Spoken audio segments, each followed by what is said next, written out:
Oh, hey, look at how full my sofa is. We're going to be talking with IHC and with Greyhound, and we're going to be having a nice little chat just kind of about the region, about what it's like, competing overseas and whatnot.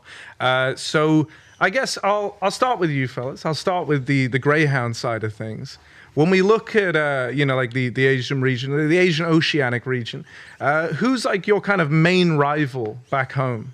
In Australia? Yeah, in Australia. I think it can change, like pretty much tournament by tournament on whoever's in form, I guess, because there's usually like 3 contenders for that second spot in Australia between Rooster, Encore and Vertex. And right now it's probably Rooster, like they're probably our closest competition, but because teams are going through roster changes, it can constantly change. So. You feeling good on that as well? Yeah, it's usually it's usually the top 4. Like those 3 are usually battling it out for second. And then, it always changes. At the moment, all the roster changes going on. It means Roosters probably got to the number 2 spot. And they're probably the second best right now that we've been playing. All right. And just to kind of, run down that train of thought a little more, one thing I'm kind of curious about is obviously kind of within Australia, right, you probably don't have like a huge pool of teams to scrim and to play against. Do you like try and put off playing against like the guys that are kind of right behind you, like the ones like nipping at your heels, trying to overtake you? Is that something that happens, or like does that like limit the games that you can play, like the amount of practice that you can get? Yeah, like it doesn't. Like, I mean, you shouldn't be scrimming teams you're going to be versing, but like leading up into a conference where we pretty much knew we'd be versing Rooster, we were scrimming them like 3 times a day for like 4 or 5 days in a row, just because we know that they're the closest and best competition for us to actually be able to practice, because otherwise we'll be playing and there's teams not really able to punish our mistakes and silly stuff, so you can't really get too much out of it. So we have to be playing like that next best team.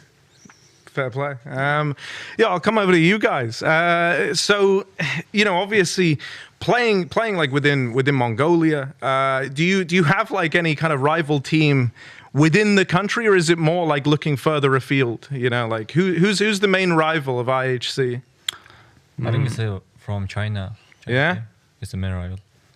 And after when we go to major first time, and Mongolia, so many teams is coming up now, and so much kids gets motivation from us, and I think Mongolia future is really bright. Yeah? Okay. No, that's cool. Because I was going to say, obviously, the RMRs were announced as taking place in Mongolia for the region, right? That's pretty sick. Do you think that's going to like lead to maybe some further development of the scene? Yeah, for sure. Yes, I think it's the first time Mongolian scene taking tournament like this, and it's going to be so cool. Yeah? Yep. No, dude, I'm excited to see it. The moment I found out it was happening out there, I instantly kind of felt happy for you guys, because I think a lot of people really liked the IHC story, like of how Mongolia never really had like a team of players to like get behind, right? There were like individuals, but never like a team that was properly, putting Mongolian CS on the map. How does it feel to kind of be that team, like to be the one that your countrymen look to and are like, damn, I want to be like those guys. That's cool, right? Yeah. That's awesome. Like proud of myself. Yeah, that's good, man. You should be. All right, I'm gonna come back down here then, right? Because we've like lightly touched upon some of like the Aussie Counter-Strike woes, but just to kind of go down this train of thought a little bit more, we always talk about how Oceania, Asia feel like maybe they're like lagging behind in terms of development, right? Why do you think that's something that we talk about so often? Within Europe, within like all of these other regions where like things are a little more cushy, what are the problems that like Australian CS faces? Well, I think it's important to also highlight why these teams are behind in development and stuff like that. So, for example, for Australia, pretty much just out there on an island, we only get to scrim other Australian teams where there's such a shallow pool. So you're not really going to be developing your game nearly as much as, say, Europe, where the best competition is, and there's so many players, so many teams constantly forming to like rise talent and stuff like that. In Australia, it's like every now and then you get like a new 16-year-old sort of coming up that everyone like knows of and stuff everyone like that. Like, dude, Vexite literally was that guy. Yeah. Like everyone was going, oh, you got to watch out for this. Yeah. Like, yeah. And that's it. It's just such a small, shallow pool. Yeah. Well, so I guess like in just like to riff on that point, you know, like the idea that you don't have like much to choose from there and like it's all kind of kept within Australia. As someone, you know, not a geography buff here, I'm going to throw that out there. Yeah. Could you guys scrim? Like, or is like the routing / like server locations, you know, is it just too much to bear? No, I think there was once upon a time, like if we played from Perth, we would be able to scrim like Mongolia and stuff like that. Because I think we tried that back in the day against the Mongols. An old team with like machine gun and stuff like that. Yeah. But I think since then there's been issues, and the lines are now cooked, and like we can't actually scrim anyone outside of Australia. We can't even scrim anyone from Asia. Like nothing. It's like it's so you guys are like really like just kind of locked in. Yeah, it's just us. Oh, dude. Okay. So for you guys, you know, like what when you're scrimming, when you're practicing, how far can you go? You know, like what teams are you trying to play against? In Mongolia, actually scrim is really a problem. And sometimes when we have a practice, we don't have a scrim sometimes, and we just play just practice on ourselves, and sometimes they ends like this. Well, so when you're like focusing on yourself, like for like a practice day, right? Say you don't have any scrims set up, or like you can't find anyone to play against. What does that actually like entail? You know, like what's a you day when you're working on yourself? How do you go about doing that? We like the shooting bots and watching them all. And and we have our practice in Visit Mongolia. Sometimes we play. Yeah, Jig Esports League. Oh, all right. Like fist grind, yeah. Yeah, actually. So I was going to say this. I've played versus some of you guys on Facebook. You know, I actually got in and I think like the ping was like I want to say it was like 120, 130. So like pretty rough. Is that something you guys do? Like get on like the face it grind and even you know whack the ping up to like play in Europe? Honestly, we play our Mongolian server, but sometimes we play European visit, Yeah. Oh, dude, that's sick. No, it's good. At the evening, when we practice, we do sometimes European scrim, on 100 ping, 100 ping.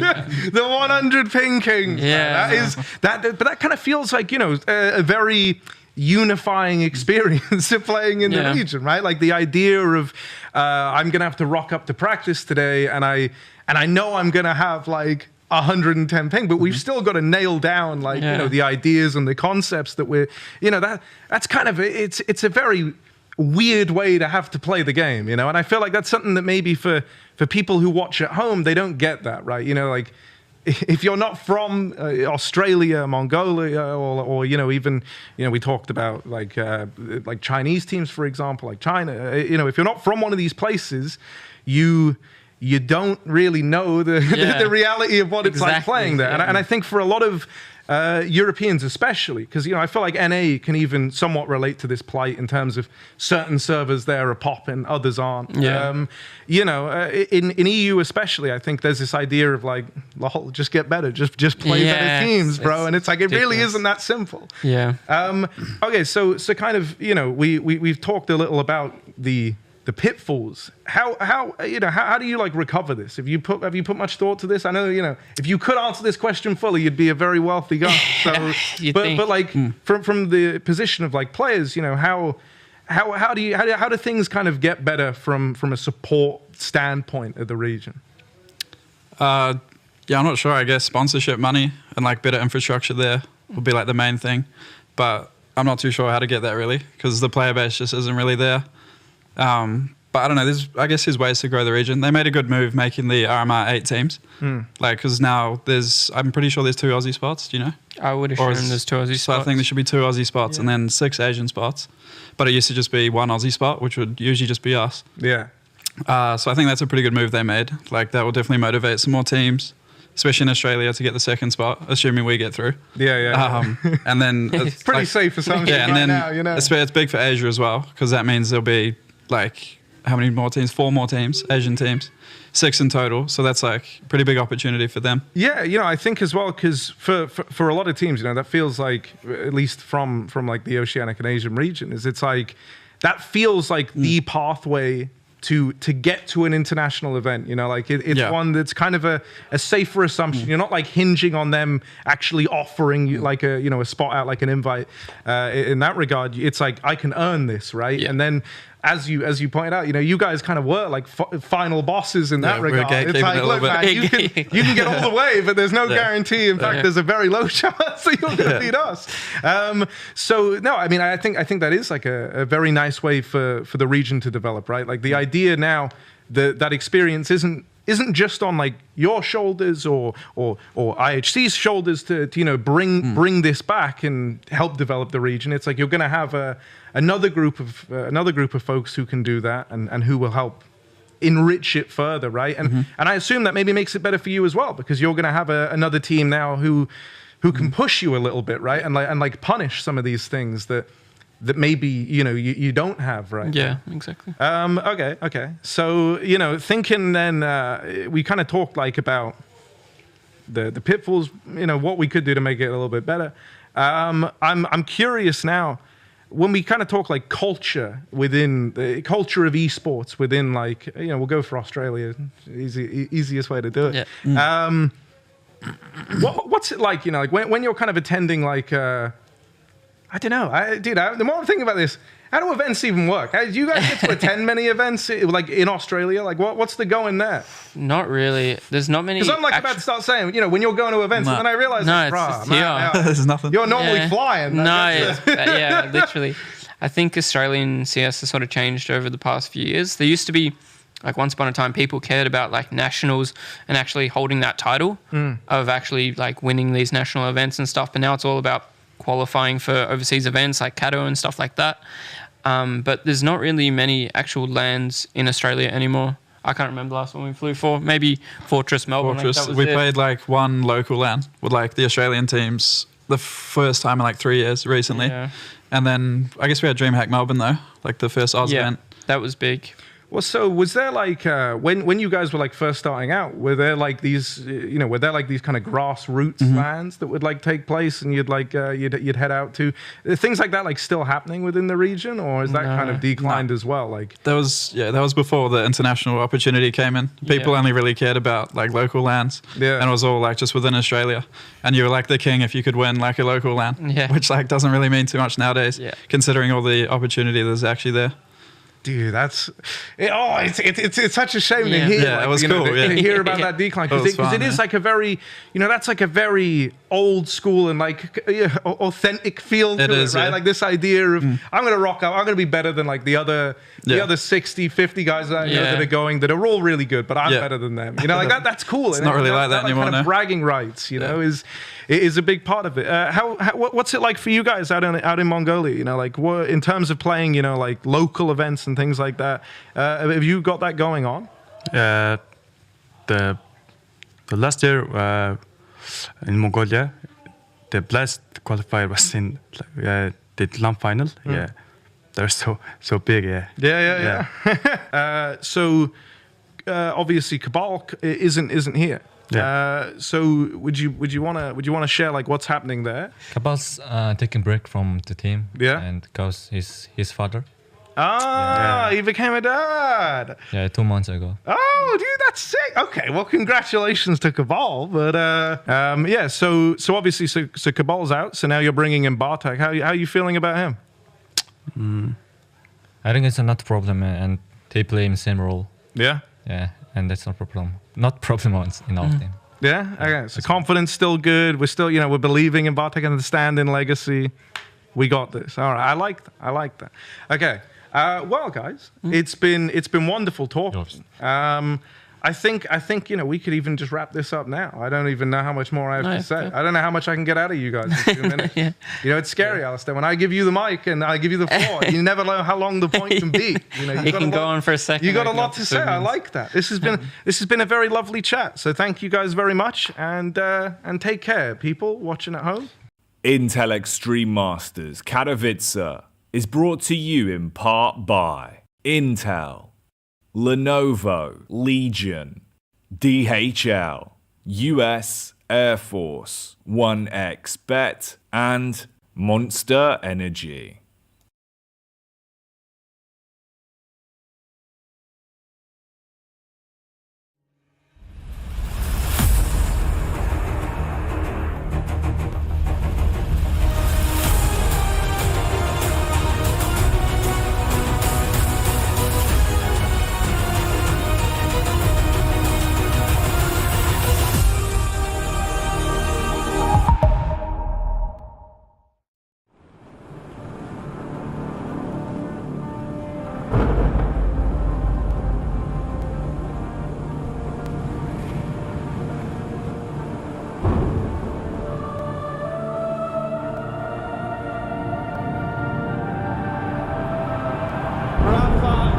Making history.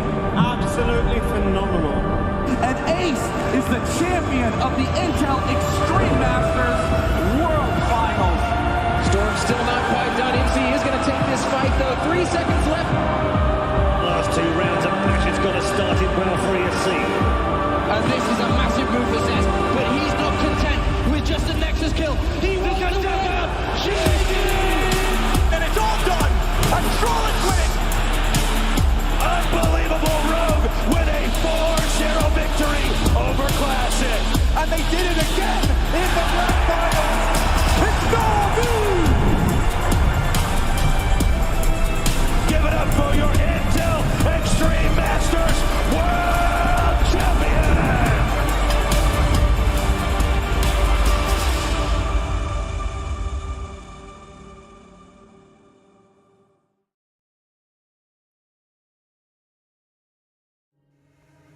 Day 2 of wonderful IEM Katowice. We are still in the play-ins for another 2 days, and it is elimination day because every single team that doesn't manage to win is going home. A couple of teams have already made it to the group stage, but we're going to introduce you to the day in our wonderful pre-show. I'm Shox, and I'm joined here by Maniac as well as Trolls Rubbel, with the Danish Rubbel, who is the director of performance for NIP, correct? Yeah. Yes, not Danish, Swedish?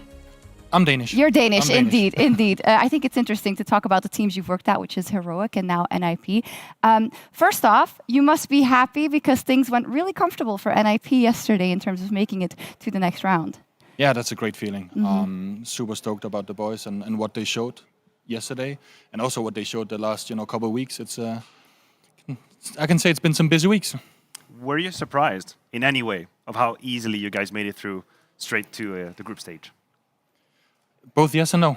I think they show a little bit of what they're capable of, which is a lot and still a lot more.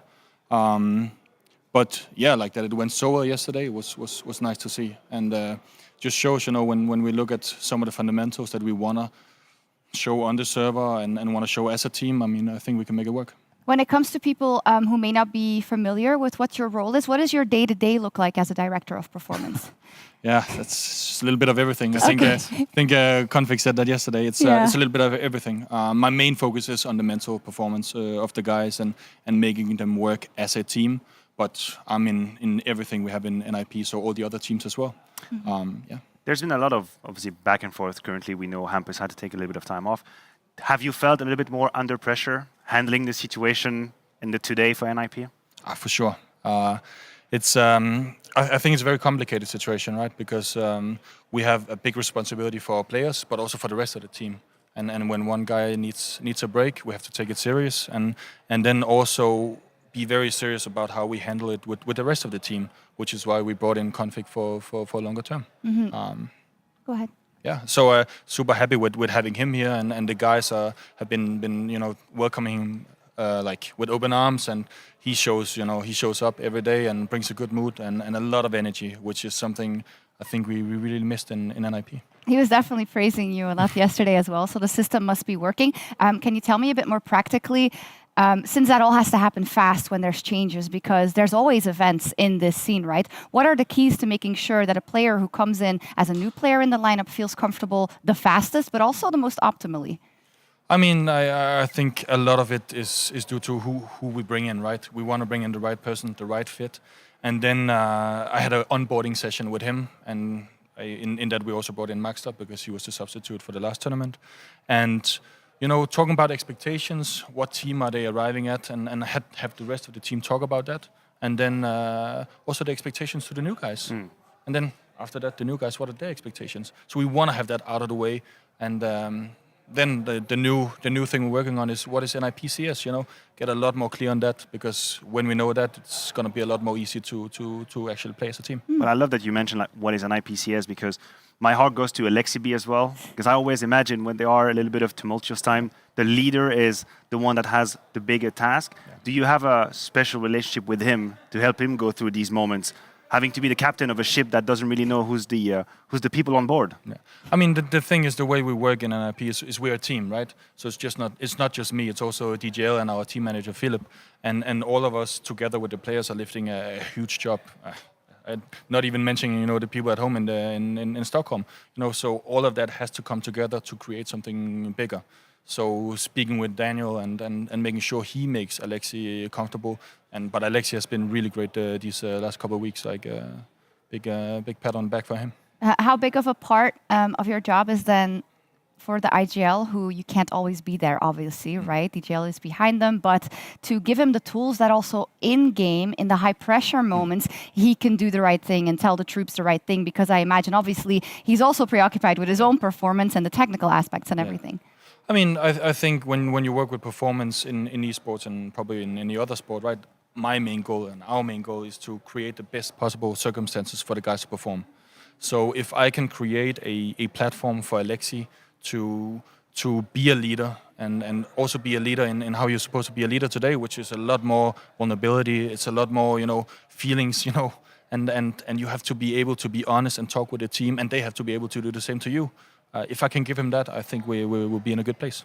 Mm-hmm. I know that you have experience with Heroic as well, so I'd love to know what the differences are in team atmosphere, team culture. Where do we start? And you know how challenging the different challenges have been. Yeah, I mean, I was with Heroic for almost 2 years, right? I love those guys. They are amazing, and the dedication they show every day and continue to show. And Kasper Straube, the head of performance over there, like what he carries forward, that's amazing.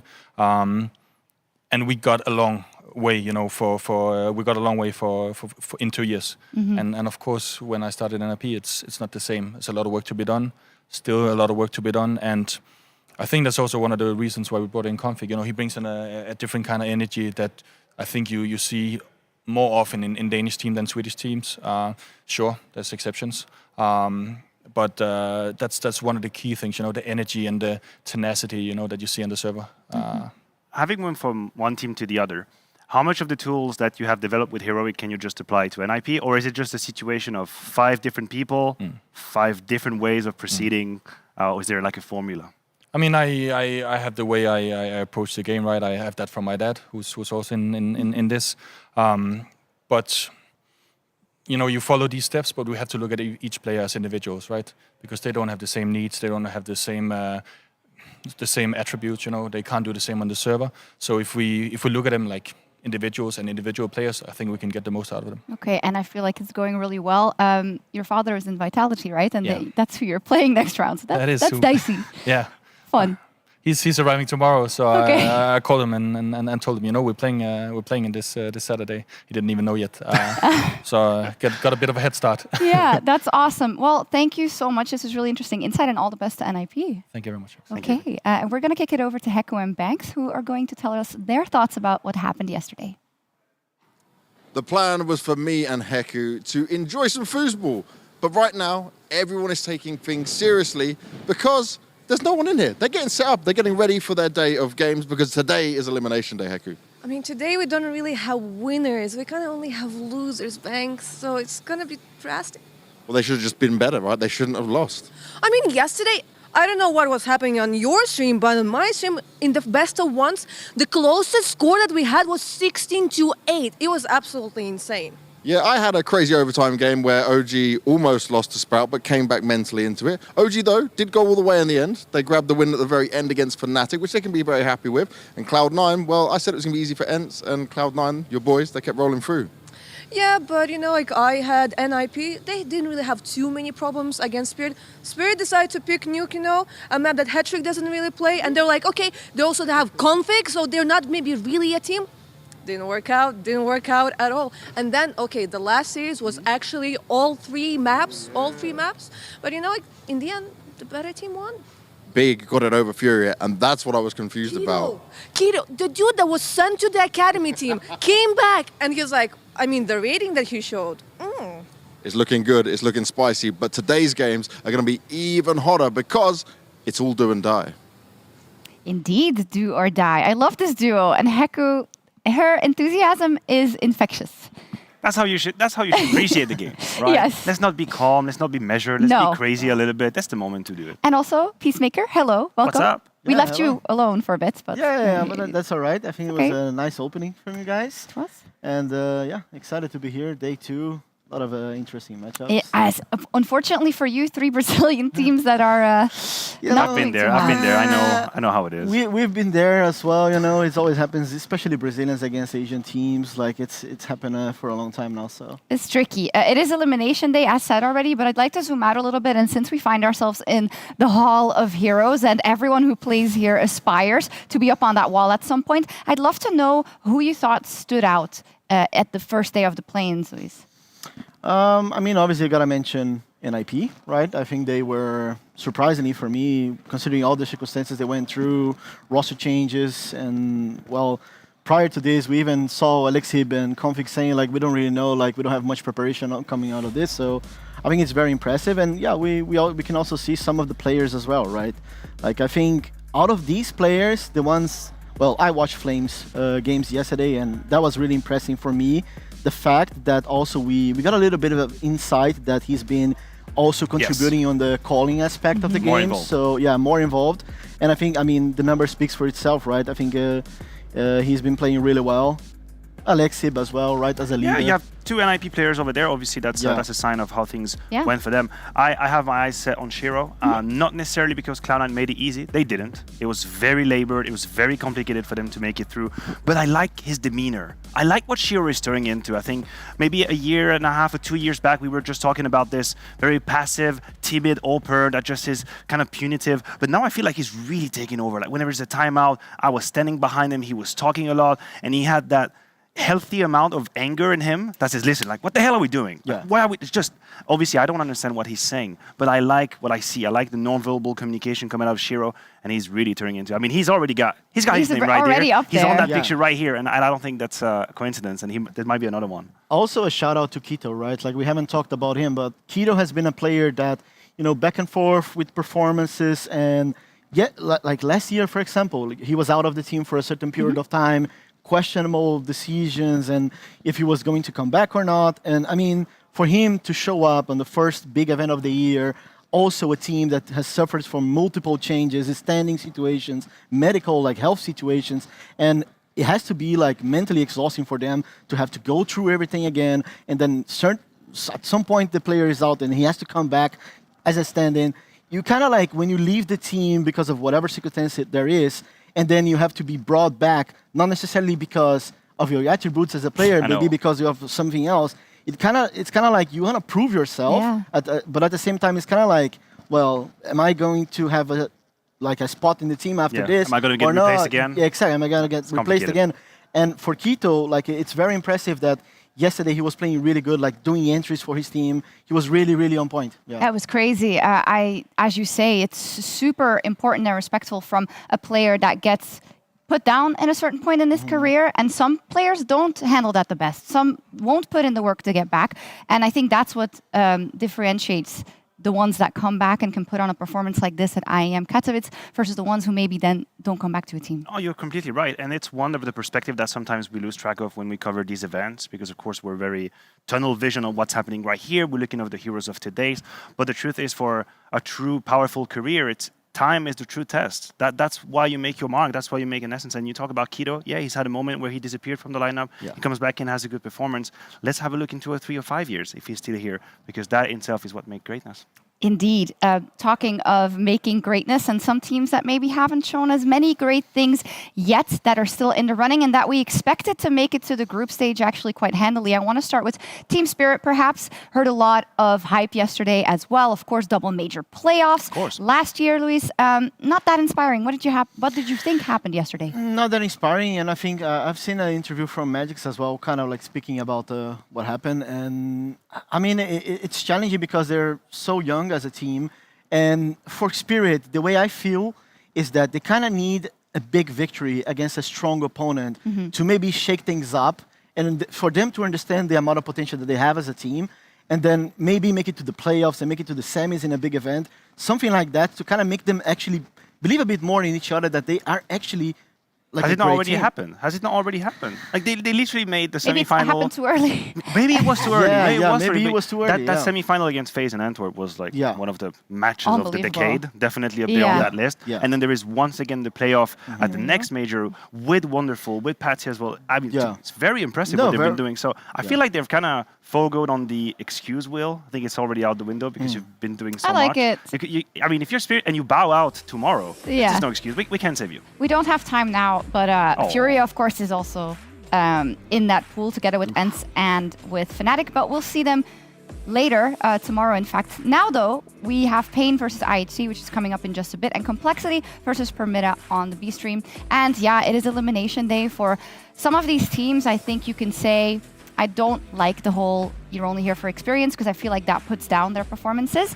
But it is then the last chance, right? And it could be the only time they have at this tournament. For some, though, they have a real fighting chance to go further, and that makes it maybe extra stressful. You know, I know you don't like it, and it's obviously not a great selling point when you just say, hey, have a good time and enjoy the city or enjoy the tournament. But the truth is, as a team who's up and coming, take Permitta for an example, you kind of have to earn the fact that people take you seriously and put your name in a conversation. Yeah. On 1.6, when I was going to one of these international events with a Swiss team, I guarantee you, I don't think any of the analysts or casters knew who we were. We were basically tourists. Like, hey, they're going to have a good time. You know, try the chocolates out there. Thank you very much for coming in. Why would anybody give us the time of day? I think this is something that you have to fight for, right? Yeah. And people have to take you seriously. And these are the matches you do it. I know they're not the most sexy matchups. Nobody wants to be in the round 1 of the lower bracket. Nobody wants to be there. It's not a cool place to be.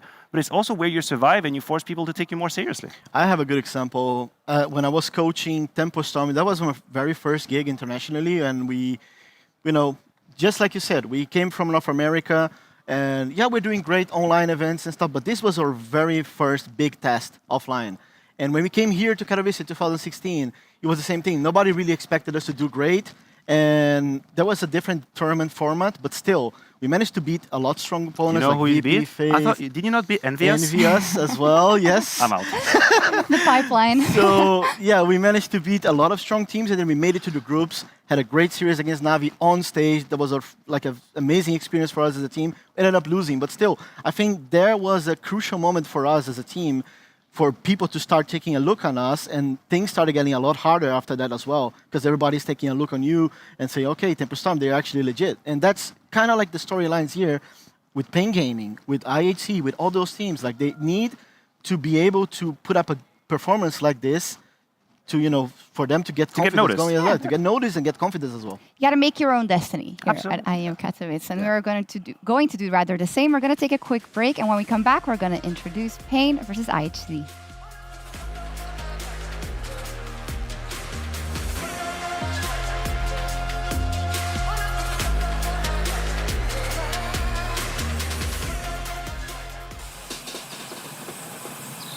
You love it, you wear it, wear it. Wear your passion. Share your passion. Wherever, whenever. Gaming is a lifestyle. Get your merch at shop.eslgaming.com.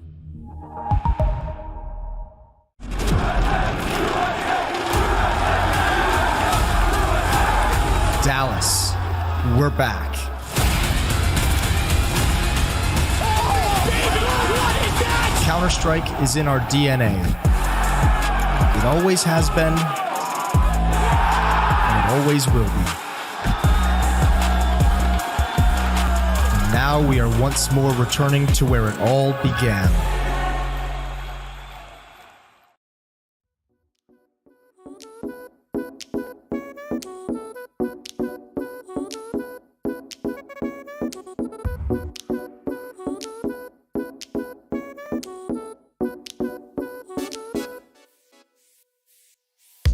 I can't explain. I can't explain it. I go insane when we get naked. Hold me down, never let me go. Take me in, I want you to show. Hold me down, never let me go. Take me in, I want you to show me love.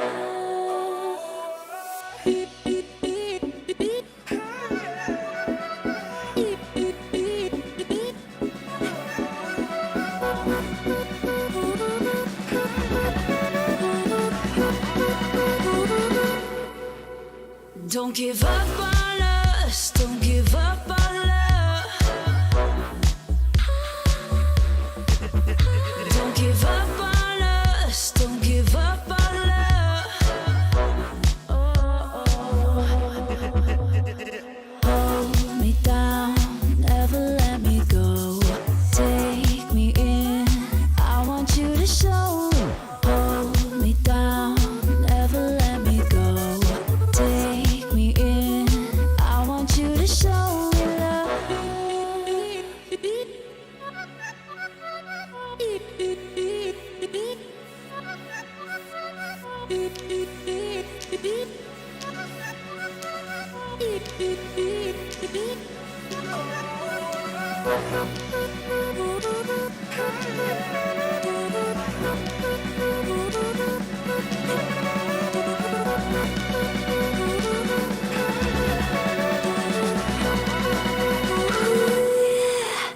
Don't give up on us, don't give up on us, don't give up on love.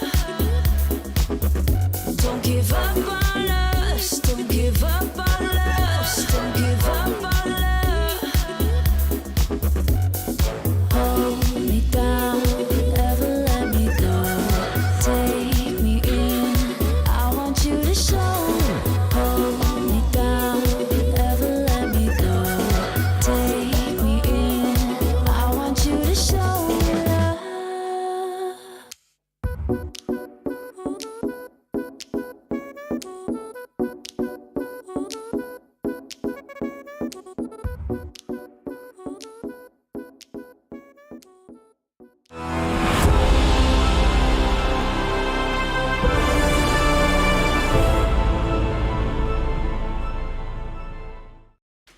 Welcome back, everyone, to IEM as we get into our first best of three of the day. Only best of threes from now on until we get into the playoffs. Then it's different. But so let's take a look at Pain versus IHC, who yesterday had a rough day at the office. I think it's safe to say that they were outmatched in their individual matchups. Pain versus ENCE. Cloud9 played versus IHC, and that is just a sign of how cutthroat this situation is. Yeah, you're absolutely correct. And you might look at this matchup and think it doesn't have the same pizzazz as the other one, but I'll give you a different storyline. It's actually a matchup where we get to know about the teams. We get to see what they're made of. The first matches you've presented, they were so fast. Yeah. I learned approximately nothing. There was nothing. There was no competition to be had. IHC were completely bullied out of the map by Cloud9, who played very aggressively. ENCE outclassed their opponents as well of Pain Gaming. So now we match them together, and now we get to see what they're made of. We get to test them a little bit to the limits. Yeah, and I think that, I've done the game from Pain Gaming. And how was it? You have a good time? No, not really. As a Brazilian, not really. But I think that for Pain Gaming, we're talking about these histories and making a name and proving that you deserve to be here. And I think Pain Gaming, this is it, right? You know, like they've been together for a long time now. And this is one of these events that they need to step up and improve themselves. And yeah, against ENCE yesterday was a little bit weird because, I even saw this interview from Zevi to a Brazilian portal, and he's talking about like them not being able to play their own game and feeling a little bit of the stress in situations, and I could tell that from watching the game. But coming to today, playing against IHC, a very tight game, as you mentioned, like it's way tighter than people actually believe it is, and I think this is it. This is it where they need to play their own game. They need to prove themselves to be able to be here. And really show something. And it's interesting how we see between these two teams, one coming from Brazil and one coming from Mongolia, but playing in the Asian scene. The fact that they are doing okay in their own regions, in the case of IHC, phenomenally, but it's about breaking out of there, right? And getting those performances that count around the world as well, Luis. Yeah, we can see some of the results, right? Both of these teams have similarities, which is they struggle against European teams, and we just saw a little bit of that yesterday, right? Like the thing is like, when you compete in these regions, it is really hard to improve. I can get that because like the practice quality might not be the best. But both of these teams, they had opportunities last year to compete in a few international events, right? And boot camp in Europe and all that kind of stuff. And for some reason, there's something that is not clicking, and they're not being able to be consistent against these type of teams. Question to you, Maniac. Like, am I supposed to solve the equation right now? Am I supposed to solve this whole situation? Yeah. No, listen, I agree with you. I know it's complicated, but at the same time, I feel like it's a filter for greatness, because there have been teams in the past who have done just that. We're talking about the Brazilian history. Yep. You think Kaboom with Fallen had a whole lot of experience when they showed up in the scene? Exactly. They did not. With Luminosity, when they showed up I remember I was at the desk in Sweden, they lost 16-0 the first map. Yeah. And they went back to the grand final. So it is true. They don't have a whole lot of, I guess, opportunities to practice. And this is where it becomes a vicious cycle, because if you don't have a lot of opportunities, you lose, most certainly when you do, and then you go back home and you haven't really learned a lot. So you have to break through that. It's really complicated. Yeah, but this is an avenue in which it can happen. If you look at specifically this best of 3, right? It is more of a sample size than a best of 1, which we know are notoriously hard, even for teams that are in the top 10, but specifically for these teams. Now, coming into these best of 3s, you already hinted at the fact that it's much closer than people think. Why is that specifically? Well, I think that mainly because of like the storyline between these two teams. I would say that for IHC, for example, they have shown me at least better things than Pain Gaming did, especially against stronger opposition. Last year, for example, for IHC, I remember in Antwerp, they actually had a very close game against Imperial, my ex-team, and they also had very tight games against European teams, against strong teams. Like we're talking not Tier 2, we're talking FaZe, we're talking Outsiders. So those are very strong teams, established teams. And the same thing goes for IEM Rio Major. They also had tough matchups there, and they also put up good fights. So these IHC team, they are very skilled, very good individually. And if they show up today with this good form, with a good mentality, and they're able to understand the way the Pain Gaming plays, which is a very slow, methodical style, I think it could be challenging because they clash completely style-wise on the server. Okay, we'll talk a little bit more about that in just a second. For now, though, we have an interview with PKL. Hey, I have PKL here by my side from Pain. PKL, yesterday, unfortunately, you had to face the Ents. It was not an easy series. You played on Vertigo. Do you think that maybe the mistake was made in the video or just too many on the server? For me, we made a lot of mistakes in the server. We are a little bit nervous with the first game in the tournament, so I think the major problem for us was the mistakes we made in the server. Mistakes of women, but that's history. That happened yesterday. No one already cares. Today you're gonna play against IHC, and you guys actually have experience of playing against Asian teams. How different is their playstyle in comparison to the teams that you usually face in Brazil? To be honest, the style of the Asian teams in the Brazil are a little bit similar. Both of them play a little bit aggressive. You need to expect everything playing against them. So we played against, I think last time against Wings Up, the last Asian team we played. And we know that we need to expect everything. They are playing aggressive, and the Brazilians something like this. So it's fine for us, I think. So it's kind of like a playstyle that you're kind of already used to. But like not so long ago, we saw them play against 0-0 Nation. It was during the major. It was an intense series, 3 maps, OTs. Do you think they'll also give you a hard time? I don't know. I don't know. Let's see how the games will be. We think we need to play our A game to beat them. We know that they are not a weak team. They know how to play. They have a lot of good players, so we need to play our A game to have a good game. All right then, good luck and muito obrigada. Obrigado. Thank you.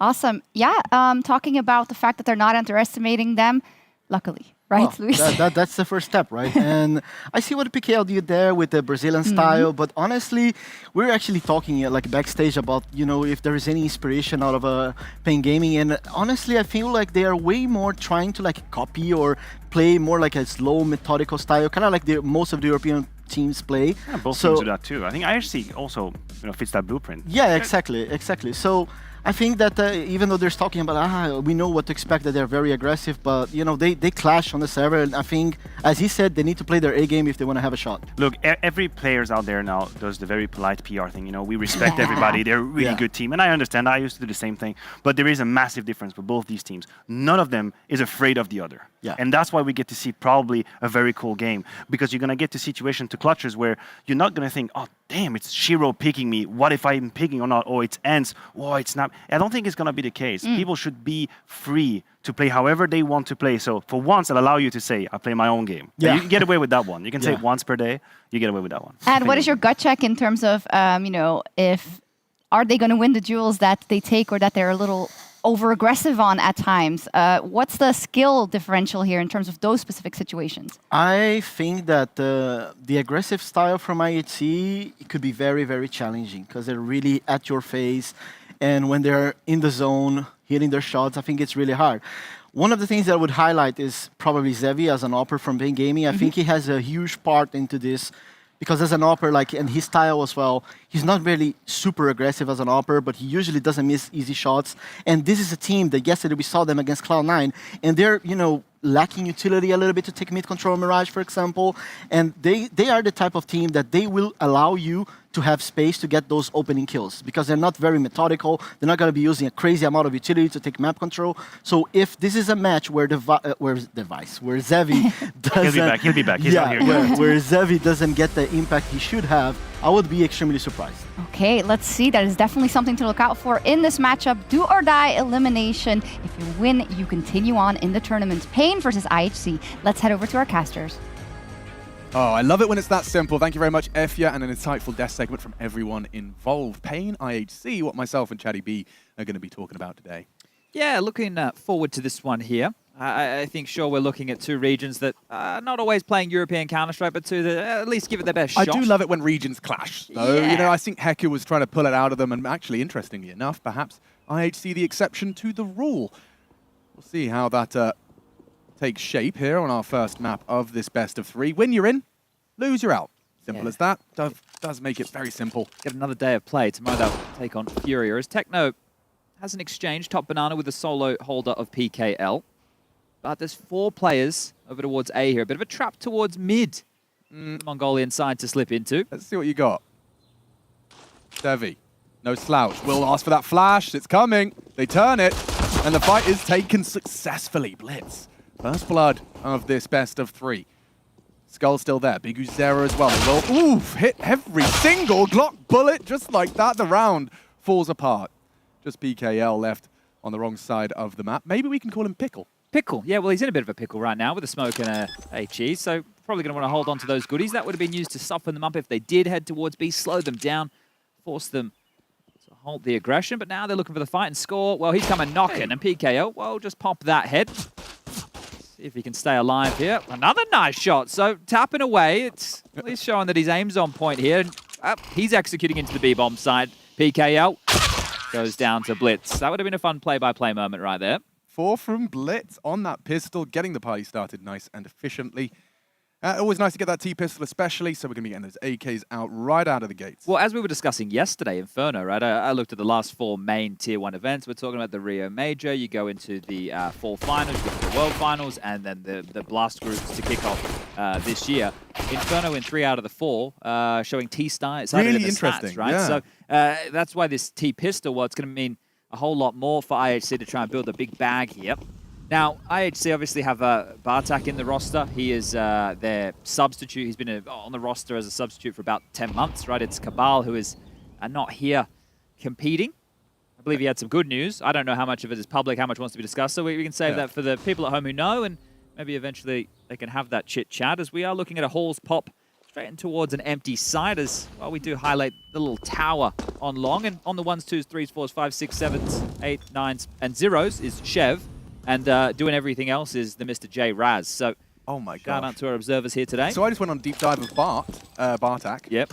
He's got the coolest name I think I've ever seen. The Mongolian names are wicked. Bataku Batbold. Woof. He actually sounds like a Skyrim character. Okay. Amazing. Love that. Techno, 2 on the Mac 10. Score as well. Go on. All SMG frags. Leave those rifles alone. Annihilation should probably be getting as far away from the action as possible. Wants to hold on to all their goodies. See if they can have a spotless... Ooh. Heard that one. Ouch. Open them up here. There you go. Squishy. Okay, well now we know, as the game goes, the rifles will be coming out. Pain Gaming with their first buy round.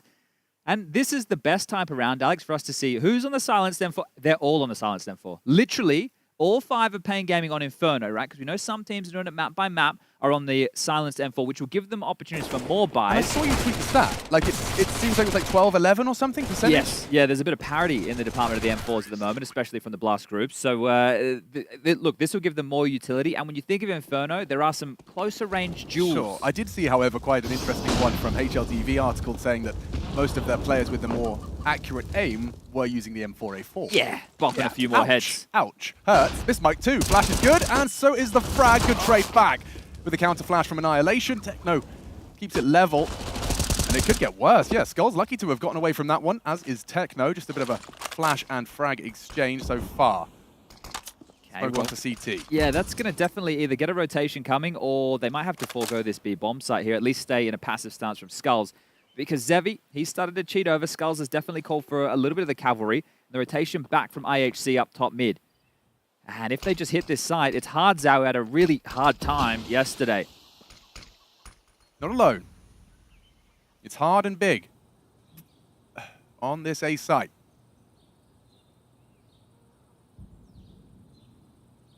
See if he can get off to a good start. Well, Big Azera can. Hardzao's turn, drops the smoke to save himself. Smoke onto short, will delay potentially, but can peek over the top of that, as can Hardzao with his smoke. Will it work? It's not quite. Hit the money on the head. Good molly and plenty of time to relocate. So changing their plan, or at least trying to at least imply they are. Steps down middle from Techno, hoping Skulls calls for aid. Might be a non-starter here after these exchange of frags, unless this pick comes in. Blitz has found one. Bartak, he needs this, and he can't convert it. That is surely curtains now. Zera could have transferred it to Zevi. Low, but still fighting as Techno gives it a good go. Good shake of the stick, and now 1v1. This boomstick just needs one more. Skulls yet to frag on the advance from Library. And it seems Techno actually wants to bring the fight to him, or at least tuck in. He's been spotted. That's info both ways. Techno needs a headshot, needs that first dink, and Skulls provides. As we do see the first for Pain Gaming quite early into the piece. Okay, handling business right there. I thought IHC were looking like they were posturing just to save. Just walk back, hold on to our guns, it's all good, no dramas. But they do give it a crack. They get the bomb down. That's going to keep the finances flowing, and another buy for everybody going into round number 4. This was the initial exchange. You see here, they're not committing all the bodies to this. They're just happy to throw a couple their way, take a few fights, take a few biffs, and we'll try to finish over towards A. And yeah, you see they had to throw that second molly, right? The first one, if you throw it standard, you don't throw it in that back pocket corner, it's going to get extinguished. And they followed up and flushed that player out of pit, but to no avail as Annihilation with the AWP now going up against Pain Gaming. Zevi, the AWP on the other side, has to rock and roll with a bit of a FAMAS here. Not ideal. PKL fancies the aggression with the MP9, and it's worked out. He just throws speculative shots through the smoke, and the AWP doesn't even really get to contribute into its first outing. Yeah, that's very frustrating right there. Too happy with how that one's kicked off.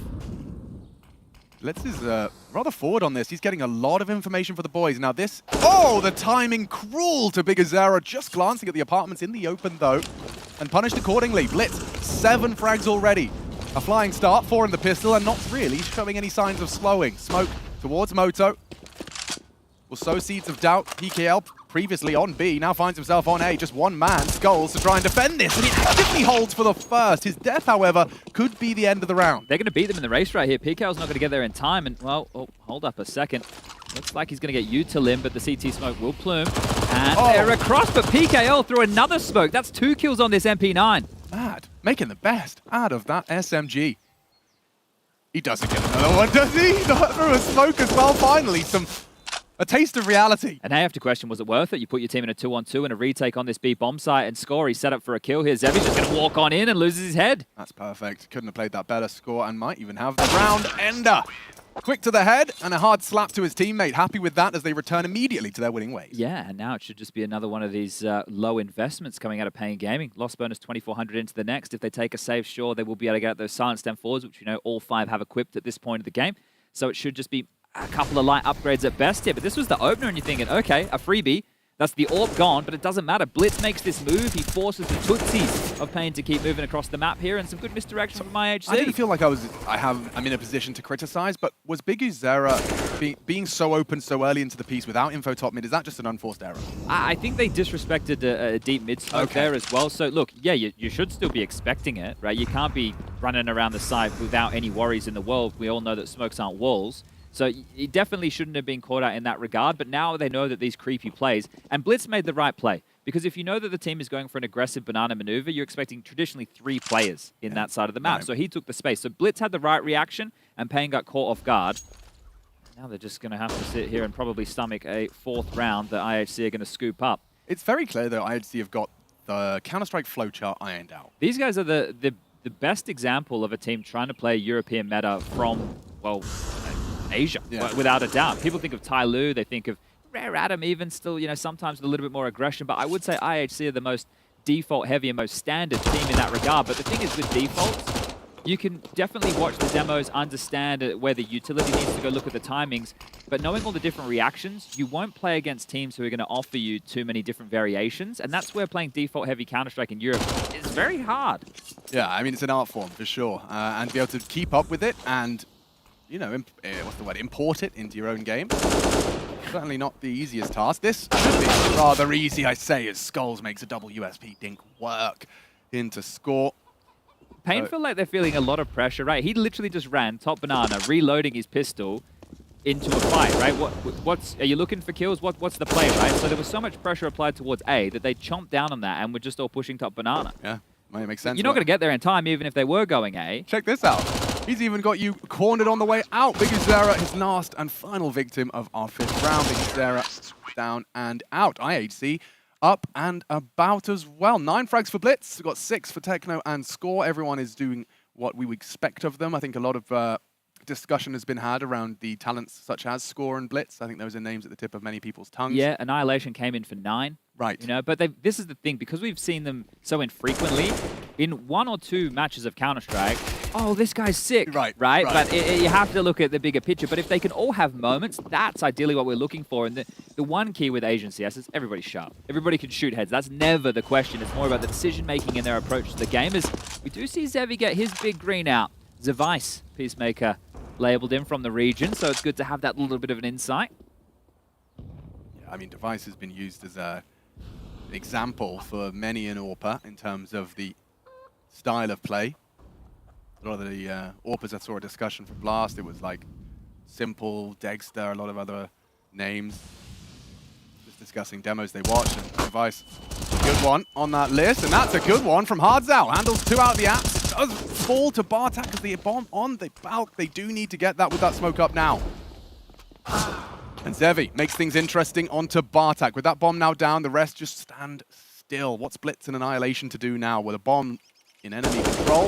Right in front of him. Blitz leads this frag onto Big Uzera, who's providing some opportunity. There shouldn't be opportunity at this stage in juncture. Zevi posted up. If you round short, you're a dead man. That's the AWP to reveal itself. And now, well, yeah, it gets even more uncomfortable. Damage the name of the game right here. Any kills would be nice. Oh, like that. This makes the round a whole lot more different. Hits Big Uzera, and if this pistol could have found the head of PKL, there's damage for sure. But more was on the menu for a moment. Okay, well, now the cash for IHC is a little bit all over the place. 3 players can purchase. 2 might be down to pistols or SMGs. That's going to be Score and Techno, respectively, here. But they should buy, and they will. So still going to be highly contentious going into round number 7. That's stalled out here by this nice little lockdown with the apps pop. But it feels very stop-starty, right? Especially the way it looks, like reactions don't feel too well informed. They're happy just to sit and wait and see what comes their way. We know that Inferno on the CT side, especially in European meta, can become very, very gambly. Yeah, well, they gambled the AWP over towards B early. Same play again here, and maybe for the uninitiated, Annihilation spamming through the apartment's wall there. If the CDs want to play aggressive at all, these stray bullets might be able to catch them, bring a sound cue, even blood on the wall, so you know players were close. But Hard's out over towards the balcony. Big Zero in this graveyard position. That's quick. That's a great flash, but they do connect. Great hold from CT so far, and collapse. IHC got nothing to report. Certainly not positively. Annihilation doing the dance in the apartments, and already the round over. That's great for Pain Gaming. Yeah, that one is going to feel really good. That's a clean round right there. All 5 staying alive, starting to build a little bit of cash in that department, and now you can start working on your CT side. Another round coming up where it should hopefully remain a bit of a clean sheet for the Brazilians. IHC will just be down to the Glocks, and it looks like Blitz will be investing into a Deagle here. The key, Big Zero in Graveyard, playing anti-flash, right? So he's not spotting up. Once the flash goes off, he can pop his little head up, help out Hard Zao, and they can lock things down. And we love this one, don't we, Alex? The go fishing, fade out the utility, see what you can get, and well, spending a bit. PKL and Banana will find Blitz. Now it's one of their Deagles, another brought up and equipped by Score. PKL really not interested in letting this one drag out, though it does manage to draw early blood.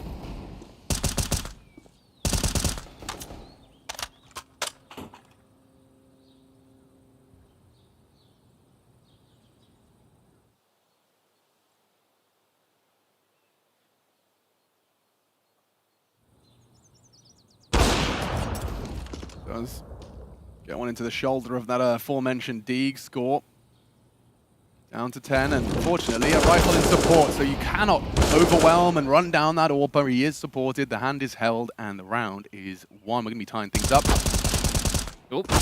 at 4 apiece. There it is. Just got to connect those dots here. Annihilation will oblige.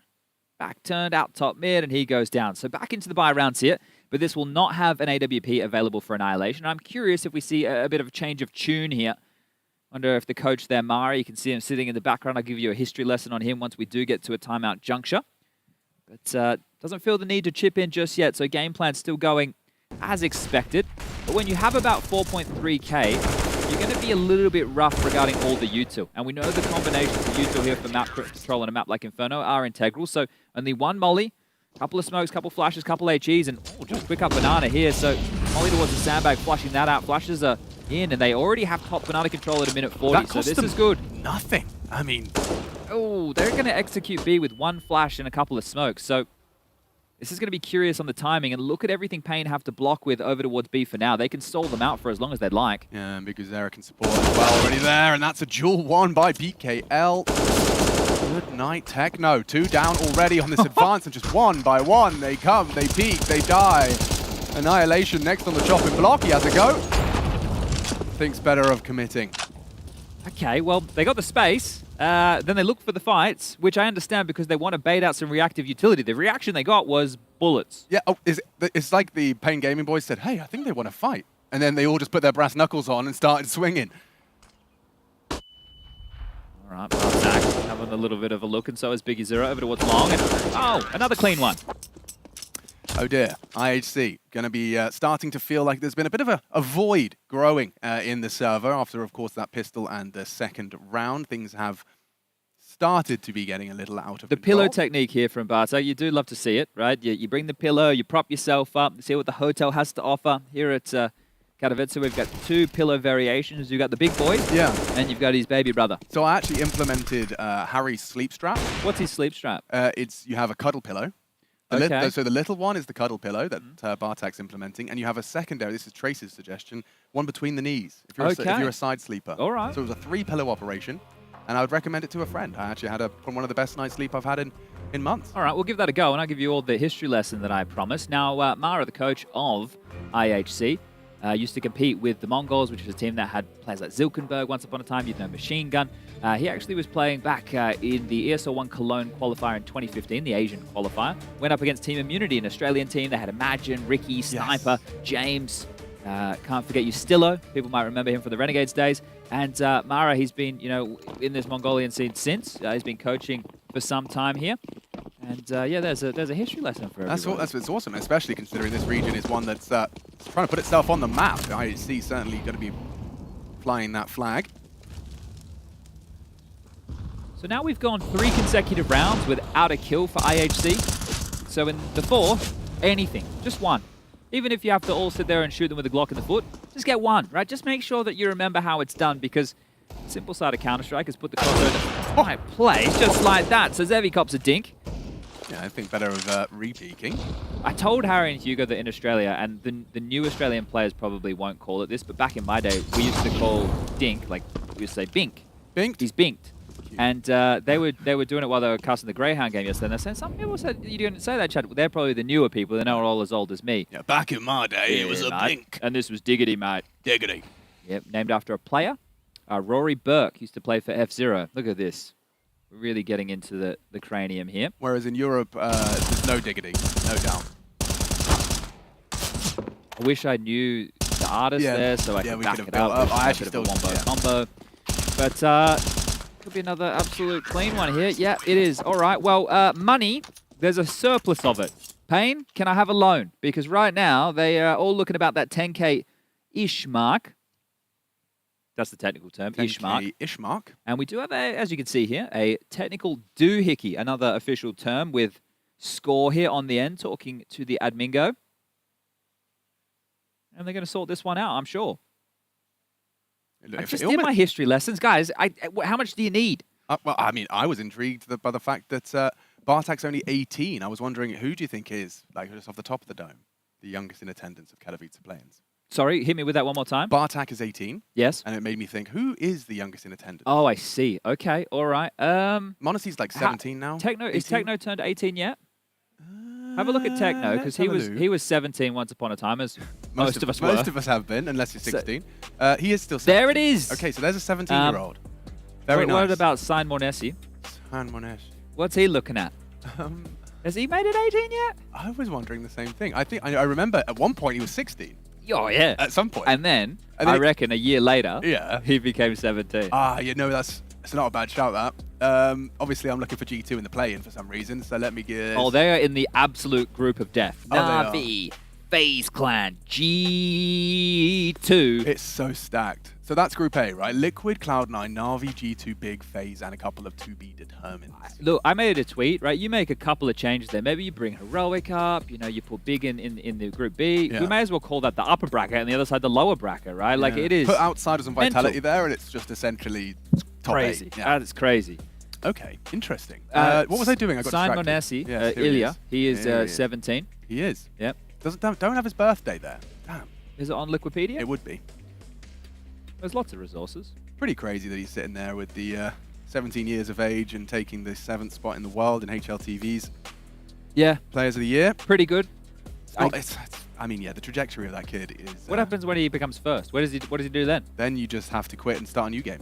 Maybe okay. All right. I mean, once you've completed it. That's what happens when you win a major. Most people have to retire. I don't know why Australis are allowed to have multiple cracks, but Skadoodle, he knew once he won that major, that was it. Yeah, went back to He's finished the game, I think, is the official terminology. Here's a little Aggie. What's Zevi doing? Aggie move, gap in the smoke, and bang! The dirt is gone. Still it bang. Barry Scott here with some analysis. We are looking for more. We need a kill from IHC. Just one. Just one. And here it comes. KL makes short work of score. And at this point, yeah, might as well stick in the forward position because Zera's going to be able to get so much info early unless he's pre-aimed and executed by Blitz. Okay, that's not bad. That's a kill. Something to work with as well. They've broken the streak. 4 consecutive rounds without a frag. The 5th was looking likely as well. Payne Skulls, do not relent, do they? I think he wanted to get a little bit cheeky with that. Scoops himself up a smoke, I do believe. And slips back behind the half wall. There is going to be an AWP in play. He's very brazen about this. I fear for his life if he tries any more. That's a missed shot out of Annihilation. Okay. T-side AWPing on Inferno. We'll see if he can make an impact. So far, not so good. Manufactured gap on that. And PKL is on Speedway, so he can rotate quite quickly here. Skulls will have to reposition in about 5-ish seconds time. And there it is. And PKL going to make his way over silently as well here. U-tilt raining through, and IHC, they're definitely hitting B now. Yeah, all but confirmed. What was a 3v5. Let's see if they can make a round out of this. They are into the bomb site. They're going to boost. Over the top. This is all sound heard. Blitz sprays. They could counter spray, and there's a lot more tracers on Blitz's side of things. Bomb is down. Re-smoke towards CT spawn available for Techno here, so they can delay at least one smoke, one offering here up towards Ruins. Rotation coming in. Need to note for Pain. 2 flashes and a smoke. That could be headed towards Banana, removing Annihilation from the play. Pain were talking about overthinking things and getting a bit lost in the excitement of it all in their first day of play.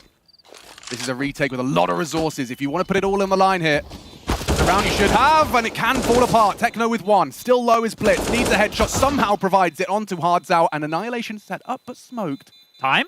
Time already. They've overcooked the pooch. It's a classic. Annihilation's done it just by staying alive. It did feel like it was taking a while for them to rotate over. Like, we had a full dialogue, like we just spent 20 seconds just kind of quietly talking as they considered the retake, and then went for it with, yeah, albeit very, very light on time. Yeah, it didn't feel like there should have been an issue as far as the clock was concerned. That really crept up on me as well there. Okay. An oddball coming out in round number 11. I just looked up, glanced up at that bomb, for lack of a better term, timer, I mean the bar. And it was just a slither left by the time that they found that final frag. Well, Annihilation lost everything in that round, so he's just down to a Deagle now, so the AWP was not carried through. Pained by is looking a whole lot better here. Yeah, that one, yeah. Well, I mean, I don't know if it's going to tilt them, but it's certainly a bit of a gift for IHC. They will take that. That was a 3 versus 5, recovered off the back of a Blitz opener towards a frag towards Apps, and then, of course, that B plant.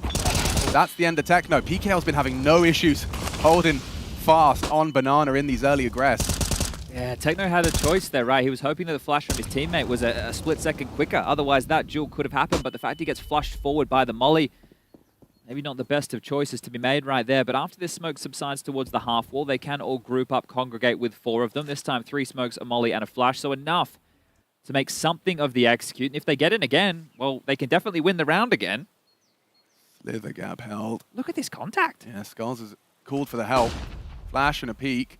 He's talking a lot here. Oh, and that's a bit of a messy one. Gets away with the first. PKL still a nuisance. A thorn in the side of the remaining 2. Still just dipping and ducking around the smoke. Will re-aggress at the right timing off the flash. Gets the info and gets the frag as well. Score catches lead, and now an awkward one.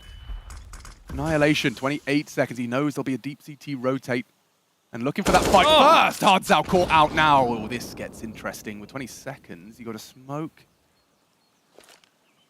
And he just goes for the bomb plant. Gets it down uncontested. This is the fight. Zevi to clear. Gets the first. Oh! Annihilation annihilates! 3 down, 4 in the round. And IHC injected with another round on the board. Thank you very much. Nice little golf clap there from Mara. Rick's on the other side. He hasn't done a whole lot. Hasn't winced. He's all right. He's getting flashbacks. Look, this right here hurts a lot again because they're trading efficiently to keep them out of the sight. Another round where they should really have a fantastic opportunity, and Annihilation pulls out this massive 1-on-4. Did he reload? He did. 1-on-4. Beautiful. Beautiful play. Oh, that's 2 rounds in a row, so the cash starting to become a big issue now for Pain, and they're rounds that leave a bit of egg on the face. Could be more than egg on Zevi's face if he wanted to brave that peak. Blitz going to be hyper aware that this is a possibility. You got to remember this is high stakes, right?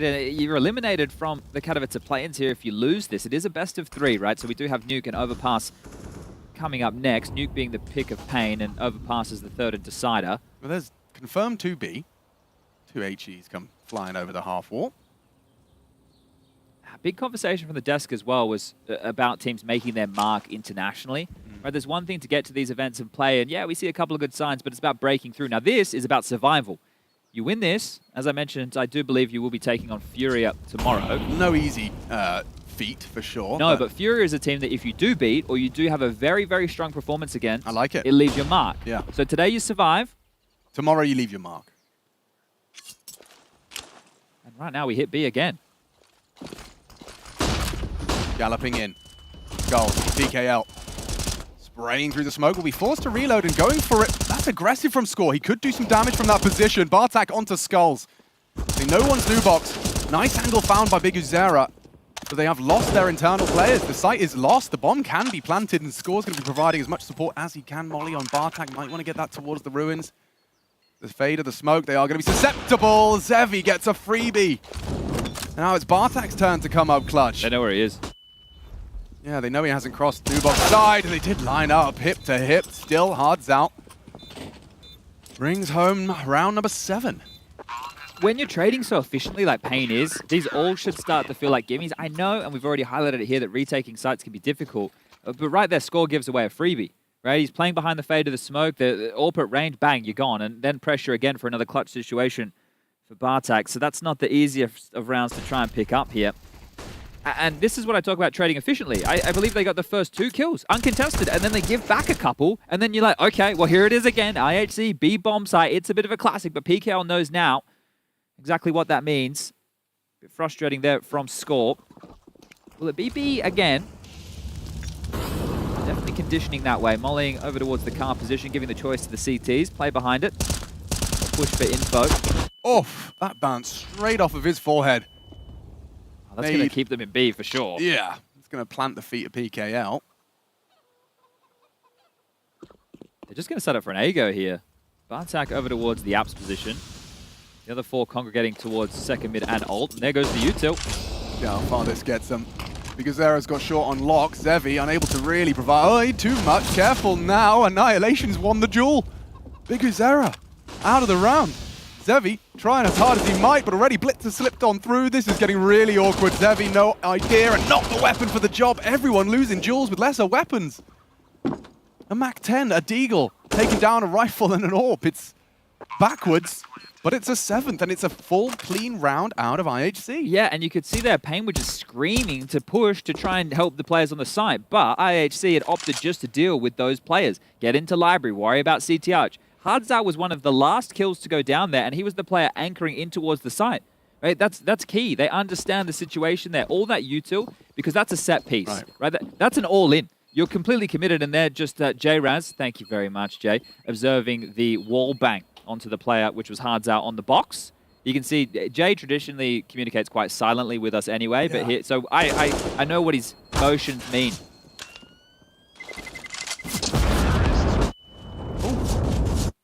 He's fine. He's gotten away with that one. Oh! Never mind. He hasn't. All right. Straight through the glass. We'll take that one. Thank you very much, Score. Whee. That's a highlight of a highlight. The highlight of a highlight, and it was maybe the highlight of this first half. Just one more round to go. I think Annihilation might have taken that one. I think so actually, too. Yeah, sorry. See that nade off the nose, and then it was just this A piece. Now Blitz slipped through long, right? That was just, we saw Zevi get smoked off Arch, and that's the wall bang. Another cheeky one. 2 cheeky wall bangs for the IHC boys. A little smirk creeping onto their face after that one. So the CTs, they've got a bit of a weird one, a smorgasbord of different weaponry. How do you feel about a menagerie? I see it. Lots of different animals of different shapes and sizes. Just like these weapons. So we've got the long-beaked AWP of Zevi. You've got the pesky mosquito, that is the 5.7. Lots of little bites.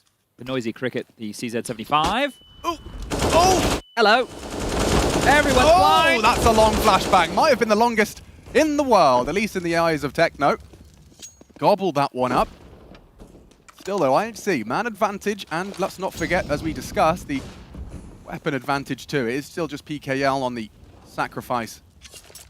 Weapons to be retrieved on Banana. He is, of course, leaning towards the Arch side. A full gamble. Full-on gamble, which means Zevi, PKL, and Hardzao have to pick mid. They need to fight mid because they need some info. If you're going to make a gamble like this, you need to be proactive elsewhere on the map. You can't just sit and lie and wait. Bartak could go down here. PKL is close.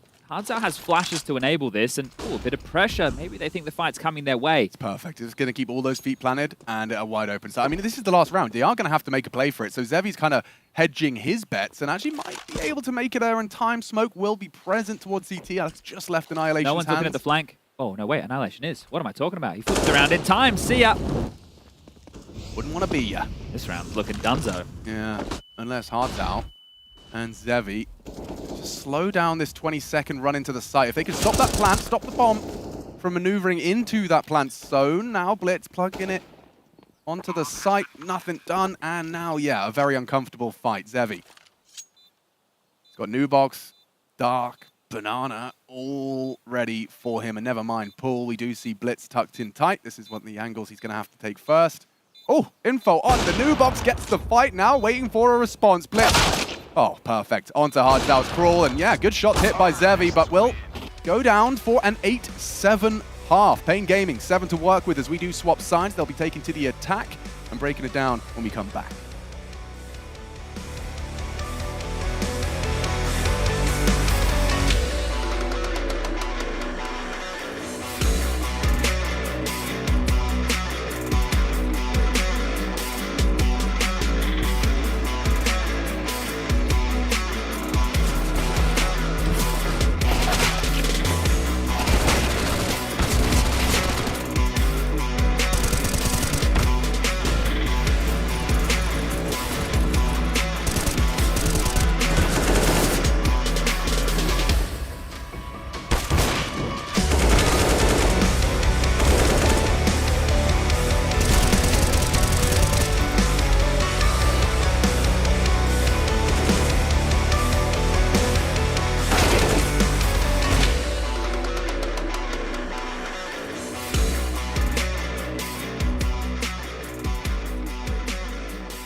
Single round separating Pain Gaming and IHC Esports. A best of 3 loser is going home a little early, considering we are in just day 2 of the play-ins here. We are getting ready to get Katowice all locked in. A couple more spots, though, on the line. Pain Gaming and IHC vying for one. And a tale of survival. Let's see. Pain Gaming taking to the T side. IHC with 8 and successful in their T-pistol. Let's see if we're going to be swapping or exchanging pistols here or if we are going to get IHC with both. The odds heavily favoring Pain despite a competitive first half. Let's see what happens here. Score aggressive. Look at the flank. And they got 3 charging down middle for this fight, and Techno successful onto Skulls. So very quick to this fight. PKL and hoping not to be cleared, and they bound. Look at Score, just like a gazelle around that half wall. Still now a 2-on-3. That's Techno's smoke right there that's actually blocked them off for now, so should be starting to fade. get done with this. Zevi takes contact. With those dual Berettas. Hard Zhao hitting shots. Zevi the same, and now just Annihilation. Time against him. 2 to find. Hard Zhao, good for it. Okay, so exchanging pistols. Good connections. Good to see Hard Zhao as well. Not forgetting we did highlight, and so did the desk, that he didn't have a great day in the office. Day 1. That's a bit of a classic right there, though. You know, you throw that spawn smoke from spawn, right, the CT cross smoke, and you just launch up Banana, throw your bodies on the line, and that little hop up from Score looked quite tidy until he got pipped. But some good pace from both teams on the T-side pistol.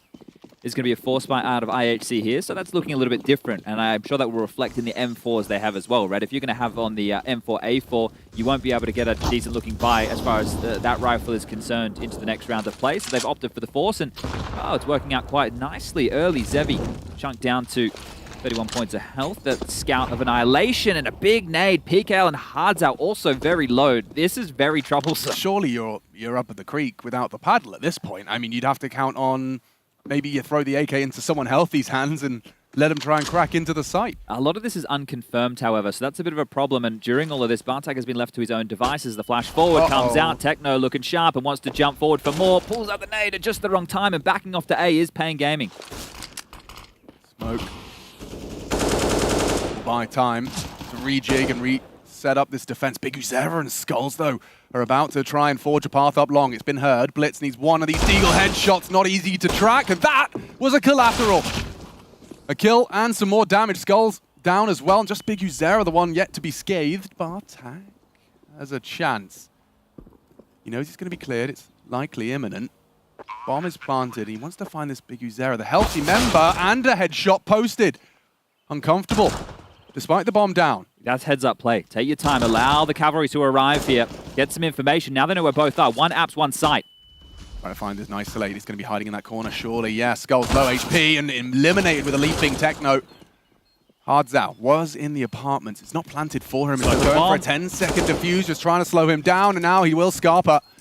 Damage done. Round 1. What a force fight out of the boys of IHC. And right there, that is the nightmare scenario for Pain Gaming. I'm sure the boys on the desk will break this one down for you, but on a map, especially like Inferno with so many tight corridors, if you take early chip damage, right, if you get the nade damage, the scout damage, you're in so much trouble because you're getting filtered through these very tight choke points into pistols, and that's so problematic. You see it unfold right here. Great flash, great find. Techno with a bit more information. Skulls and Big Zero having to react here, but Annihilation, he was the one that tagged Zevi to start off the round, finishes the meal, and Bartek, great play from him. After he gets that first, he could overextend and try and fight the site guy, but he got more information, got everything ready for his team for that retake. And here we go again. Hard Zhao with a double straight up Banana. Blink and you miss it. IHC just collapse early. Annihilation is going to have to continue to survive. Now aggression in the apartments. Annihilation might want to slink back to the site. Bartek going to go for a around the world maneuver. Will they consider this? Trying to overcome adversity at this point, conceding 2 opening frags in the first 10 seconds. Oh, this is risky. Rotating through Chicken Pit is always a bit saucy here. No one's going to consider here. this, though, do Yeah, they? but it's whack-a-mole when you poke your head up. They could be in so many different angles and positions. He's fortunate. Oh, Hard Zhao, no idea. Trigger discipline as well. Will PK reveal himself? That was the bomb carry. He knows there's another around here. Looks the wrong way, and that is awkward. We need to see PKL go down. Blitz smoked off for the retreat. Tries desperately to find him. He overextends, though. He goes through that grey screen. He's a dead man walking. That's awkward. And Zevi parked in Graveyard. There is 0% chance this is being cleared. Annihilation. He's even glancing at Pit. He knows it's not been covered. Hold up a second. If Annihilation just stays in the site, he might not get spotted here by the Graveyard player. Oh, Annihilation's found the kill. The bomb can still go back towards B. There's time for this, but trying to cut them off at the pass. The bomb has to rotate through mid. Oh, baits the shot. Keeps their feet planted. 2 in the fight. Damn, Annihilation is a threat. Undeniably a threat. Goes for it. Just double peeking. Very well played by Pain not to allow a duel to be isolated. Yeah, look, for both teams, this is so touch and go. The type of Counter-Strike we're seeing here, I don't think anybody knows what's going to happen next. The fact that Bartek is able to come up through Chicken Pit, get that kill, we can see he wants to clear the corners, but overextends to the broom closet, goes down, and then you get the push from, I think it was Blitz, top Banana, knowing that he either goes for this fight or the round's basically done. He falls. Annihilation finds this really funky timing, and back into the force we go. Let's keep it up. This is going to get interesting. PKL already up top Banana, but 3 just around the river bend. Off the flash, good headshot out of Techno. He's going to surely pay the heavy blood price. No way, he's still alive. Trying to bail him out was Blitz. Zevi's found him. 2 frags, making it a third as he does eliminate the threat. Now B site is wide open. He's not got the bomb, but he has got the territory. You're right. Guys, I have B. He's thrown both of the B site smokes. He's probably going to pull at least one of these defenders. Weird timing again, though. There's no... Oh, he has one more smoke here. So if he deploys that to long, all good. Bartak's pushing. He's going to go through second mid, but unless Bartak gets caught out here, there's a chance for him to unravel things. Yeah, caught out. Good timing from Skulls. Okay, handled. Pain should be the first up to 10 here. Annihilation might want to pick up one of these rifles towards top Banana and try and save. I'm just still recapping that. You know, you win, you're that incredible, like, scout tags and nades into conversions, into a second round force by win, and then you concede 2 and give all of that back. Yeah. Bizarre, but also exciting. Exciting, it's right? It's definitely exciting. That's my favorite term when we get a little bit of Asian Counter-Strike in the server here, but also I want to at least throw that, not shade, no, but branding in the favor of Pain as well. Now, if you do want to check out the main stream, you can check it out on Twitch or YouTube. And we do have Greyhound taking on MIBR over there, so a bit more representation from the Southern Hemisphere.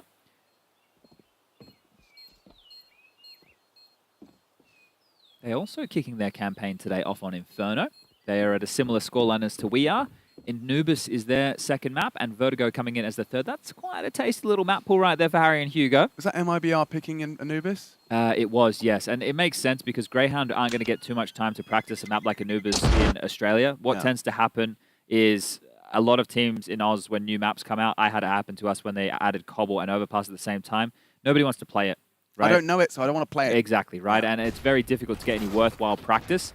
That's traditionally where you need a bit of a boot camp overseas, which is something that wasn't afforded to Greyhound either here. So if they don't win Inferno being their own choice, it could be a 2-0 here, and the Aussies might be going home quite swiftly. Still, frustrations look to be starting to show. IHC currently with just 1 round to boast, and that was with a compromised buy. This one even more so. It's just that save rifle. Only an armor investment around it.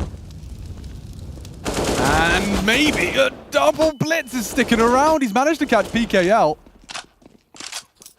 It's given them something here, but Score did have 2 flashes during all of this, and he burnt both of them just so Blitz could get out. They didn't actually use the flash to initiate. He just went dry, which is crazy in itself. But then Score just burnt both flashes immediately. So to reinitiate a fight, it's going to be dry again.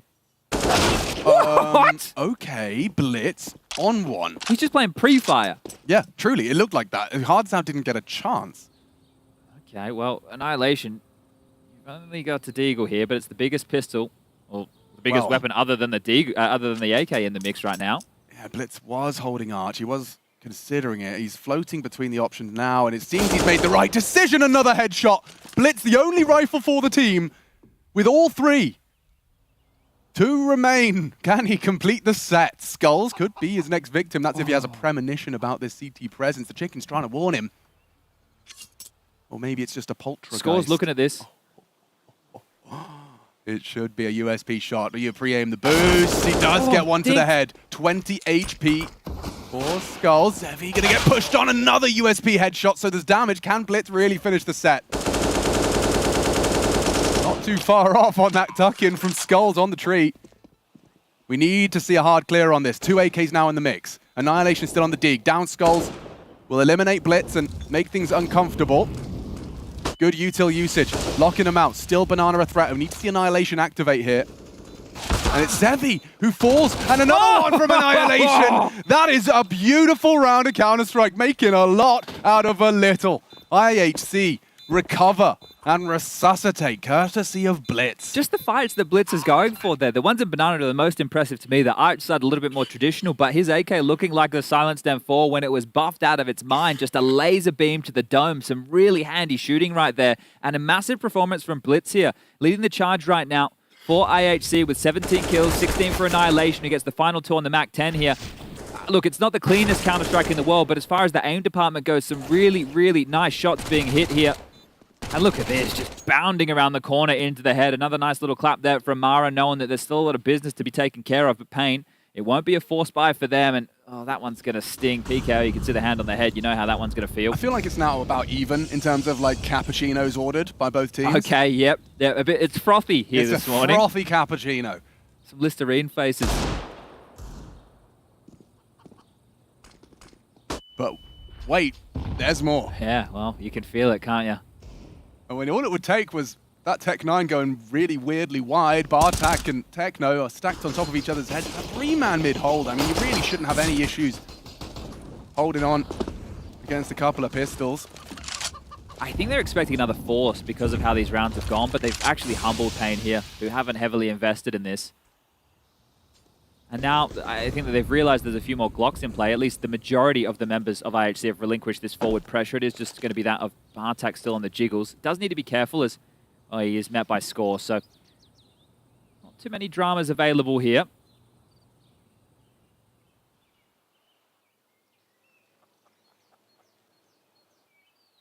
That's great.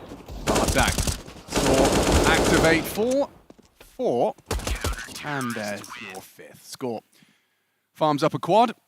And on the eco, and as you said already, just forcing Pain into some humility for that round, but doesn't last long. We'll be getting those AKs back out, and round 22.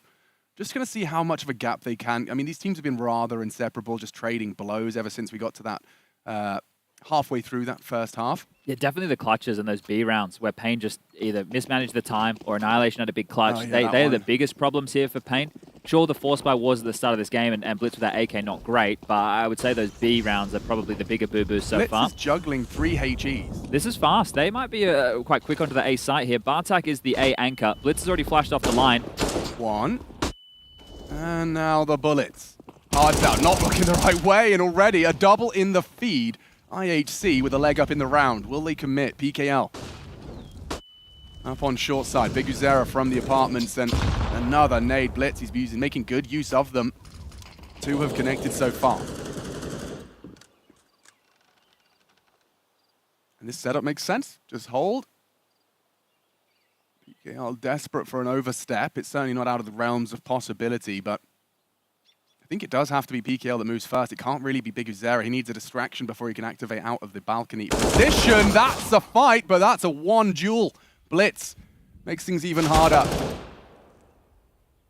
Continues his hunt to no avail. Big Uzera puts him in an early grave off of the Galil, but 45 seconds in the 2v4. You can understand the CTs with this cut of noise will start to consider the potential of a beast as well as that A site. They have found the gap here, though, expecting them to play 2-2 because of the cut of noise. This is the right call here. And if they wrap on towards the site, the first player they'll have to deal with over towards the headshot position in pit will be Bartak. And then they'll have to deal with, Techno, who you can see him just playing on that Cold Zero box. Playing that headshot angle with the perfect gun for it. There's a prime example as to why. Wasn't ready for them both. Maybe there's a world where Big Uzera can find Techno.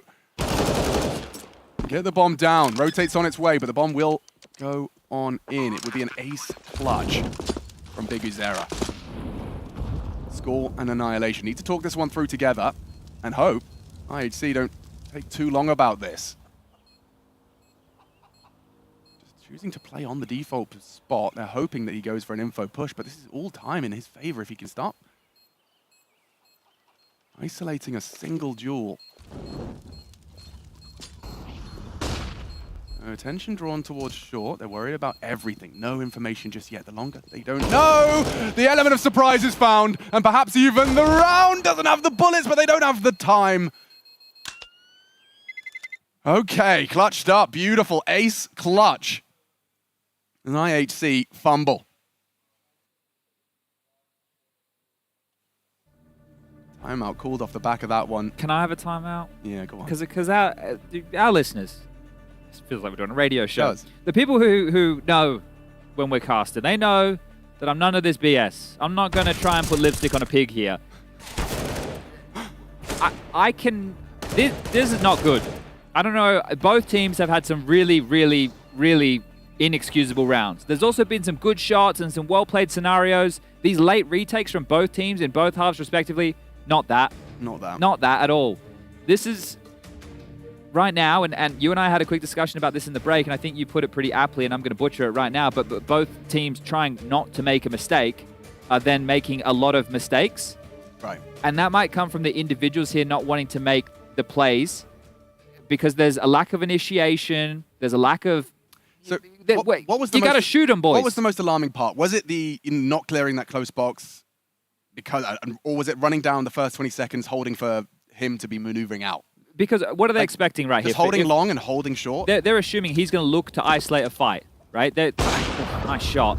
They were expecting him to start looking for a jewel somewhere to make sure he could have a one-on-one. He didn't push long. He didn't push short. They mollied the pit. He could have been up in halls as far as they knew because they took too long to make a move. They gave him too many options, which meant as the clock got lower and lower, when you're retaking in, you have more and more questions that you have to ask yourself. It's not even giving him options. It's like they left too many options available to them. By the time you're going in, it's like, he still could be there or there or there, and you end up just jumping into the site looking a little silly. Yeah, and I want people to understand, you got to give credit to Big Zero. He's doing the best he can. It was IHC just making some very, very poor errors there. They weren't even forced errors. They were unforced. I don't know if I can call it an ace clutch either if the bomb takes the final frag, but...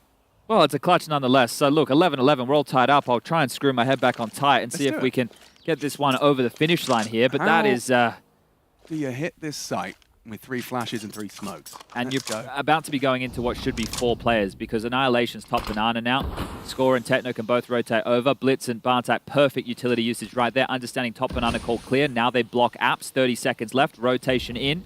And this should be an IHC round, but hey, this is opposite day. Let's find out. Blitz reveals himself from the trajectory of the incendiary, repositions as well accordingly. 18 seconds. Guys, what do we do with this? You've got no ground and no time. And yeah, this one, it was a tough puzzle, to be fair. Yeah, there wasn't too many right answers there, especially with IHC's top banana info play on Annihilation. So 1 AWP kill, about 1 minute and 20 seconds, and we'll call it 12 for Listen, Mongolian no one's side saying now. every round of Counter-Strike is an exciting adventure. No, that's why the last few always are, especially in an outsiders game. That's for real. There's nothing more exciting than seeing James realize he has to clutch and then doing it. It's like it's alarming how often he does actually clutch up when he has to. He's blue balling all of us for that final moment. Yeah, exactly. So thank you, James. He's teaching us the art of the tease. It's not always everyone's cup of tea, but maybe it should be. That was the shot from Annihilation onto Zevi, and that was the round. As you just see, and we'll highlight it, the positivity behind the use of util. Just blocking them here as... They do have a bunch of save rifles. Poor Zevi's had to operate now with a P250. No armor for him whatsoever. Oh. And right now, because of the back and forth nature of this half, Pain are actually in the worst position if they are unable to convert. Right, these saved rifles, no loss bonus, meaning next round only 1900 loss bonus. They'll have to force again. A lot really goes into this round here for Pain. If they don't convert this, I think the map might go down the gurgler. Let's find out. They can get their teeth back into this. It's been a real wrestling match between the two of them. Mud wrestling. Yeah. Baked beans, perhaps. You will eat the flash and just immediately pull the trigger and back away. You can see the procedures outlined. Okay, 2 smokes, 2 flashes. Ooh. That's all they have to operate with here. And again, you have that horrible sinking feeling when you hear a CT smoke drop. Do you have to respect it? If you're around that corner, there is a gap, the Cloud9 or Hobbit smoke. Yeah, that's easy. Gets away free. Molly to stop the push, and they will charge on through and extinguish required, and now Wrap in ruins. Oh, nade out. Blitz has been caught out. 1 HP, needs to die. Will lose a teammate in the meantime. Hard's out, in trouble. And a back turned as Annihilation will make this round a quick one. You can see that there was just Pain running out of options there. They didn't have many tools on their tool belt left in order to hit that site, and it felt like that was quite the case early on. I just want to note here for IHC, especially in these mid to late rounds, they are playing for info either top mid or banana, right? We didn't get it captured because the focus was surely and correctly on banana, but there was jiggling going on the long side, and they could see nobody was top mid, and at that point you're either expecting a halls pop or a B play, and they'd already had B pressure. So right there, well, you connect the dots. It makes a lot of sense that it will be that B maneuver, and here it is. Pain got left in this weird position. You could either force again or take the eco, and they've taken the eco with the 2400 coming into the bank balance next round. So it should be, unless IHC take their hands off the mouse and keyboard, it should be a 14th round here because it is Glocks. Yeah, it's nice to see they've actually got some kind of deliberate anti-eco nade trajectories, just going for some nade damage early. Mollies to stop any quick grouped activity.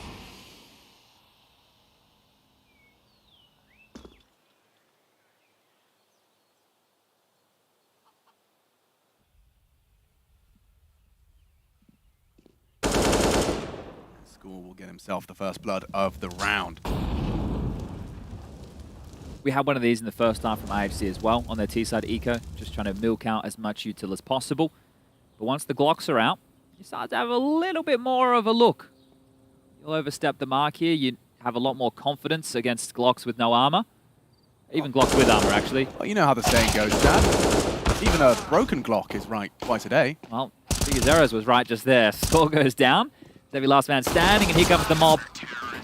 All right, 2 more rounds right here for IHC to scoop up to confirm their map choice of Inferno, taking us to Nuke, where Pain have decided to take this territory. But with the way both teams seem to be approaching things, we will see, standard smoke walls. It's not going to be anything crazy. We're not going to have a Furia who refuse to go outside and do all their plays late through Squeaky Door, right? There is going to be a bit more of a standard variety. But this right here is the business end for Pain Gaming. Do they have anything else to say here on Inferno, or are they going to be sitting 0-1 down in this survival best of 3? That's a CT smoke and a boost. Look what it's led to. Annihilation quite literally set up for success. Yeah, that right there is the Furious smoke. And traditionally you're throwing that so it extinguishes the car molly and you can peek behind the car and get an early one. But they threw a smoke of their own. So quick thinking from Annihilation and Co. And a nice opener there. Well, this might be the first nail in the first map's coffin. It's Pain Gaming just slowly kind of bleeding out in this second half. Both teams surprisingly giving a lot of space here on these CT sides, right? You can see here, top mid control, you can have it if you want. Banana control, it's all yours. And they have the number advantage, so makes a bit more sense as a flash forward at least gives up the jig of a little bit of presence. Because you can see him giving a couple of orders there as he does make his way towards Banana to join the rest of the crew. CT smoke deployed, one in exchange. They've blocked each other for the next 20 seconds or so. And, well, look who's already starting to make a little bit of a rotation over. Annihilation in CT spawn. Feels like he's gotten wind of this. More utility to slow them here. Very good util usage from IHC. Yeah, and even dropping nades in spawn. So you can pick up some extras on your way through. Annihilation's got himself some extra juicy goods and a little opportunity if they do go wide. He's vulnerable. The nade successful. And Techno fragging. Pain really are running out of options and players. One back from Skulls, but it's short celebration. And that'll do nicely. A smoke, a coffin, it doesn't matter. Bullet finds him anyway, and we are up to 15. IHC with 4 opportunities to take their map pick. And again, we'll just return to that back and forth nature here. So at this point of the game, even though it feels like we're very, very deep in the half, the lost bonus, the lack of plants, you add all of that together here. Pain goes into the final round of play with the high end being 3.6k on Skulls. That was facilitated by his killer in this round, right? He gets that extra $300 bonus. And then you look at the low end, we're talking about, I think it's 2.4, something along those lines here, as they do start to purchase in. We'll be looking at Mac 10s, Galils, maybe even some Tech 9s or Deagles. And this is the last-ditch attempt here for Pain, going up against a fully purchased IHC. M4s are plenty, util to boot. AWP still on Annihilation's hands, who is top fragging in the server right now. I'm less concerned about Pain in Inferno. I'm just concerned that they do seem to be taking this quite hard. I'm no body language expert, but it seems that this is it feels like yesterday again, in the sense that they're not quite playing their game. And they can get into your own head quite quickly, feeling like you're just not able to play the game you're expecting to. This is fast. Very quick. And against an AWP that's very quick on the wrist. Nice from Annihilation. Trade's not there. Okay. Oh dear. Okay, Bartak does eventually pull one across the line, but still, looks like we could have more rounds to talk about. Score and Techno, though, make it just Score. Techno, a bit of lackadaisical around that banana push. Yeah, you can see Zevi's mouth moving there. He heard all of that. But Score, do you really want to have a look here? You don't have a whole lot of cash. Your teammates can drop you in the next. A 1-on-3 to close. Would be apt, wouldn't it? Barrel spotted, I think. Definitely. Yeah, definitely spotted. I think Skulls just saw the barrel just leering forward there over towards Scooter. That information comes across. They swing together. They finish things off. They get themselves some M4s, the AWP for good measure, and a second lease of life here. Do you remember Scooter? Did he make it to Oz? Was that a player? No, it was like a. I don't want to call him He was from a television show? No, like a musician. Oh, Scooter. with Crazy Frog. How much for that fish? Was it from Crazy Frog? Ring, ding, Nah, ding, that wasn't Scooter. That was Crazy Frog. Oh, he was someone else. I thought it was... Okay. No, I don't know, Scooter. How much? No, maybe he did. But anyway, IHC, they are taking a timeout here. Second timeout used thus far in map number 1. Understandably so. Big investment. Most of the cash being utilized here. Just Annihilation and Blitz with a bit residual. Mara, coach, given the marching orders to close things out now before it gets out of control. Otherwise, we might be seeing ourselves heading towards overtime. And for IHC, OT ain't much love when you go OT when you've had a 15 to 11 lead here. Nothing crazy, and that was a fast move from Pain. So IHC are just starting with a standard opening, 2 banana, 3 porch side. Little boost in the boiler room there to catch anybody off guard in the default AWP as well. And again, just great util damage here from IHC. Either they've blocked well with the smokes and mollies, they've done great damage with the nades to chip away. Yeah, a significant discrepancy in utility damage between the two teams at this juncture. Have to go B here. They're coming in quick. Counter util down. It's up to Techno and Score for this initial engagement, and engage he shall. 2 on the M4 spray down. He is being flanked. Ruin's Wrap does well. Need to clear Techno. Oh, and handles it. Only Zevi to extend play on Inferno. Techno ensures IHC take map 1 of this best of 3. Pain now backed against the wall, back against the ropes, and must win the following 2 maps to stay here in Katowice.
Welcome back, everybody. We're here at IEM Katowice. I am joined by Lewis. We are the telestrator. We're changing things up just a little bit because we want to touch on some of the intricacies that we have seen in this first map.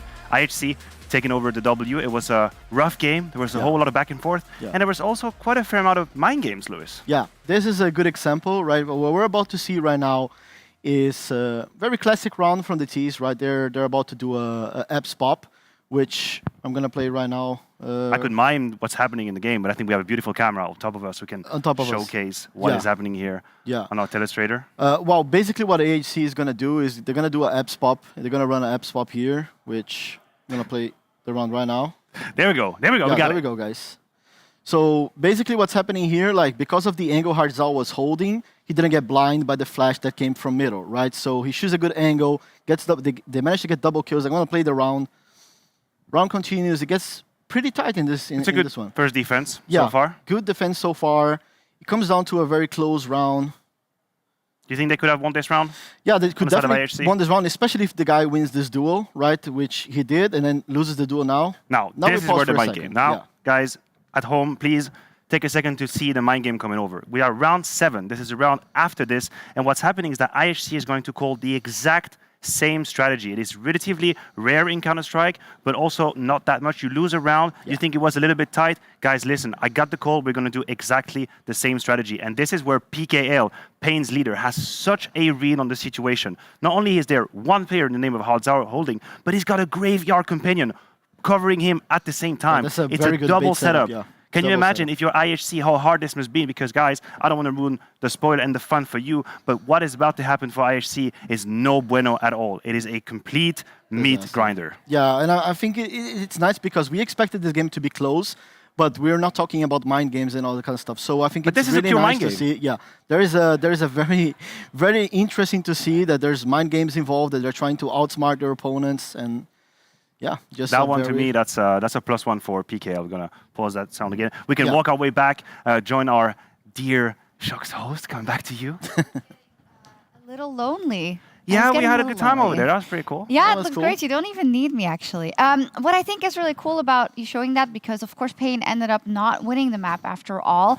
And we were talking in the green room about the fact that IHC at times looked sharper. So that for Pain to have a chance to overtake, we're going to need a lot of those moments, and they are very difficult to replicate. Yeah, you're absolutely correct. I think that in the first half, Pains took over by some of these strategic moves. I feel like maybe from an oversight or an overview perspective, their Counter-Strike was slightly better, but IHC had such a strong mechanical raw power to them that they were actually able to overcome some of these situations. Here, that wasn't the case on our example, but damn, they shoot hard. Yeah, I missed a little bit from a couple things from Pain Gaming, right? On their city side, I think that if you're Pain Gaming and you're playing against a team that is going to be, as we spoke about, they're going to be not as methodical as some of the other teams will be on their T sides. So there is a lot of opportunities for the AWPer or for the riflers to get those entry kills. And then there is a couple moves that you can do as city to get those kills, which is usually something aggressive. I'll give a couple examples. Like, there's a couple ways to break the default at the beginning of the round. So with the app setup, for example, or doing something towards second middle, or pushing towards middle, or actually fighting for banana control and They keeping never did the that, control. right? Yeah, we haven't seen much of that. You know, it was way too passive, in my opinion. Something that maybe it comes from the game yesterday. You know, they tried to play way too aggressive against ends. Today they're probably like with the approach of like, let's play our game, let's play more calm. And maybe that wasn't a good plan for this particular matchup. Maybe not. We also saw PKL with his head in his hands at some points when it was very early in the game. How close are you with them? How much do you know about kind of their body language and how worried we should be? Well, as a coach, like usually when the IGL is face palming and it's kind of like stressed out in the middle of the game, that's not a good sign, right? And especially as the IGL, like you kind of want to give the vibes to your players that, hey guys, this is under control, you know? And I kind of miss that from the Brazilian guys, you know, to show a little bit of more energy. I know it's a tight game, I know it's close, but if they show like that they can trust each other, that we can do this. I'm kind of missing that from them, and I hope they can bring this to the second They are round. Brazilian after all, so maybe they should actually Yes. shout in So the I have studio. a talk with them immediately. Who knows? So the Air Force Aim High head-to-head is between PKL and Blitz. Blitz, who had some crazy rounds, actually. Very sharp, honestly very sharp. And I can understand PKL's frustration because it felt to me like in some of these rounds, Pain actually had the right decision. They had the right pieces in the right place at the right timing. But someone from IHC, Bleed for that matter, I did that a couple of times, would just come up with a massive double kill. So clean, so clinical. And then you're left thinking, when are we going to win rounds? If I had the right call, if I took their defense off guard, if I took everybody by surprise, but still the one lonely defender puts down 2 or 3 of my attacker, when am I going to win? And I think this is where the frustration comes from. That's frustrating, isn't it? Yeah, well, we saw a battle of the IGLs, right? Which Yeah. makes it even more interesting that the IGLs are stepping up. But, you know, just in general, I think that, as we spoke about, I think the IGC guys, they look really sharp. Like, they are very good individually speaking. And I think for Pay Gaming, it is kind of underwhelming to see that guys like Biguzera, for example, who is in a spot to be performing better individually, and Zevi as well. You know, I think they all need to step up. We saw that from PKL yesterday as a leader, putting up frags and also calling pretty well, but we need more. We need more from the rest of the players. When it comes to kind of the players as well, Annihilation, rather, better player than the movie. Although maybe some people really love the movie. But he was brought in, right, before the major, and there had a lot of nerves and wasn't able to show what he could show. I think we saw it a little bit more here, and we still have to take into account that they are playing with a player they don't usually play with. I feel like we almost forgot, which is very good news for them. Well, they're strong enough individually to make us forget about it, right? Yeah. They make us forget about the mistakes because they have individuals with very strong shoulders in that game who've been able to step up time and time again. Not even the full lineup. You mentioned it, right? Kabbalah is not here, obviously. A very happy situation he's having at home. We understand their priorities, but still, I feel like the individuals did what they had to do. They stepped up, they made the move, they made the difference, and this is why IHC is now 1-0. They are, but after the break, of course, it is time for map 2. We are going to Nuke, so don't go anywhere.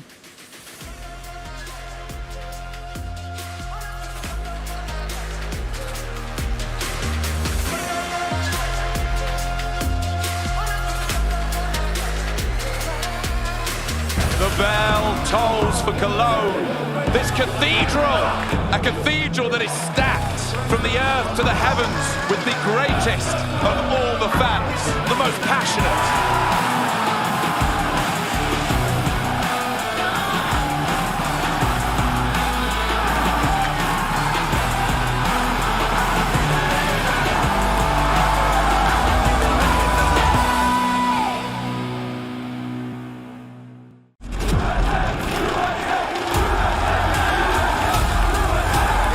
Dallas, we're back.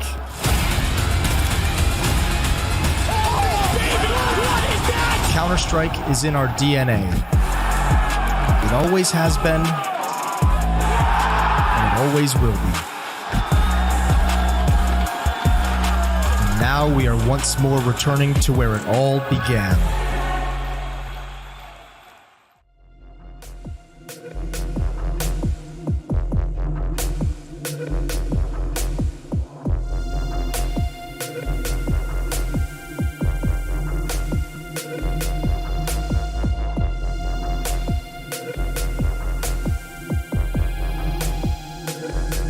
This is the least candid shot I'm doing during the lobby.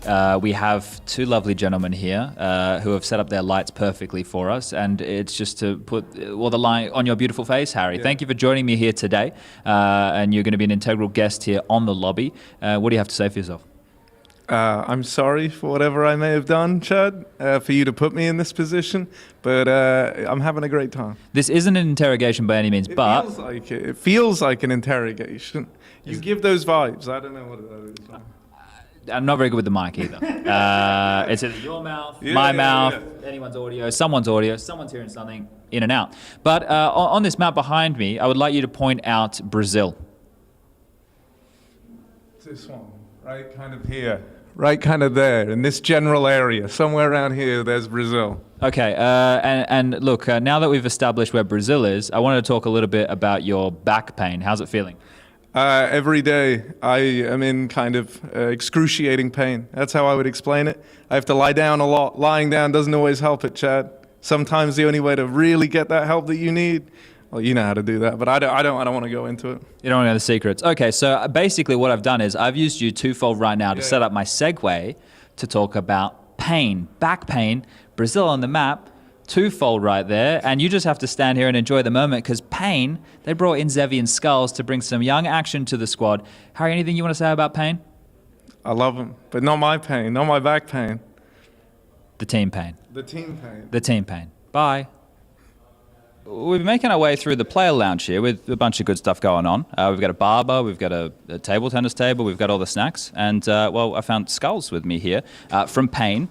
Mate, long way to come. It's a bit cold outside. I imagine that's not how it is back in Brazil? No, not really. We was back there taking photos right now, and it was really cold. Yeah, no, mate, I got to rug up. My eyes get all red. For me, it's really strugglesome. I think we're both from a hot place. But, okay, so Pain's here, right? You guys seem to be the most slept-on Brazilian team, I think, because the results from Pain, they always seem to be good, but no one's talking about Pain. Why is that? I think we didn't have the opportunity to play against the better teams yet. And now we have the opportunity, and now is our time to shine. Okay, all right. So a bit of confidence there. Now, you and Zevi are the two newer boys to the roster, right? Joining PKO, Bigizera, Hardzao. You bring some firepower to the team, but what else do you guys bring to the team? I think we bring some kind of how can I say, like good mood for the team, younger mood, and that's why the team changed so much. Okay, so there's been some evolution of Pain, and we should be able to see that here in Katowice?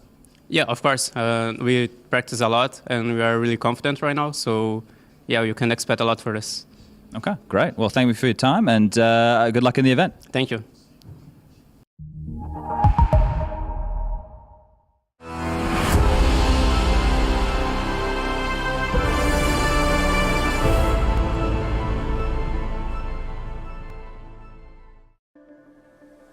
We are back in business. IHC and Pain Gaming duking it out for a chance to get themselves over to the main event. Katowice, it's underway. We are live from Poland and bringing you the action here. Myself, Machine, and Chatty B. You can call him Sponge, you can call him Spoonge, you can call him anything you want, really. Yeah. Just be respectful. Yeah.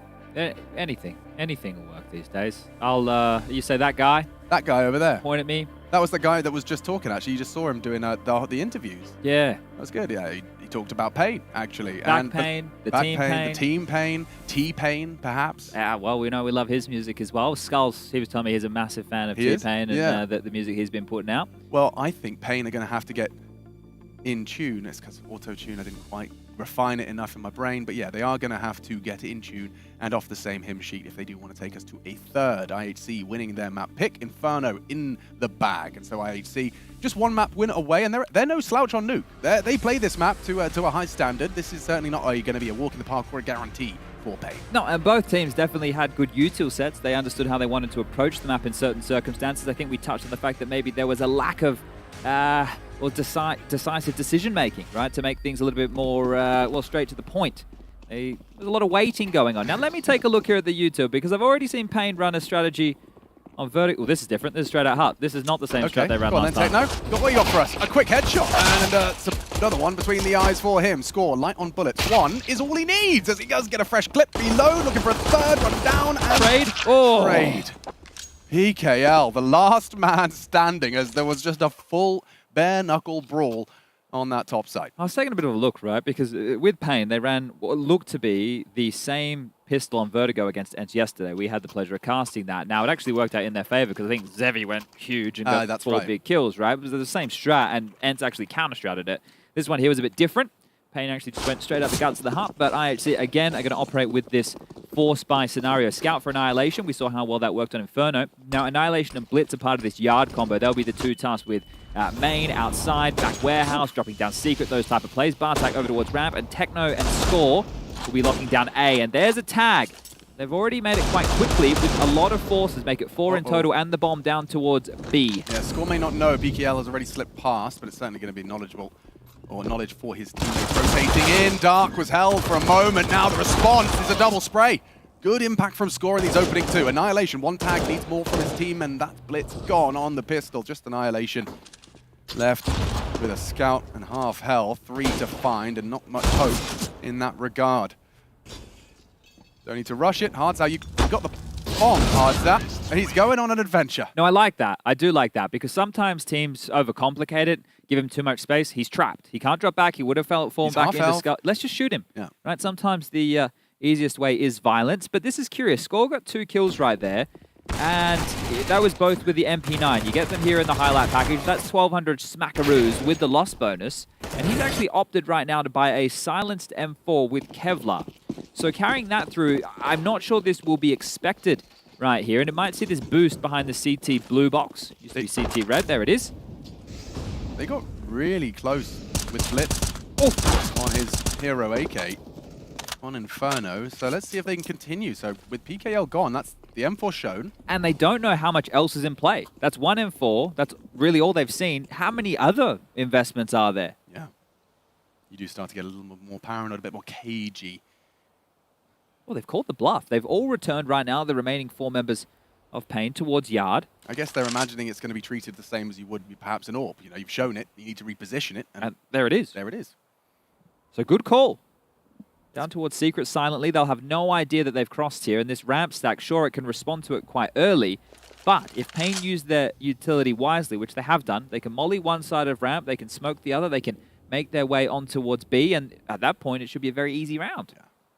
Just got to putt it in at that point. Yes, Scorers found that opening, but a nice response and one with some initiative. They're clearing lobby, which is the quote-unquote wrong call. They'll hear the glass and realize their mistake. But as you discussed, Util's good. Round pretty much a guarantee. Oh, Blitz is coming through this. Risky business from Blitz. Yeah, giving it a little look, seeing what he could muster. Okay, he's not going to kill. And another! No, not like this, with Hardzao and Skulls. Trying to get the egg off of their face. There's Techno, ooh, no, Blitz has got the frag, and now it's all onto Skulls. Now they are low. On the bomb is Techno. Blitz, he's been hitting every shot he takes, but off the bomb, knocked off now. Skulls to come up clutch, and he's run on down. And IHC, again, impactful. Just the one rifle they came in with that. Score leaves with 3. Blitz the double to really make that a reality. IHC, feel good ink right now. That is going to be huge for the morale. Whereas on the other side of things, Pain are the ones with the backs against the wall. They're the ones who are trying to take this to 3 maps, and they've just lost another. How does that happen? They're not expecting players to disrespect smokes, and that caught them out on their CT side of Inferno too. Remember, Blitz walked up mid, popped that guy over towards quad side, and this is going to feel great for IHC to win a round like that. Pain with another real bad round, unfortunately. We'll see them follow through with a force by 2 Deagles, 3 AKs up against now a fully equipped IHC.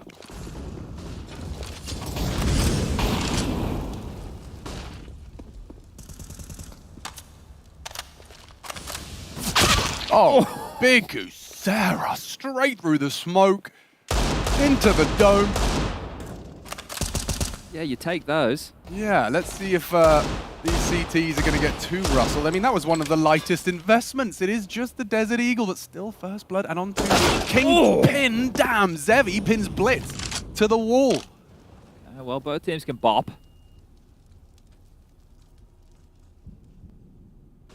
Got Bartak to be tested next. IHC running out of players.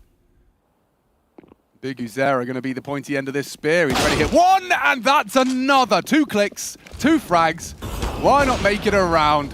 Finally cut down, but that reveals the AWP, and the round surely going to fall into place now, as only really Techno was in the vents considered if he wanted to try and be competitive for it, but it does seem like instead they're going to look to hold on to these rather expensive weapons. I feel like the way the rounds have gone, IHC are going to make you question everything. Clear every corner, take nothing for granted. And I'm sure we're going to see Big Uzera POV, or I'd like to hope so. But just a well-placed crosshair, enough repetitions that he knows exactly where that head will be, or at least has a pretty good, damn good, educated guess. And nice response, though. It still will be another IHC buy coming into the next. You can see here on the right-hand side of your screen, Blitz has 3.8 before the loss bonus, Score has 3.1. Bartak, there's a bit of a conversation to be had about his purchases coming through, but he is the ramp holder, so you can always operate with an MP9. Something a little bit less potent in the purchases. And Kablamo, the official sound effects on my brain not working, but the sound effects by the original Batman. Kapow. Kapow, kachow. Kachow. You guys got a different version. It's only 30 minutes away. That's true. And here it is. Bang! Oh, yep, that'll do nicely. And so will that. Zevi providing, as well as that double from Big Uzera. It was a great shot out of Annihilation, just the top of that head showing over the box. But feeling good about that one as well. Even a bit of a smile with the bump. Let's see where we go from here. We're into our 5th round, and it's the closest we've seen to a full gunny. AWP in play. Annihilation, what you got for us? Smoked off, and immediate reaction is down the vents. I like this. Positioning for the knife kill. He's being a cheeky boy about it. If there was anything quick off of that smoke, makes sense. You see how this works though, right? So Annihilation is the AWP, you're expecting him to watch yard. No point when there's a smoke wall. So Blitz, he calls now that he can't see the secret cross. Annihilation goes down the vent. He'll reposition and lock things down for the double door size. Thank you very much, Chev. And now Blitz will drop back into a more passive position to cover off if they want to rotate around and make their way towards heaven. that means top side players, Score and Techno, will have to worry about main. So they have to worry about Hut, Squeaky, and main at this juncture. But as a top hit, Pinned and Skulls will take that one every day of the week. But Blitz with a double up out of nowhere. Yeah, both of them down in a blink of an eye. Annihilation activates. He wants to go clear out Secret, and there is going to be somebody lingering. That's the bomb carrier. Big Uzera's got, oh, sorry, Hard now is going to have to be very, very careful.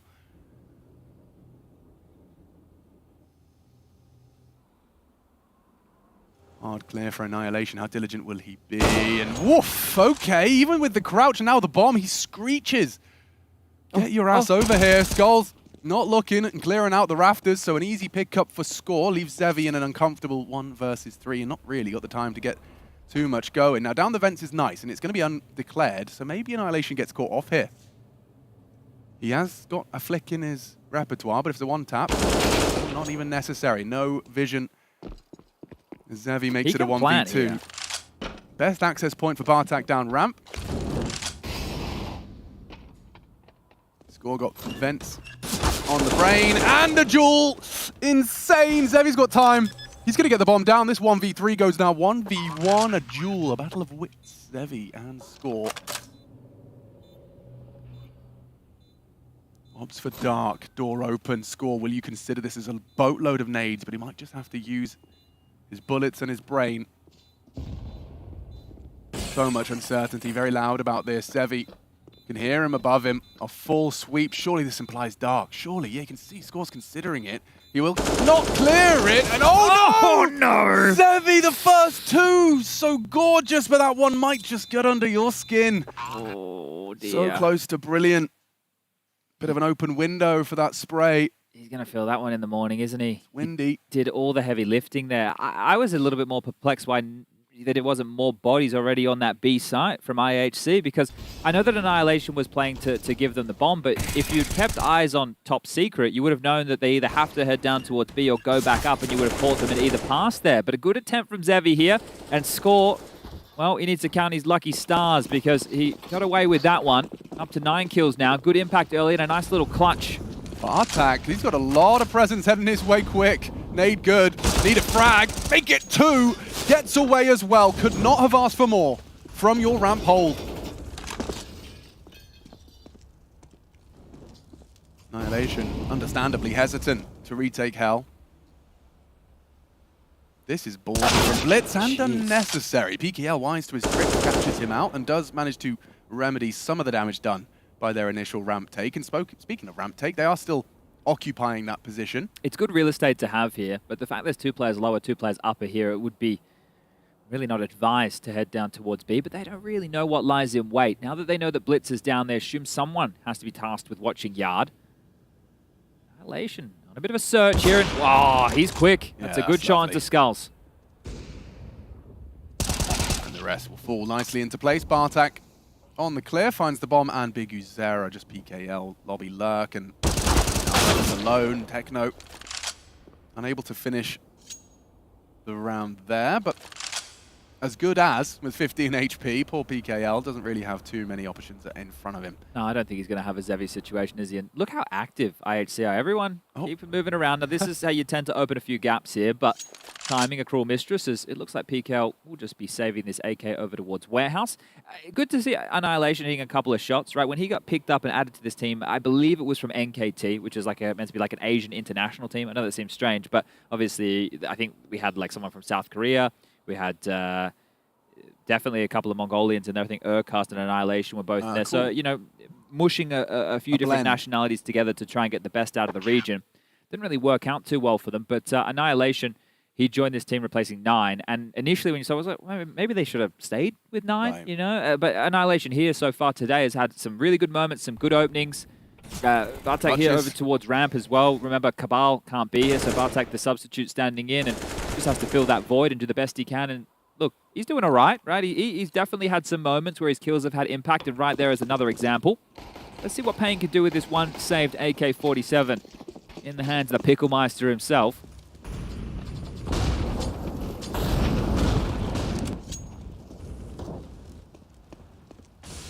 PKL's already got himself across and unspotted. And information has not been relayed, and therefore there is something to be said about this play. Ooh, down the vent. Might be a little bit dicey here. Blitz, you're about to get sideline, blindside bullet. Well, not in the side of the head, but definitely on the side of the body. That's a rude shock. And now Bartek's got a bit of a rock and a hard play situation. He has to deal with ramp, and, well, consider it dealt with. This shot out of Annihilation, still not too much trouble. And PKL, yeah, his element of surprise continues up the ramp and puts it into Bartek. Recovered M4 for Zevi, no armor on that, susceptible to the punch.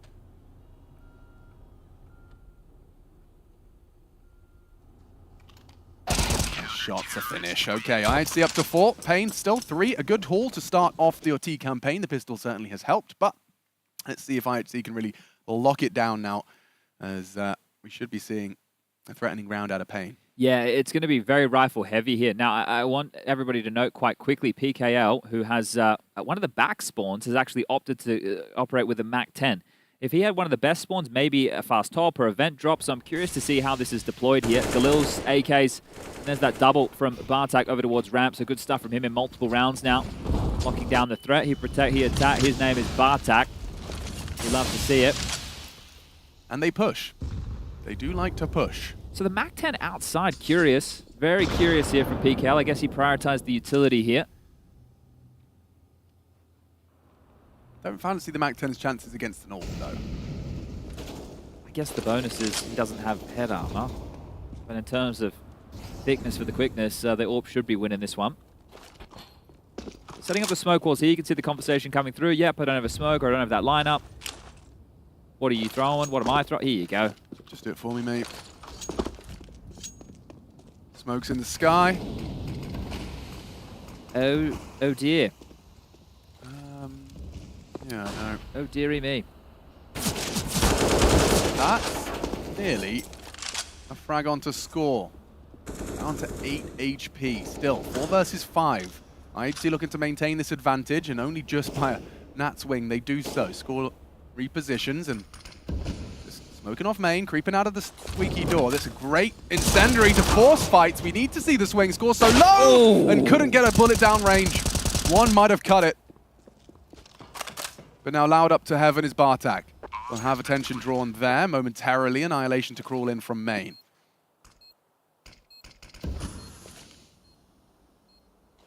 Waiting for the cue. Bartek's got the lineup for a pop. Like this from Skulls. Why not with the low HP? Take a little bit of a gamble to perhaps close the round or deny this retake. That's big from Big Uzera. Appropriate. Blitz. It good on his promise, and now this flank should have the round, especially with a bang, and there you go. Skulls will put the cherry on top for a fully level game. 4-4.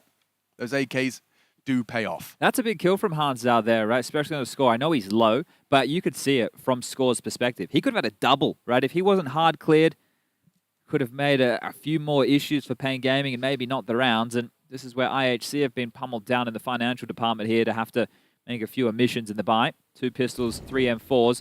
This is the fight I'm talking about. So Techno, the incendiary is good, but they wanted to take that fight, and the kill from Hanzhao there on that clear. Very, very important. And PKO enjoyed that one. So keeping the boys fired up. And this time the smoke wall works. Yeah, and it's rather swift. Blitz, he might be right behind him if he's not careful.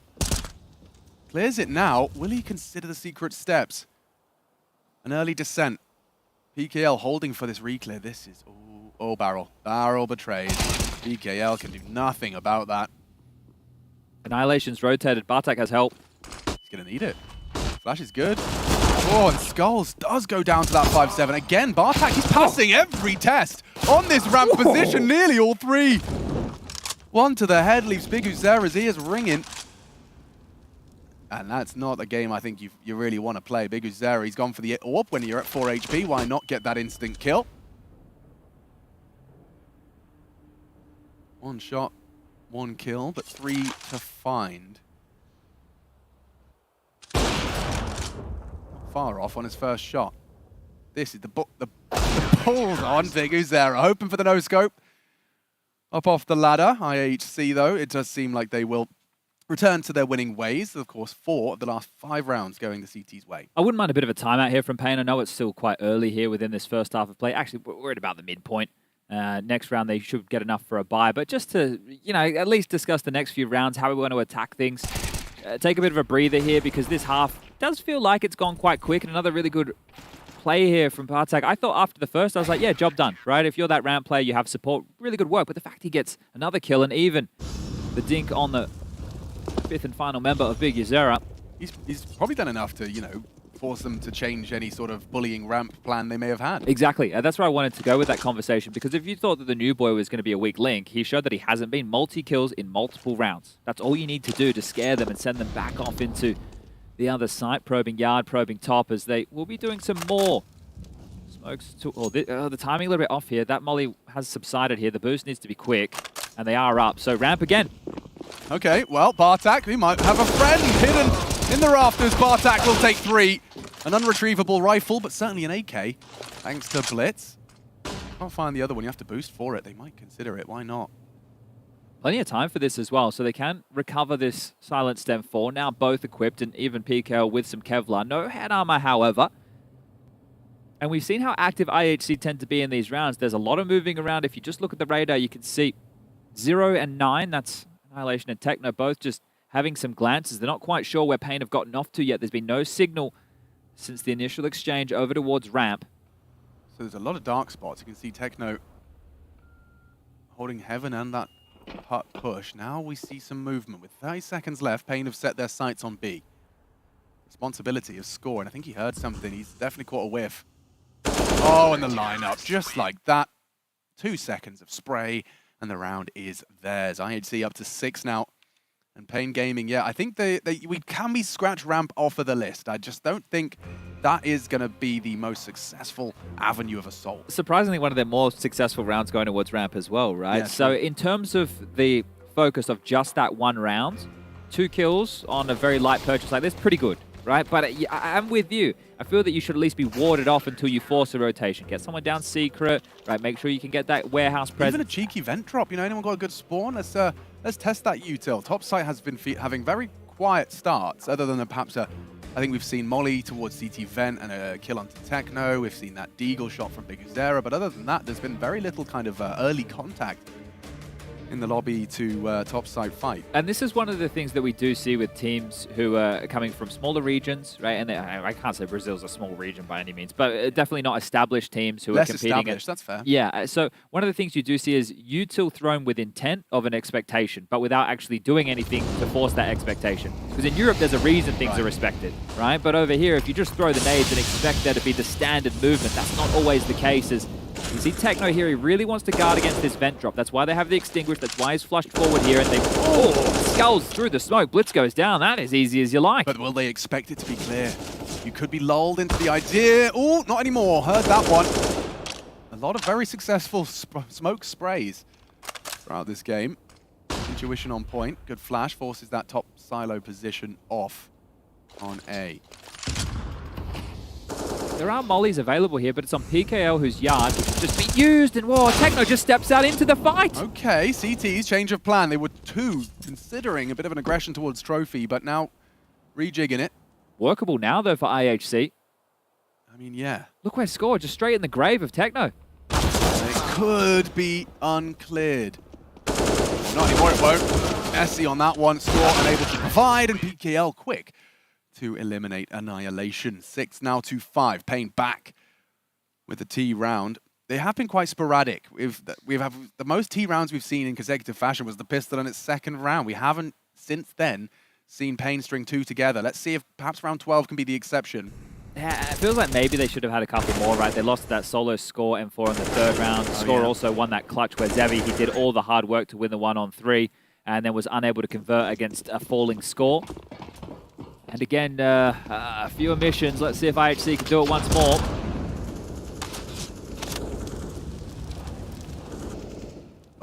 Careful now, Blitz. He did concede a nasty death previous. PKL saw 2. Mouth movement, saw the position of Credit Card and Blitz on the aggress. Yeah, and immediately Chef has the same thought as I'm sure Pain do. That sounds good. 2 yards, you say? Could be uncomfortable. Feels uncomfortable. Oh, and Annihilation doesn't really get many more of those. A pot shot taken and run on down. Now just that very potent 5-7. Skulls though. 2 on the ramp. The rest were M4s, and I think the easiest option here is just to go ahead and press F12 to save. very close here with 2 players already lower, and I don't think they're expecting that score. If you got that kill, maybe there's a chance to get into They're things. going for it. Big frag, big down. Now hearts out. Oh dear. Collapsing.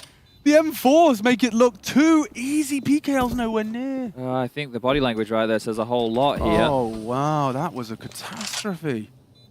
And yeah, they're going to do a 10-second defuse, and Blitz is going to laugh at you. Okay. I said that you have to start expecting everything, but they tickle them over towards the door. The bomb's actually getting planted open. And the reason they can do that is because of the molly that lands bottom of the stairwell. But that had faded with that exchange. So as the digits get punched, the door swings open. They forget about the players over towards window. They remove one from the site for free. We'll take that. Thank you very much. Then they win both duels towards the window side. Skulls is already low. He doesn't want to fight. And this is after this opening towards ramp where Skulls gets the double up. So Blitz and Score in combination just absolutely ruin things here. And frustrations must be at an all-time high for Pain right now. You can feel it. This is over the course of 2 maps. Way too many micro mistakes here that are costing them some really key, crucial rounds against IHC. And there's nothing more frustrating than being close to that next elevation. That was elevation and evolution combined. Either or. Both work. Yeah. Look at Bartak. He's got an aggressive over towards ramp here. So he'll be quick to the chase if they do hit top, which they're currently posturing for. They've thrown yard smokes, misdirection, but here comes the top play. Zevi's molly backside flashes will be in to... Bartak, shoot him. Please. You're making me... No, they're coming. Oh my god, oh my god, oh my god! They have no idea! 3 from Bartak! The substitute just wrecks house! The trigger discipline. He's 18 years old. That's mad. 1 would have been fine, but 3... That's round defining. As soon as my teammates would have called that top pit, I'm killing that first and I'm swinging wide. He has just put IHC in the position to win out the half here. This is Pain's pick. This is for survival. This is to take on Furia tomorrow in a spot in the group stage here at IEM Katowice. And Bartak, he steps up. Baller. Absolute baller. And body bagger.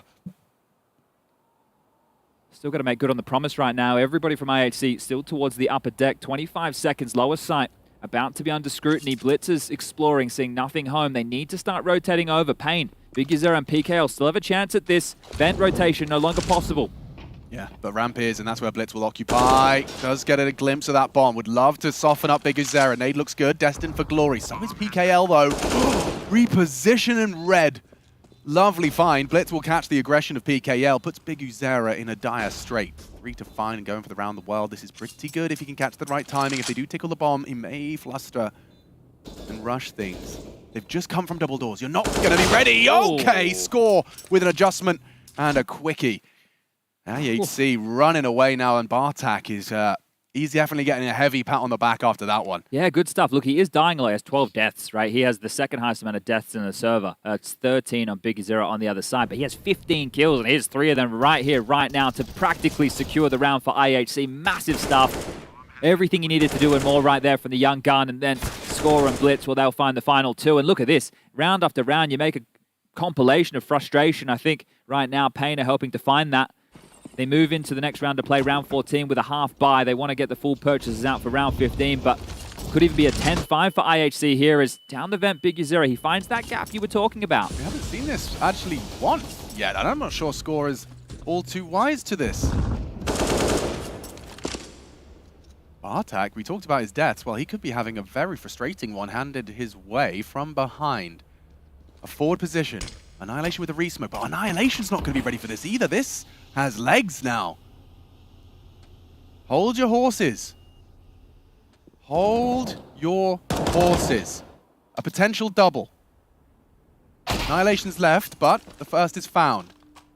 Ramp is theirs, and a flash to stop that rotation. They can get the bomb down, perhaps. Annihilation catches one, or at least a glimpse of a descending T. It's Zevi, whose blood has been boiling. Annihilation down. PKL puts his name in the feed. Score has just done it again. A triple. Making a quad kill. Walking through the smoke. Disrespect by every definition. PKL would have to find another 2.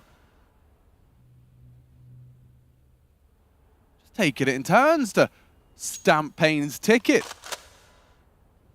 Deny their dreams of further play. 9 now for the CT side. I think I'm going to ask the question that I'm sure Payne will ask. Where the hell did score come from, right? Because you've already got the player who's gone down lower. Sure, I know there was a bit of a pause before the play came in from Big Uzera on that kill, but immediately comes in. They take the lower site. They've already killed multiple members who are trying to deal with this, and then Score just comes out through the smoke again, not expecting these pushes. The problem of Payne, they're just giving way too many opportunities to IHC. One more time, smokes are not walls, and they keep treating them exactly that way. Yeah, and I think that's a memo that's been passed on in IHC. Like, lads, smokes are a bit of a playmaking potential against these guys. They're not looking. Look at the confidence of Bartek now. He's slowly... Oh, mate, Zevi's going to be so tilted. Never mind that round and all the reactions before. He's the opening death now. Oh. Honestly, I think we've just slowly witnessed someone's mental be shattered, like piece by piece extracted over the course of Inferno and this first half of Nuke. That's not a fun death either. Feels like they're trudging through the mud right now, doesn't it, Payne? You know, talking about playing your own game. Well, right now you're not being allowed to play a whole lot. 5 rounds, it's definitely serviceable on their map choice. They will get the opportunity to defend after the break here. Yeah, I mean, 5 is workable. It's just the way in which we've got there is the problem. Precisely. And remember, survival, so you have the added pressure of the stakes. Yeah, and the interview we heard from Payne, it was the sentiment of feeling like the first day we were getting a bit caught up in the moment, a bit distracted, a bit unable to fully immerse ourselves. But if not now, when? Uzera. Does look like he'll fall to a Techno M4, and a 10-5 half, as discussed, has been locked on in Payne. Need to bounce back. I don't know what kind of team talk you can give them, but it has to be good. Will we see a third? Find out with us when we return.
Howdy folks, it's a big one. Nuke, second map of this series, and the winner will meet Furia in order to secure a spot at the main event of Katowice 2023. IHC swapping sides, a 10-round haul, and it was a convincing one. Payne with the pistol and a couple of smatterings of success. It's left them with 5. Coming into the defense, a pistol certainly would go a long way. You see them equipped with a kit, so Skulls perhaps anticipating a full exec into a plant and retake. We do see early util being deployed and trudging towards the ramp position. Some shots hit and Skulls the one to find the head. Okay, 3 back, Bartak again. Everyone from IHC has no issues on those jewels. Okay, well, this was a very important round if you don't know the importance of a pistol in a matchup, and Payne have been obliterated. Annihilated would probably be a very good word for this one, as the techno music is playing. It's a specific score done by a artist, Blitz Bartak. Not bad. Thank you. Or actually, maybe we use his Bartak's full name. That's even more techno and gangster. Yeah. Well, what can you say about this one? I think everything we have said is what we can say. Well, if this continues to go in this direction, so let's do a little bit of future proofing right here. The winner of this will be taking on Furia tomorrow for a spot in the main group. And actually, if IHC are able to default and at least be as strong individually with the multi-kill potential against a very aggressive Art and Co, right, their default style might work quite nicely about at least those opening moves, but then you have to deal with Quesarado and Yuri. Yeah, and I do think certainly on an individual basis, they'll have a harder time, but I'm not sure about Furia handling people pushing smokes. I don't know. That's true. There has been a lot of out-of-the-box moves from IHC, right, in terms of the multi-kills when they know they have to make a play. And, okay, that's some chip damage onto Blitz. 3 players lower with pistols and a smoke to stall them out for now. Blitz and Annihilation do not have to continue forward, and I think they feel like job has been done, at least in cornering off any Ts who have made the cross. I really like how IHC are approaching this round. You know, it's potentially a threatening force. You've got people parked in secret who can do a variety of different things, and now you smoke lockers and you start to crawl. Bartak into main, knocking on the door. Considering his options, though, as that smoke is up, wants to try and profit and pose and posture. Good info as well. Spotted 2 players here. Oh, info. That's info. Crap. Oh, and fragged. Nice. Skulls. Eliminated. Bartak provides. He is at the top of the scoreboard and driving right now. He's gone down to Zevi in the meantime, so an AK is loose to try and scoop on up a score here to make sure that isn't possible. Zevi wants to find another, and on score transitions back. He gets the info and gets away down towards the lower deck with the bomb. Okay, Annihilation does get the info. God, they've been getting some dud hands for sure and timing. AK scooped up here, but... Oh, hello? I'll eat my words. Nice shot from Big Zero, but I think they have to save this. This force, it meant an awful lot, and now that it hasn't been converted, they need to hold on to whatever goodies they have. I'm sure that Zevi would love to see if he can get this Galil as well. That's going to be at least 4 pieces of weaponry carried through into the next round. There it is, scooped up, but the hunt is aware, and Big Zero does get another one. So, continuing to make this costly. Another opportunity for Payne. I think they will have to force again in the next round if they want any shot at contesting this map. So with these weapons, right, you can consider these deagles drop to other teammates, and there's at least 4 players with something. Is the fact that Zevi was a bit more financially conscious, I guess in pursuit of a potential AWP, does that mean that this could be a bit more threatening? What does he get left with? 3,800, no armor, blah. So he could drop an M4 here, right? So there are some options as far as the buy department goes, but right now we're not seeing a heavy investment. I thought they might just want to shove all in again. So here's essentially what's going to happen. They have a decent looking round, right? They're going to have these AK the Galil and some upgraded pistols. They're not going to fully invest behind it, which means next round will be a buy round regardless. So this round is quite heavily, round 18, in the favor of IHC to secure 13, put themselves 3 rounds away.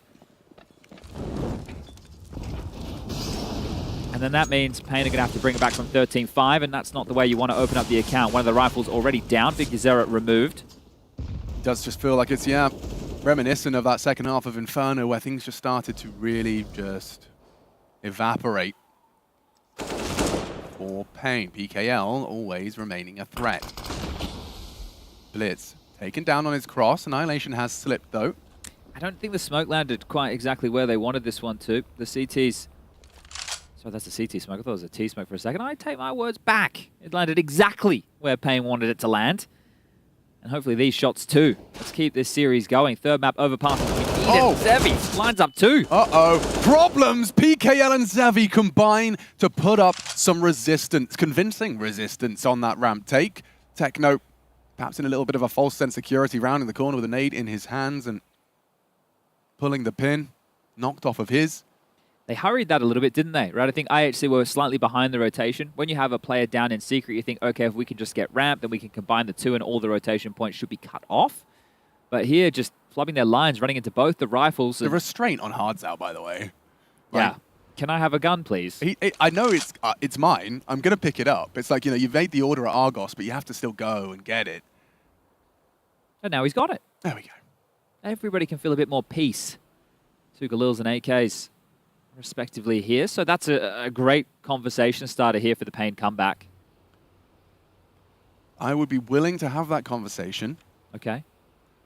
But I'd need to see a couple in a row at least. Let's see if the Pain Gaming boys can really just set up a defense, a bit of a brick wall. I'd like to see IHC scratching their heads. I'd like to see them have to try something different. If they just go to their standard spread and end up finding the picks and finding the fights that lead to those rounds, I am going to struggle to see Pain Gaming put up a fight. And I think the framing I wanted to return to as well was also just talking about the fact that they are perhaps in their own heads a little. Pain need to remind themselves. Rounds like that would do a world of good in order of shaking off this idea that we can't play our game today or yesterday. And now it's defending, right? So this comes down to the easiest of the map. Sure, you need to worry about rotations when the smoke walls come in, but this is where individually put your crosshair in the right direction and make sure that they can't take your bomb site. And a timeout has just been called by IHC to have the discussion, right? When you save one AK-47 and everybody else can't really buy, it is a good option to have a bit of a chit-chat. So Mara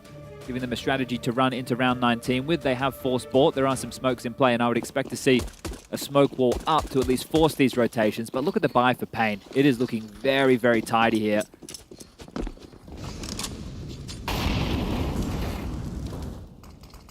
Top explodes, so smoke wall. PKL calls the bluff. It's all clear. Really for naught, isn't it? It's a lot of info. All of those nades, as you said.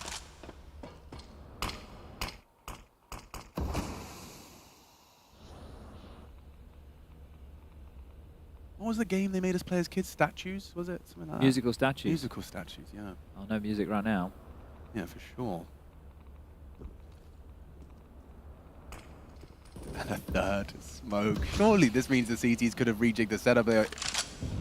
It's suspicious that you've smoked the door 3 times and nothing else has happened anywhere. Yeah. No? It is very problematic right now. So IHC, because they were unable to make the smoke wall convincing, right? They have no idea how much information there is. PKL knows that yard's completely clear. So 1 ramp, 1 yard, 3 top.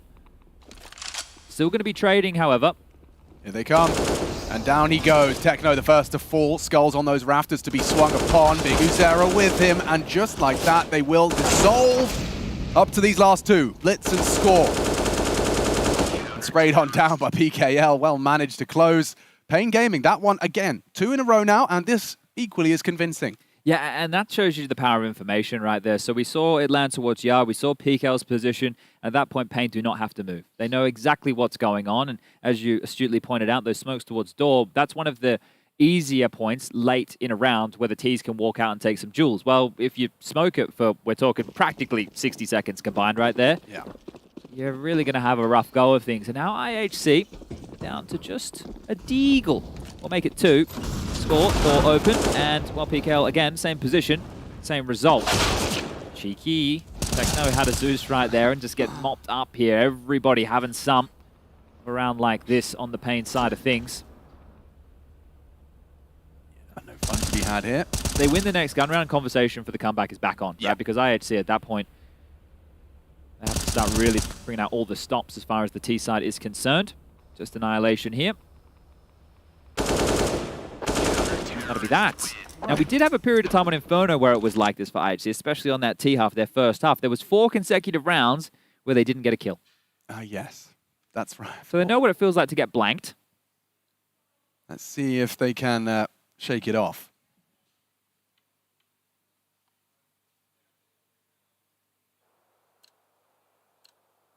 Techno with this Mac 10. One of the better spawns, again, prioritizing util here. We actually had $700 left over, so interested to see how they want to wield this. Looks like Squeaky and Zevi. I don't know how much you saw, but they're dead. Oh, he's actually missed it. Can't build upon it, and it's Techno and Score that fill the feed for IHC. Pain's hopes and dreams of the comeback now hinge on two. Hardzao and PKL.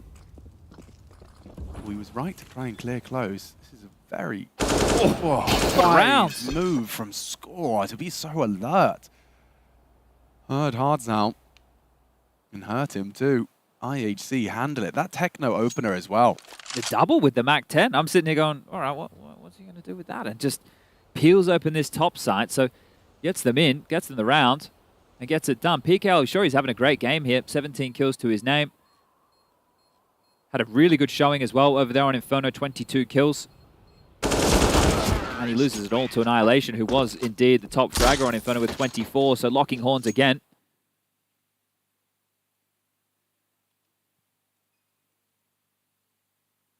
Not done yet, though. Still 3 more rounds required for IHC. Heading down the home stretch from the Mongolian side. Interestingly enough, Chad, that was Techno's first opening kill of Nuke. Okay. He's been throwing his body on the line in a couple of these key rounds here, so good to see him finally convert one. It's never easy being the first man in. Does it count as an opening kill? Because Zevi did just get the first one, didn't he? Yeah. Well, his the first kill for him. For the T side. Team. Yeah. Yeah, we'll do that. We'll go with that. Oh. Thought he was going to pull the trigger. Zevi opts for the incendiary. And he's lucky. He's so lucky to be alive. Never mind fragging Blitz. Unable to make good of that flash and push. Techno, Dink exchange. His gun's just better. The Kalashnikov finds PKL. Hardzao on the cross. Takes down Techno. Need to see lockdown of that ramp position. Score is still all the way in guard and cleared. Big Uzera leaps forward for Pain. We've seen them flub rounds like this before, They cannot. though. They have to win this. This would be unforgivable. If they all stand still for 20 seconds, I might start pulling out my hair. It happened already. It can't happen again. And there you have it. Big Uzera eliminates the threat on the stairs. Only one. It's Bartak, substitute, and dead. As Pain will make it 9. Convincing on the CT side, at least here in round 22. That exchange, though, towards Warehouse, I think, is the entire round right there. If Blitz kills Zevi, then the round, I think, going to fall in the favor of IHC, because Techno just absolutely blew off the head of PKL towards lower, and they were in. But the fact that Zevi gets that exchange, and then they're able to rotate down Score as that loose end gets swept up quite quickly here. A good round there from Pain. But if IHC were paying attention, Hardzao also got a kill with an AWP as part of this. Now, that's telling me double AWP setup in play. Do we want to try and punish this? A top pop or a later top play with the AWPs having a retake is going to be very difficult. Oh, you're a geek. I wonder if they heard or thought about that too. Certainly would be an effective strat. This looks quick. This looks bad for Score. Poor guy. Run down, smoked, spammed. Eliminated. Zevi versus Annihilation. Nice on the wide. Actually baits the shot. Or rather, misses the shot. Zevi. And I think Techno might have gotten away with that on the jiggle from the CT vent player. No one is considering this right now, but you must have a pretty good idea that once the smoke's up, that it's always possible, right? You normally communicate, yeah, hey, look, this could happen. Right. The problem is, Techno can only control the vent rotation. They will play behind the smoke wall, and PK might get flashed through. He's talking a lot here. Yeah, I think Zevi's going in a position to throw it. They got to run through this. Oh my god, the health. Bartak Blitz down to 20 HP apiece. Annihilation catching flak as well. And they're making no secret of this descent to the lower site, but it does look like a plant could be possible. It's up to Hardzao. Tucks himself in, and so do 3 more members of this Pain Gaming squad. Hardzao into the smoke, into Techno's chest. And it's the skulls to the final flourish. Annihilation, giving it a good go. Still supportive. This is a CT side that could forge a comeback.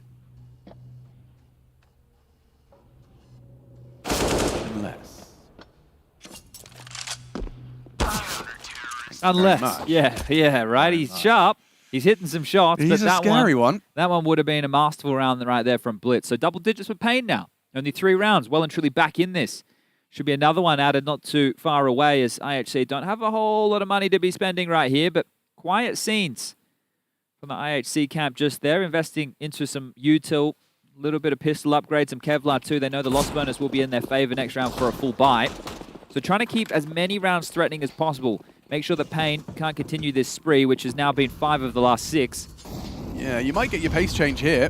Admittedly, not against the double AWPs anymore, but Skull seems rather ready for it. Their setup seems rather ready for it.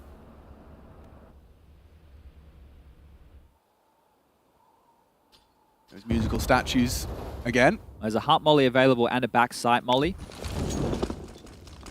Skulls is going to get a bit hot and bothered here if the molly lands, and it hasn't. Stands and bangs, and burning now. Bartak, good for the rundown. Annihilation makes things interesting as a 2v2 emerges, and if only one more headshot could have been found, Score might have been able to manage the 1v1. He can plant at least. This is a win. As far as this buy goes, getting this plant, this is a big win. $800 each. And he's away. Yeah, this gets really fruity if he can just somehow manufacture a favorable duel. Zevi and Hardzal on the way together. They likely want to stay hip to hip here. Is he getting a gun from topside? He is. Ladder noise made. I'm not sure if they heard this. I don't think they were far away. I think they were too far away. But this is a baller move to go and get the gun. Zevi takes the duel. Some serious attempt there from Score. I've got to give him some respect for the retrieval. Yeah, you could see in New pressed for time. That little step giving that away right there. But if he had just played with that Tech 9 in the scenario, maybe not as guaranteed. You see him trying to think outside of the box and trying to finish off that 1-on-2. But as I said, the plant was pretty good. They were able to get 3 kills. Bomb goes down. It was a partial investment right there, so still threatening. And it looked, as you mentioned, like a good setup from Pain Gaming towards top that was almost toppled. But some nice shots, that Deagle right there. We catch that on the tail end of this hit. Very tidy stuff. And Score with the heads up thinking to drop down that vent. Felt like the back sight molly was a little bit late. The heart molly had already plumed. And at this point, it made things a little bit more... Okay, NASA. Space program here is back underway. Damn nuclear experiments. Everyone's got some superpowers. People are bouncy now. Space boots. Flubber. Ooh, good movie. Robin Williams, rest in peace. They have to act quicker here. Because last time they got spammed, you can see the stall out again. Bartek, this is a massive exchange. Yeah, and executed by virtue of the flashbang. Couldn't really have a rebuttal. That's nice from Techno. That's better. Big Uzera meets his fate as well. Nearly the collapse from Zevi. Run down from Blitz. They have that sight. They've missed their molly. Still having a threat. Hardzal fancies his chances. Does he want to take this duel now? He knows the bomb's going down. It's only the 1v1 and doesn't. Instead, he's on a timer now. Score is closing that vice behind him. Likely won't ascend until necessary. Should be 14 for IHC. How do you get in? They've covered all their bases. And up he flies. Score times it well. PKL, probably best case, is holding on to that weapon. Yeah, you can see he considers that now. Right, you got to do some quick maths with your teammates' money here. Skulls with 2K, but I don't think this is going to happen. Look at Blitz already up on the silo. PKL oversteps the mark. He's going to lose absolutely everything here. Blitz on low HP, can't drop on top of main to force this fight. PKL stays tucked. Bomb goes off, and he will hold on to that M4. So fortunate for PKL. There's enough money here for Zevi to buy an AWP and drop a rifle for Skulls. So as far as the buy goes, it's important here for Pain, but the ramifications are being felt of that Tech 9 round previously. Right, the cash is a little bit lower than they would have liked, but this is mental. They're just so not ready for this, and both players feel like they should be. Techno just comes at the heart off the back of that flash, gets 2 kills, and again, the frustration from Zevi, you see it on his face almost every time. Yeah, but I mean, this time, entirely understandable when you take a look at the score. You are a map down, 3 rounds behind, 2 rounds away from elimination. That is, if IHC can manufacture victory. Different setup again. Let's see how this one shapes up. Blitz starting his crawl through the yard. No warp. Initially contested, and that's a fight that PKL does not want to take. Blitz owns him.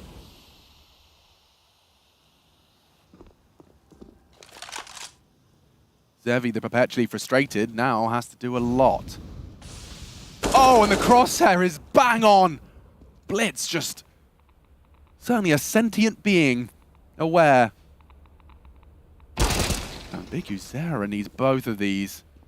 Looking the wrong way. Nice angle for one, but yeah, Bartak will use the numbers, find the trades, and now perhaps only 1 round from Pain Gaming's elimination here. There it is, Score with another massive kill. You've got to recount right now. 25 for Score, 22 for Bartak, the substitute in for Cabal, having an absolute field day out here. His impact throughout this map. Blitz with some important openings in the last couple, 19. So IHC, survival, all but secured here. You have to look forward and think about the match against Furia tomorrow. We're talking about making the mark. Well, Furia, that's going to be a name with this default-heavy style that we've seen from IHC that maybe, just maybe, with the confidence they're going to get from this victory, they're ready to go toe-to-toe because the firepower, we've seen it in the server today. Yeah, I'll tell you what, Furia IHC might be a bit of a banger. Oh, Techno gets down. Hardzao onto Blitz, long range on that 5-7. There is still just a glimmer of hope. Bartak the one to try and dash it. And Techno using that low HP to be a little bit pushy. Clearing things out, getting some frags. The element of surprise makes that 1 HP sing as PKL 100 health ripped from him. Skulls is chasing Ghost right now. Annihilation is below him, but this is going to be a hard fight to find in the kill feed. It has been found. The Techno on low HP does go down 2v3. Okay, advantage now for the CTs. They have to hold on to this with a firm grasp. Bombs head in heaven. What's the setup to break? Pushing lobby makes sense, certainly a possibility. Main can respond as well. Look at all these nades. A couple of smokes. Okay, main Molly smoke, in play. smoke hard, could be good. Block a couple of choke points here, get that bomb down, and IHC, they could rip this out of Pain's hands. He's got the smoke kit. Could be interesting. They're quite be happy to play for this retake. Use your numbers. And they will. Hardzout's recovered an AK coming up. Secret. Skulls has been spotted. That's unfortunate. But still, don't forget that kit in play. As long as Skulls is there. He just dropped the smoke down. There could be a resmoke towards main here. Remember, time an issue for Pain on retakes. Does this really end in a retake scenario? There goes Skulls. And there goes the kit. Big Uzera taking his sweet time. Score looks away. Still wins the duel. And it's all onto Hardzao. He needs the frag and he needs the kit. He has to run in to get it. Bartak's toying with him, playing the sound, playing the cues, and this one is over. Hardzao hasn't got the time. Pain haven't got the round. IHC knock him out. Huge again from Bartak here on Nuke, the substitute coming on in and putting in a massive haul, clutching things out. That has to feel good. Not seeing the smiles on the faces right here, right now, but that is beautiful stuff from IHC and Pain. Well, on the other side of things, they'll be feeling a bit of that. Frustrations throughout. Eliminated here from the IEM Katowice play-ins for 2023. Yeah, that's tough. A loss, best of one against Ents, and a good-looking Ents at that. Some individual, perhaps. The best thing we can celebrate about this is some of the individuals. Yeah, look, not that the Counter-Strike was necessarily, it was messy, right? Yeah. We definitely had a couple, especially Inferno, but you could see the approach, you could see the team play. But here, just too many rounds that they should not have given up against IHC. Yeah, it's tough. IHC continue. Could be a fun one. Set your calendars for IHC Furia. But for now, we're going to go hear what the analysts have to say about that best of 3. Thank you so much. It is IHC that triumphs over Pain, and I think the caster summarized it very, very well in terms of Pain just letting too many rounds slip through their hands that they absolutely should have had, Luis. And on the other hand, IHC being methodical and finishing those off. Yeah, for me, not surprised because... Did you give up already? Yeah, I mean, I'm not going to go light on Pain Gaming here. As I'm Brazilian, someone who's been obviously cheering for them, I just think this is just not good enough for them, you know. I've seen different kind of mistakes from them. I don't think the individuals who should be stepping up actually stepped up in this one. And yeah, it's just unfortunate to see the way it went for the Brazilian side, but... Oh, actually, we have someone here with us. We have a guest joining over. You can hold the microphone. Yeah. Hello. Congratulations. Thank you. Yeah, what are your first thoughts? How much did the game, was it different from what you expected it to be versus Pain? Because it was a simple 2-0. Yeah, I mean, first of all, I'm really proud of my teammates, and I'm so happy that was a really close game, so nice game, and yeah, that was quick 2-0. That we just feeling and we followed our game tactics, and we didn't feel any pressure. We just played our game, and yeah, that's how we play. You said you did not feel any pressure. Yeah. Were you under the impression that they had pressure? Did you feel like Pain was under pressure in that game? I don't know. Maybe other teams think about we are still underdog here, so yeah, we didn't feel any pressure. We just play our game, and congratulations for Pain. they played really good, and yeah, good luck, Pain. Okay, that's really nice of you. Can you tell me about playing with Bart4K, or is it Bartek? How are we supposed to say it? Bartak. Bartak. And how he did, because he really had an amazing map here, and it's not an easy position to be in. Actually, it's his first big tournament on LAN, and yeah, we're really happy to see him like playing really good. Yeah, that's our sixth player. Our main player is Kabi. He has a child. That's why he can play here. And yeah, I got a question to you about preparation coming to the tournament, right? Yeah. We were talking earlier about how hard it is for you guys from Asia to practice, get good practice quality and all that kind of stuff. So I just want to ask you, how was your preparation coming to this? Did you guys boot camp? And then moving forward now in the event, you guys going to face another Brazilian team, right? The Furia guys. So Yeah. first question, how was the preparation? The second one about Furia. I joined this team since maybe 7 months. Okay. And yeah, we have a boot camp, and we actually always scream other Asian teams. And I think Asian teams are good now. And Okay. they can compete in Europe, I think. And for Furia, yeah, I know they're a really good team. But again, we don't feel pressure again. We don't feel pressure. We just play our game. And yeah. Well, I just have a final question for you. When you guys play, you look very sharp. It's headshots, headshots, Yes. headshots. It's very impressive for us.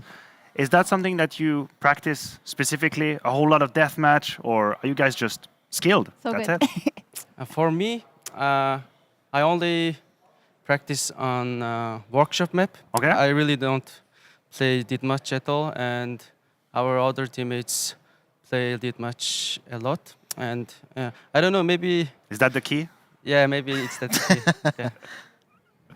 All right. Okay, thank you so much. Thank you. Thank you, guys. Congratulations, Appreciate you. and best of luck tomorrow. You can just give us the Thank mic you. and join Yep. your team. That was awesome. Thank you very much. Bye Thank bye. you. Wow, he was great. I think match. I'm an IHC fan now. There we go. Yeah. It's great. And There he you also go. played out of his mind, as said already. Still getting into like the role of playing in the team and playing the tournaments, etc. But You know, when he's talking about no pressure, that's why the story of, oh, it's a new team coming over, they probably have nerves. It doesn't work for everybody. No, it's true. Not everybody feels the same way Yeah. when you step in these halls, when you go and sit on these chairs. Some people actually do feel the pressure, and I feel like Payne had these nerves, and we could see it, we Yes. could sense it when they were playing. And some people just enjoy the moment. Let's have a good time. We're in Katowice. We're in the Hollow Heroes. Let's shoot heads, play deathmatch, have fun. Literally, that's what they were doing. And it's so great Yeah, and you're genuine to right. see. And that's literally how they beat Payne. I don't think their game plan was necessarily 10 steps above. No. But just when you were in the crosshair, you were making mistakes, just immediate punishment. Yeah, I think they kept it very simple. And even yesterday when they played against Cloud9, I didn't necessarily feel like they were nervous or anything. You know, I think it was just like a little bit too much of a test for them at this moment. And yeah, they just struggled with in-game stuff, with a few mistakes that they committed. But I don't think it was the case about being nervous or anything. And I think for them moving forward, I think this is very important. You can just tell that he's very calm, like he's collective. He's not overly happy about the victory. He knows he's going to play against a very strong opponent tomorrow. We'll see how this one goes, but they have the potential. The individual skill is there. maybe tomorrow's the day that step is taken. I know you would now love to have we're it. going for it. Everybody take a deep I'm breath. gonna be honest here. You know, I'm like I You're a see dreamer, half right? a game and I'm a dreamer. I'm for sure a dreamer. I think in a second we're going to take a look at the A stream as well to see what's happening there. I believe MIBR is still playing, but they So were. my vision is 2020. They Yeah, won the it's their- first map. they're They're in the 14 lead on the rounds. second. They have 14 rounds actually. 14, right now. 11, and they won the first map. So MIBR very close to surviving. Coming to this one, I had way higher expectations out of Pain Gaming than MIBR, especially Oh. MIBR with two new players, a guy that barely played any events, especially big ones like hear this he's one with insane, Insani. though. He's insane. You can do that one once making- per day. I did it once, okay? You got it. So yeah, going back to Pain Gaming, I think this is about time that they actually reevaluate the project because they've been together for way too long, and their IGL has been together with them since 2019. Same goes for the coaching staff. And being honest, like at this point, I think there has to be something that they need to reevaluate. Whether that's staying in North America and competing there, whether that's changing the lineup, I don't know. But something needs to happen because they've been together for way too long and they need to be delivering a better results. Yeah, the problem is some of the mistakes we see. There's no reason for me to tell you, next tournament's going to be fixed, right? Because, as you say, the lineup's been together for a while. They've been out there in the whole wild elite world of Counter-Strike a couple of times. They've had appearances in Lisbon, now they're here in Katowice, and you still see a wall of smoke outside with smoke that's missed. You see lost rounds to pistol. So, intrinsically, there's something that is problematic here to make it to the next step, and probably it goes to changes if you have higher aspirations. But we talked about it in the green room as well, right? That they had actually...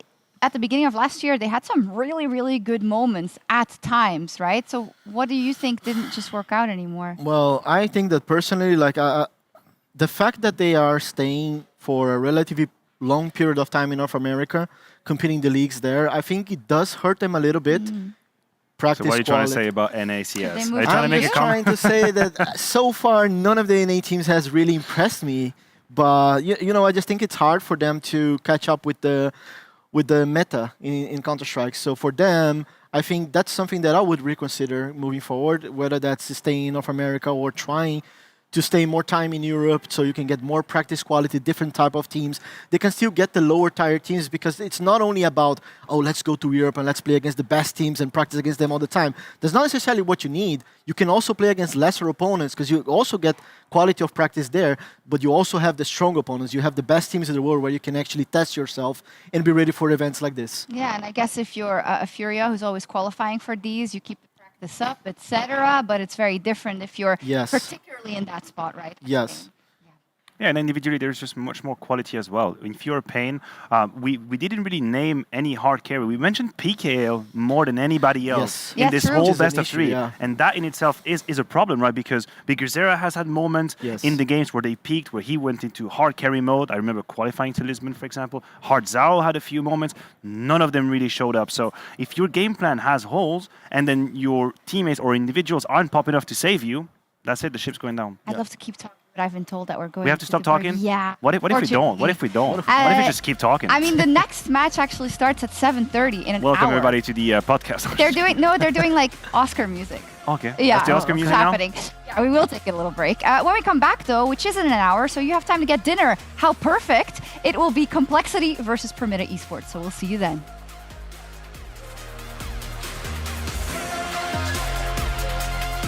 The bell tolls for Cologne.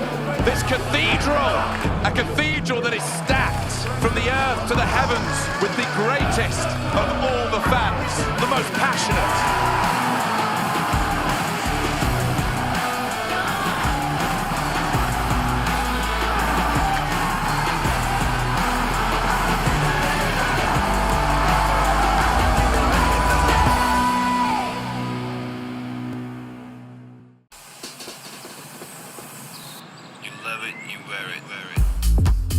Wear your passion.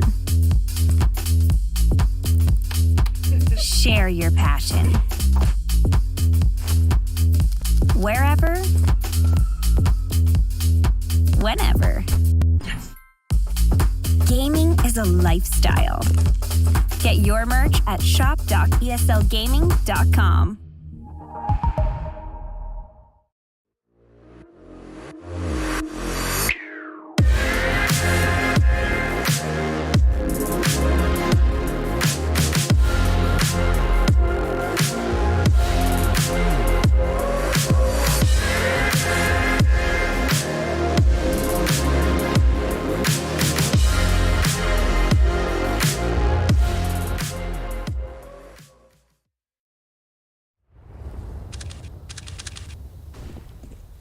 And he's posted middle. He wants to get involved. He's not normally here, so there's a clear intent behind having this AWP posted, holding for this mid-fight. And Sani's lending a helping hand with flashes, trying to set up his kind of co-star in this two-man tag team that have done so much for MIBR. And what do Greyhound know best? It's this A site. In fact, they're not even wasting time trying to fake out B. because MIBR have played Triple B every time, right? It's Greyhound made the adaptation of playing AA main and playing this AWP bait and switch and doing stuff like that. MIBR haven't made that adaptation. And they've won some retakes, but more often than not, they have lost out in these positions, and Greyhound know it. If MIBR aren't going to adapt, Greyhound will teach them a lesson. They say you can't teach old dogs new tricks, but here they are. Exit has to extinguish that molly. There's a trade of util over in main to slow this push, to stop it coming through. But now it's starting to take shape. First kill found, Henny dead. The the A players crumble under the weight of Greyhound. Insani rotating up into the heavens, trying to deliver some heroics again. Burning, not quite. Keeps himself alive. The nade sails past him, but still a man down in this position. In a round that decides so much, and if you attempt it and you come up short, it would be Greyhound running away with this. They've got to play for the save on the side of MIBR, and so this matchup, this map, ties up at 14 all. Again and again and again, they don't play deep enough in A, and Greyhound force a save in a 3-on-4. It's just repetition, because why would Greyhound stop? They've yet to see an actual solid A defense. And the funny part is, Henny's moved away from AWPing A. I want him back there right now. I feel like that's the only way someone's going to multi-kill on the A site. Because Insani's playing mid with Henny. Oh dear, even exit kill. Oh dear! You don't go for the round, and you don't even save your guns. 2 lost at the end. It's Breno to save it. Give that AWP to Henny. I mean, he can buy his own. But this is going to be a kerfuffle. This is going to be a mess of money for MIBR. You could even justify eco here, but there's no way they're going to. They've gone for an interesting partial buy. Henny is all in this for his second AWP, and everyone else plays Deagle. You know, we've said in rounds gone by where Henny's kind of had the hero gun, that he's going to feel this responsibility. But with him investing in this AWP, like, this is the round where he's like, okay, I will be taking the first fight. I will be locking down this A side of the map. How deep do you want to go? And yeah, finally, for the first round in maybe 5, MIBR haven't started Triple B. And that would be the round for Greyhound to creep up dark when there's no one here to stop them.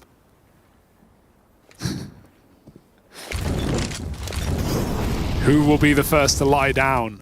Other than Trace, and bow out. Now, at least MIBR bought a bit of util in this round. They can still cycle smokes at B. That was the reason Greyhound weren't enticed by this site. But it won't stop them this time. Yeah, they're going back. You've never seen it before. A Greyhound B site play. Poor Henny, man. Breno has to hit these shots. Yeah. Or this is probably GG. This is the opportunity, this is the chance from a guy having a very quiet game.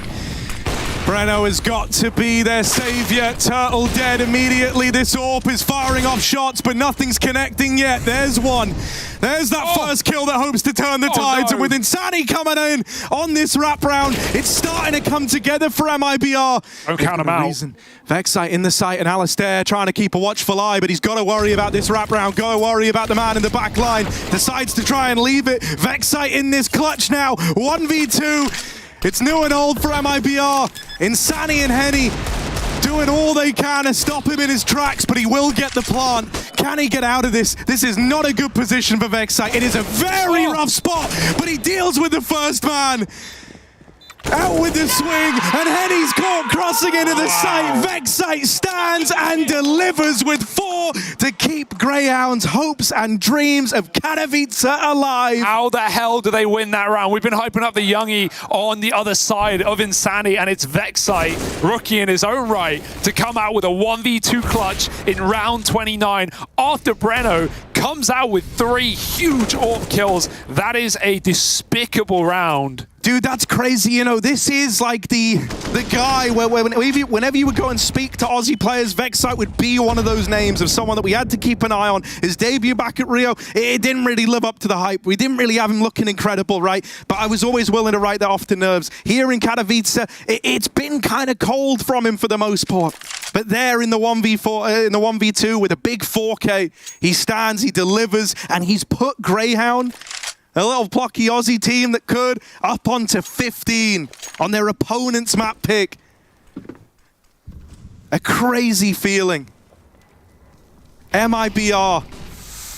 If they weren't trembling before, if their hearts weren't beating out their chest when this comeback first started, it certainly is now. Unbelievable resilience for Greyhound to still be in this game. What a flash as well from outside of Rogues. Insani's going to get picked. There's still a trade. Breno with a late activation again keeps this round close. 4v4. Back to the old reliable A site. But Henny is here, begging for overtime and begging for mercy. A Greyhound. That's Vexite out of the round first. They throw in the nades. The smoke's got a gap, and that might be temptation in and of itself. Dude, Henny's been waiting for this the whole damn time. Constantly, he's been getting dodged on this orb, but finally he has a chance to fight, a chance to influence how this round plays out. First kill goes his way, but a double swing displaces him, and they follow up with another. It all falls onto Turtle, 1v2 to put a stop to Greyhound, and he can't do it. They long it out. They complete the comeback, the full 30 rounds. My word, spearheaded by guys like Vexite in that clutch. That is phenomenal from the rookie of Greyhound. 7 rounds in a row on the comeback. James, what do you make of that? Well, that was one hell of a fight, and only your second Anubis game in there. That must have took a lot to come back in there, because MIBR, they had you on the ropes, mate. It was fucking not looking good for a bit there. But in that second half, the boys showed a lot of fortitude, I think. And we really got a good group defaulting against them. And the work we put in after that last match we played this year, I think started paying off. Now, I was speaking to Liaz when it came to that pre-match interview as well. It seemed like the mood was definitely down. You didn't feel too good coming into this one. And Inferno was very shaky at the start as well. What did you say to the guys? After Inferno, I mean, all you can do is move on after a map like that, you know? We feel like we can beat MIBR. We feel like it should be possible. Like they're a strong team, but yeah, we don't feel like it's an insurmountable challenge. So it's important to just mentally reset after every loss, and the boys did that, especially after the first half just then as well.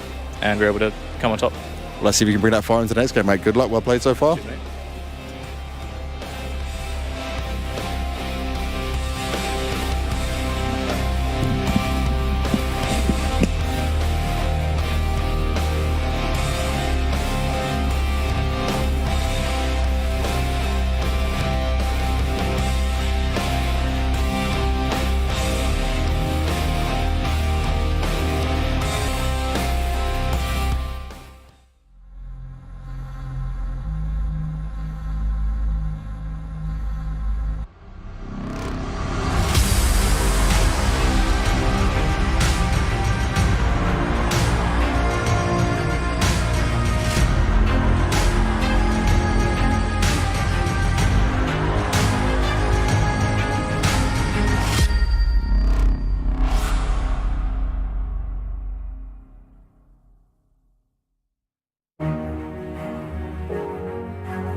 They're not out of the woods just yet. They've got to try and play around this bomb. It's a CT plant, so they've got to fight forward. They've got to try and take Elevator or CT away. This kill on exit is weighted very heavily in this round.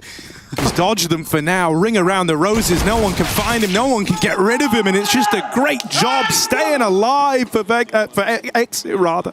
Run out of breath there. Deep breath. No, that was beautiful. Wasn't room to make mistake on the player name in that one, I'll tell you. That was beautiful for exit, though. Just staying alive, right? Sometimes the value is not the fights you take, but the fights you don't take.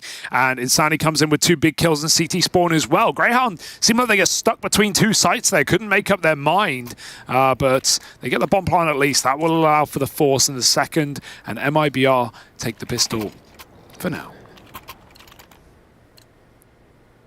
4 rifles though. They know Greyhound are going to buy. They want their best attempt at repelling it, because 2 AKs ain't bad in round 2, plus a Galil.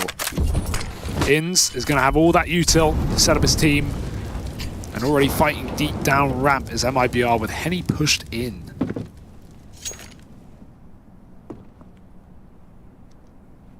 Rano baiting for him. And Greyhound aware of this chance to push all the way down ramp. But when you see a player jumping sandbags, it is really going to sell Henny's position well.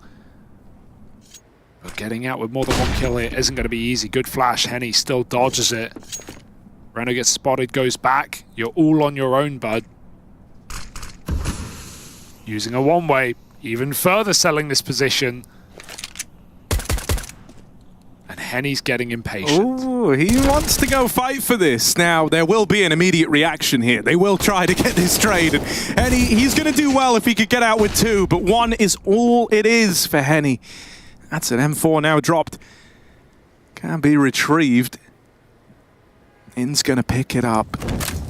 Rano behind the sandbags, but that Molly's going to displace him. Wow. He fights forward, and with a bit of help from his friends, all the trades come through for MIBR. That ramp play shut down, and a conversion found. MIBR 2-0 up, and now just pistols to play against. They're going to get that 3-0 berth to open up their CT side. Sani still looks very confident, right? Not just the pistol round, but even here, swings back into ramp with his friends, gets 3 kills. Beautiful rifle out of him, and stops Greyhound, who were actually better armed than MIBR after that 1-for-1 trade, from getting out of control. Yeah, I think, you know, one of the exciting things here is that Henny had a bit of a, I don't want to say a rough time, because it wasn't his fault on Anubis. It was like he was just constantly on the wrong end of the map, it felt like, right? And in the few rounds where they did come his way, they would oftentimes just deal with him because he's left like solo anchoring over towards the A site with the AWP. So here, the reason why I say it's exciting is that some of my favorite Henny performances I've seen have been on Vertigo, right? I'm thinking back to like peak Furia days for this guy. He was a real force to be reckoned with. They are looking very confident just in general. The amount, I know it's early in the game and the money's not really there yet, but the amount they're just fighting down ramp already and re-aggressing. Brenno smokes behind himself and then pushes forward. They're feeling it. They're bringing the fight, and if Greyhound can't stop this aggression, they're not even going to get to run a T side. That's the first step. Alistair with the AWP is a big change though in the right direction. As soon as he can afford it, it's out. He can go for those A-ramp picks.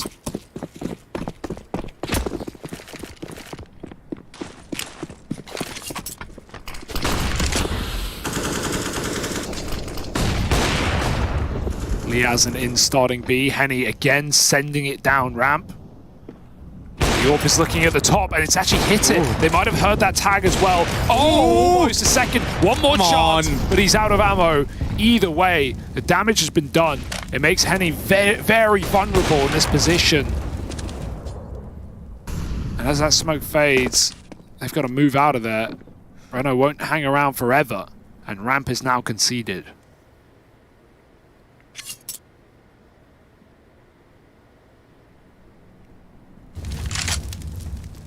Now IBR still no closer to figuring out the true intention behind this round, right? It's been kept very close, you know, the cards kept very close to Greyhound's chest in terms of where this one's hoping to end up. They're now lobbing in a bit of util over here towards B, but they are starting to leave, starting to go back. 5v5 like this means that MIBR, they can afford to like rotate a third player over while still keeping numbers over towards A.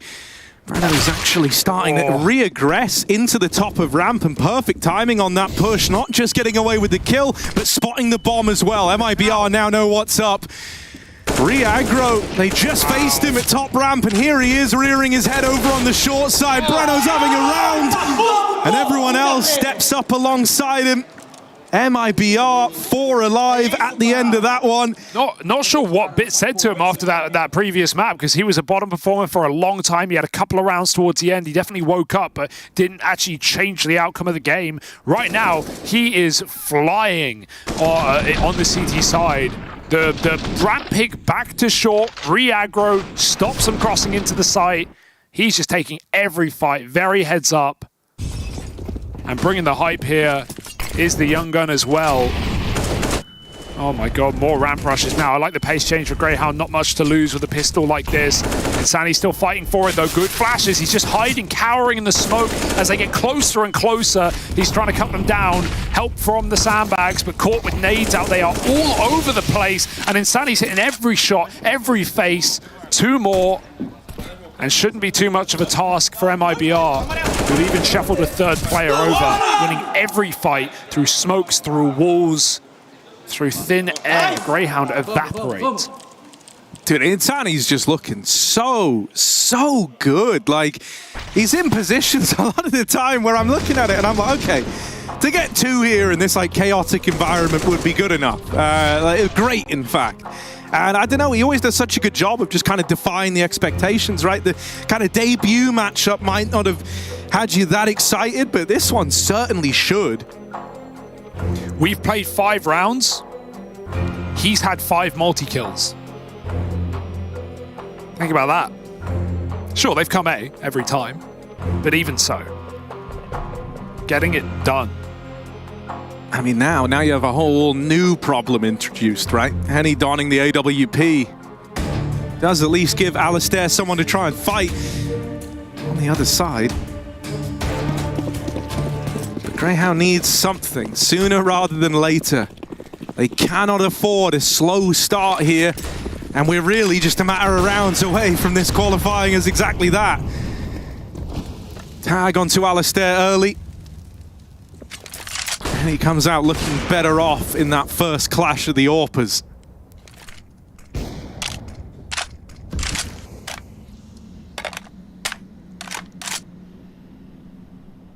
Sorry, that's 4 multi-kills, not 5, but even so. Oh, so you lied. Yeah, well, sometimes.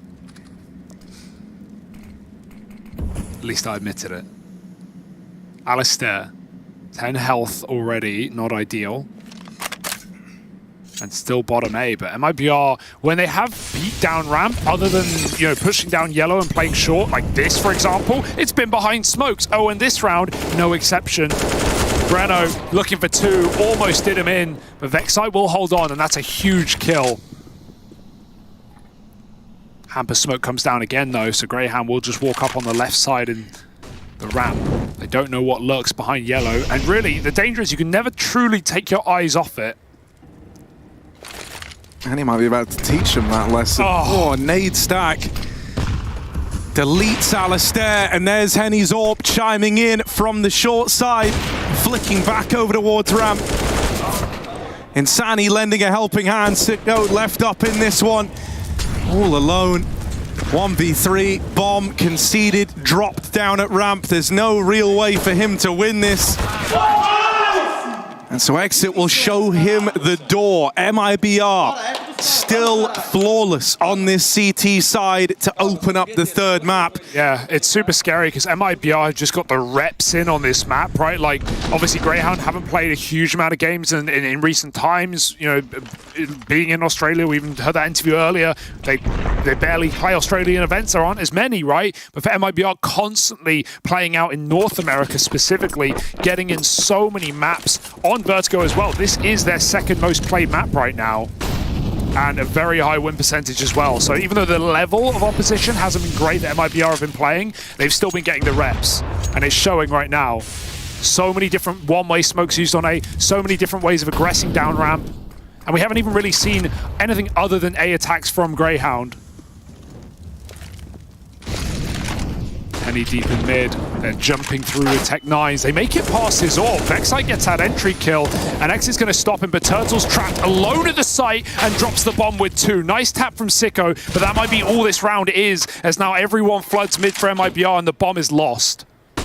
Yeah, Liaz with a deagle and a dream in the 1v3, but MIBR, they're the dream catchers. They're even giving him room to go and get the bomb. That is a lovely shot from Liaz. One hell of a way to get the ball rolling. It looks like MIBR want to group and face him together here. Liaz, 1 out of 3. Can he get any more? Creeping up, they're not facing him. Now they do, in together, they count that down, and it's Insani to best him in the head-to-head. MIBR 7-0.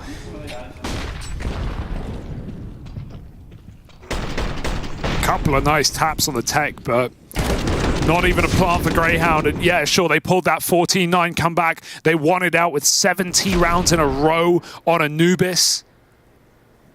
But this is going to be an even more difficult comeback if they don't start soon. What a statement this is from MIBR, right? You lose the way you lose. Yeah, and they come out like this to kind of keep that, that your mental in check, really. It's nothing short of super impressive out of MIBR here. Turtle with aggression down towards B. Not something the Greyhound have really had to contest with just yet, but they are ready for it. They do best him in that head-to-head. Vexite, the man to get the opener. And so finally we have one of these untraded 5v4s. What are Greyhound going to do with it? Oh, this is nice for Henny, but how long does he remain on this angle is a question, because Sicko is in no hurry with his team about to execute B with a bunch of smokes, 2 smokes on the site. Sicko, he can lurk as late as he wants, and Henny is not patient enough to wait for a kill he doesn't even know is coming. They're going to jump through the smoke. Insani blind, sprays, and gets that kill, and he hides inside of it, looking for more. Liaz will stop it. Over the top, a flank denied. They could go back if they want, or why not just wait? A few more seconds is enough for Sicko to slip the knife in the back, and he gets them both. First round for Greyhound on this T side. It was about time. Yeah, it comes together beautifully, right? Vexite with the opener, and they do good. They deliver on that 5v4 promise. So this is where they need to start streaking some together. This is where, thankfully, your last kind of outing on the partial buy did a lot of damage. So you're in a position where you can look to get in charge of the economy game. MIBR don't want to let that happen. They've got Henny posted behind the sandbags. I've seen this guy do things here, but Inns will not let it happen. Locks that AWP out. The Firewalker. How on earth has he managed this? Through the fire, through the flames, and lives to tell the tale. Gets out with a double and completely changes the nature of this round now. Trapped between 2 Molotovs. He couldn't even move.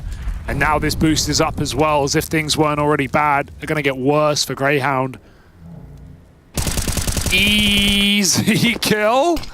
Labored spray, but the result is all that matters. And they're even re-aggressing back on that short smoke as well.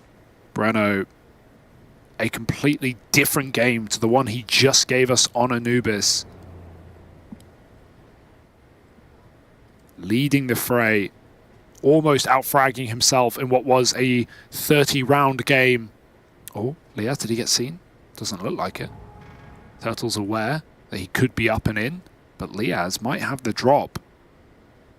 Timing is everything, and he's going to go over the top here. Turtle, he's ready for this one. Shadow advantage, and he'll take his kill. Sicko can get that molly in. That should be a trade as he's forced to swing, and the molly just about burns him, but it's going to have to be a big clutch for Sicko here in the site with 20 seconds. Yeah, time's his biggest enemy here, and that's before you even take into account the 3 enemies. They swing him wide, and I do like MIBR. When we get into these clutch moments, they don't give you room, they don't give you respect. They just look to group and fight you. Right, they don't want to give you an easy routing into a post plant. They don't try and, toy with having Sicko fake the bomb and give him a 1v1. They go and face him as 3 on the back of a flash. And MIBR, not just that, but they've had a lot of ideas on A, right? The amount of smokes we've seen them use, different smokes. They're throwing in boosts now. They haven't even done the most standard boost. Now Henny's jumping down. Some say the Furia is still in him. That's an art move right there, but the result isn't great. That being said, it's not going to tame MIBR. It's only going to make them more hungry for blood. Breno pushed down, double mid aggress, nice shot from Insani. Shouldn't win that fight, no, really ever. It's not a good fight for the CT. It's just not. Of course he wins it. And they've got room in B to go as well. Oh, they're coming fast. They're moving in quick here, but that's a big pickup from Exit. He saves his teammate's life, but only for a moment. Can he hold on much longer? Looked like he was going to get overwhelmed there, but Exit keeps the fire in MIBR.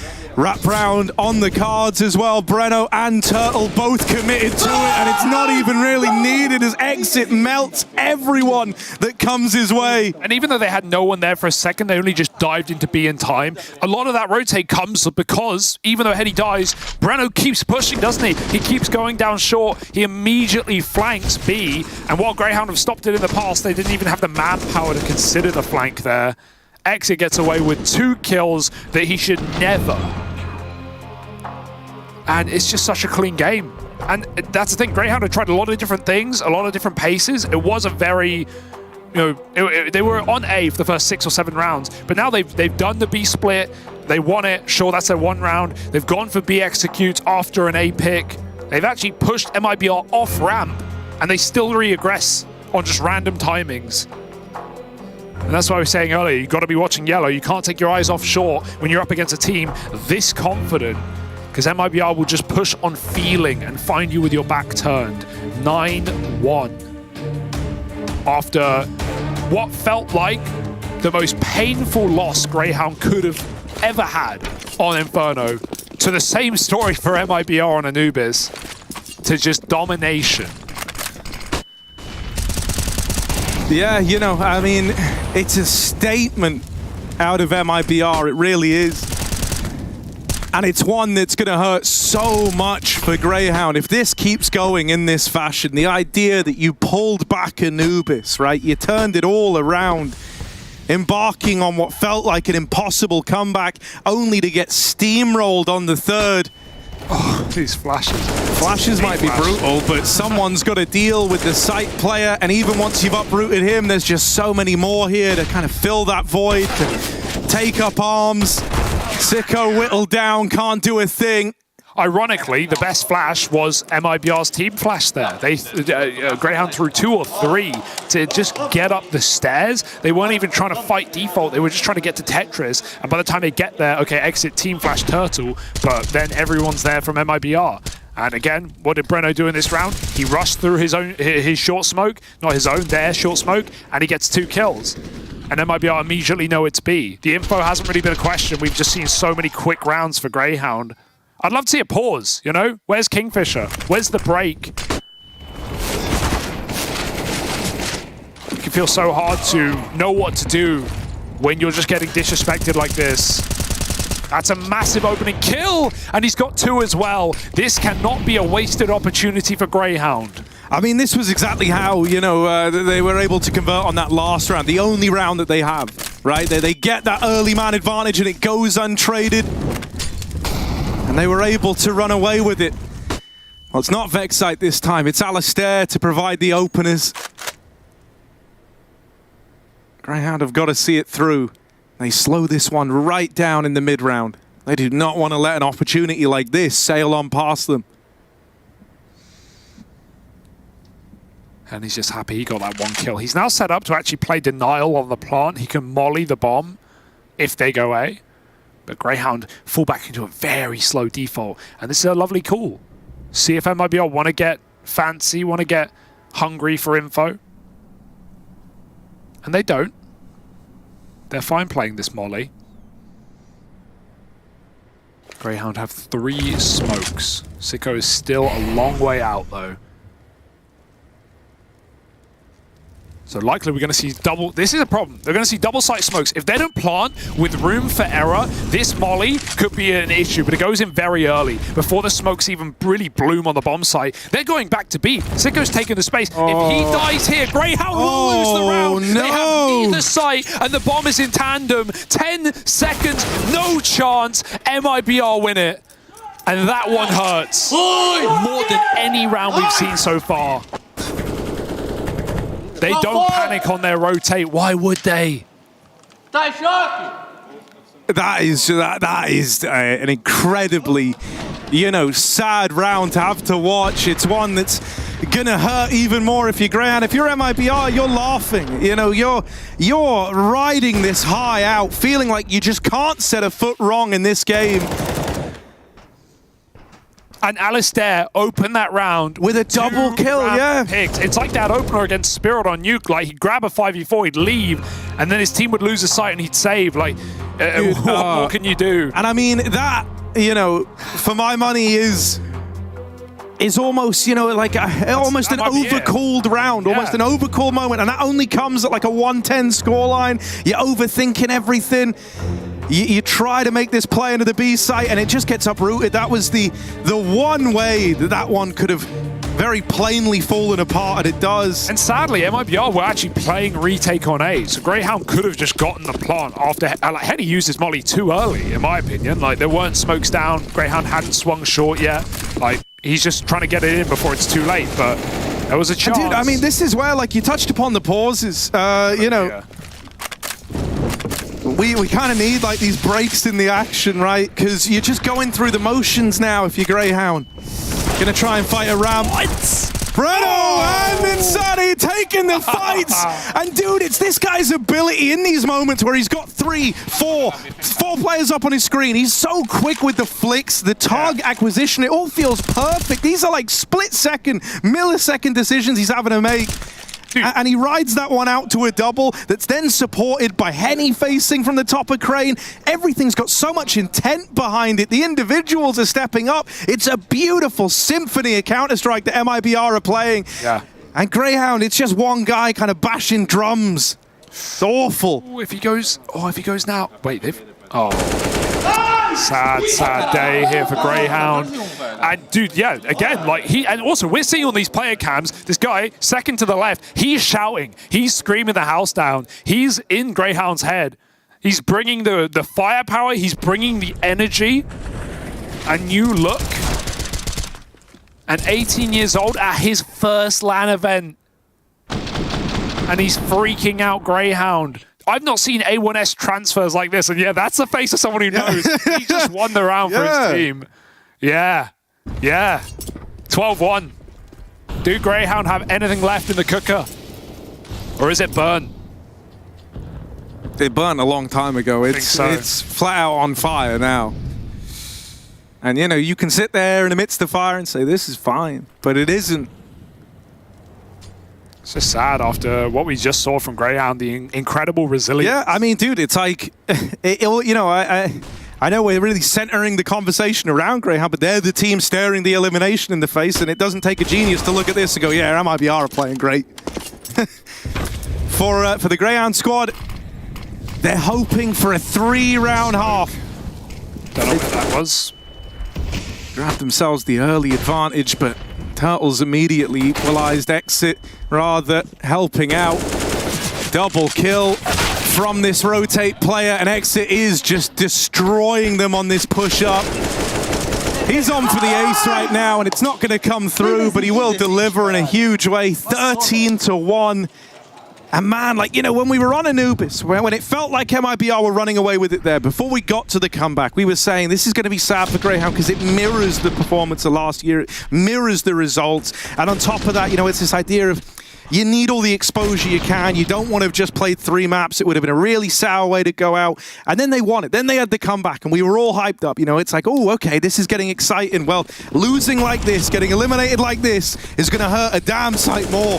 This is wild. And it's hard to have hope left. 2 rounds at max. Breno, who was almost a non-factor in Anubis,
Welcome back, everyone, to IEM Katowice play-in day 2. One more elimination match to cover here on the B stream, and in fact, it is Permitta versus Complexity. And yeah, as you can see, there's a lot of games to play Warming up. that are not CS. Look, I mean, who says coordination is not important? Like, Halls is preparing his flicks, That is was getting with the mouse. embarrassing. Oh, different kind of practice over here. Exactly. Fang. Maybe they're both actually really important for coordination, both air hockey and table tennis. Right, we played a little bit before. We did play a little bit before. How did that go? Great, I won, and that's just what it is. But I am still here with Maniac and with Peacemaker. We got a little bit of food. We were able to talk about the match. I hope you did the same, and hopefully we're in maybe for 3 maps as opposed to the 2 we saw earlier. We're asking for 3 maps. Maybe. Why not? What else are you going to do? Anything's possible, you know? Polish people playing Poland, Katowice, you never know. It is. They did have a really challenging day yesterday to kick everything off. Complexity, who didn't get the better of Big. Of course, Big later on was able to progress through the next round pretty easily, so that's a tough matchup to have as well. But for Permitta versus Furia, it was also really difficult. But yeah, a best of 1 with just a very difficult task. Yeah, there's not much to take away from that game against Furia. I had a look at it. It was very, very, very quick. Furia made everybody happy, I guess, in the fantasy team who picked them. Very good times, statistically speaking. Permitta didn't really exist in that game, unfortunately. We're hoping for them that they can actually sort of enter this match and have a couple of moments where they feel like they have some sensation in the game, because I know how it is. You play against Furia, lose 16-4.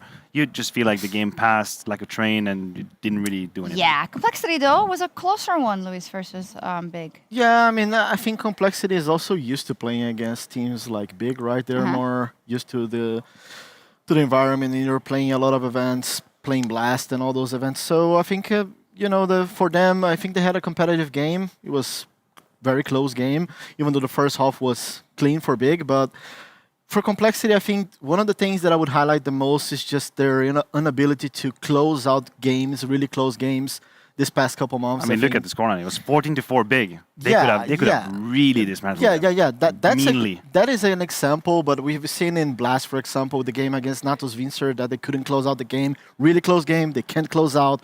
And it has been a history for Complexity this past couple months where they do struggle to close out games. And I mean, we saw that in the previous major as well, where they just cannot qualify for the major because they couldn't close out the game against Imperial. Yeah. Heartbreaks on heartbreaks when it comes to Complexity. Unfortunately, I don't necessarily feel like it's going to come into fruition here or it's going to play a massive role here. I know that Complexity have had a couple of very disappointing results. Imperial at the RMR. Yes. Navi, Copenhagen, you just mentioned it. But this shouldn't play a role here. This shouldn't be a conversation. This should be a walk in the park for Complexity, having a good time. Yeah, and if you look at kind of the opponents that they were able to beat or be competitive with, outside of the outliers where they really were at the brink of taking down a top 5 team, unfortunately, the teams are closer to the level of Permitta than they are of a Navi or a Furia of this world even. And that's just oof. Okay, let's take this very scenic route and let's dream a little bit. Let's be a dreamer. Let's imagine a world in which Permitta can make Complexity uncomfortable. I'm following. Here is my reasoning. I think Complexity don't really like to play against the sub 20, sub 30 top teams. I think you see some of the results they had at Eliza. They lost to 500. They had a loss against So as well, the Portuguese team. So maybe, just maybe, when Counter-Strike isn't exactly played by the rules and by the way and the protocols you usually practice, you get a little uncomfortable. You get a little bit frustrated. You're flustered. What the hell is this guy doing? Why is he crossing that smoke? Why are they retaking me right now? And we know they can be, at times, a little emotional when they get down on it. So if you're Permitta, just why not? Why wouldn't you be Saw? Why would you be 500? Yeah. Do a 500 on them. Do the 500.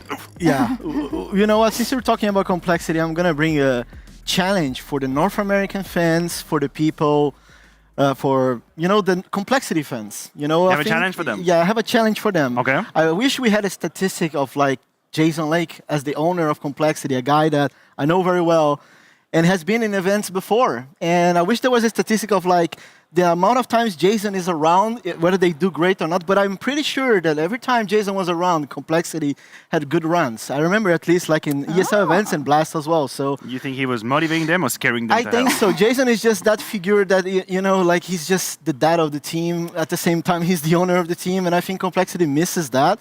So shout out to Jason Lake. I hope that he comes back to following the events more often with the complexity roster. Yeah, he's got Maybe a that's lot the key, one of the keys. He's got a lot to do, so I hope for them that that's not the win condition. It is really where we're circling back. Like Apparently. the issue with complexity is having Jason Link behind them. Well, we've given up on the team completely.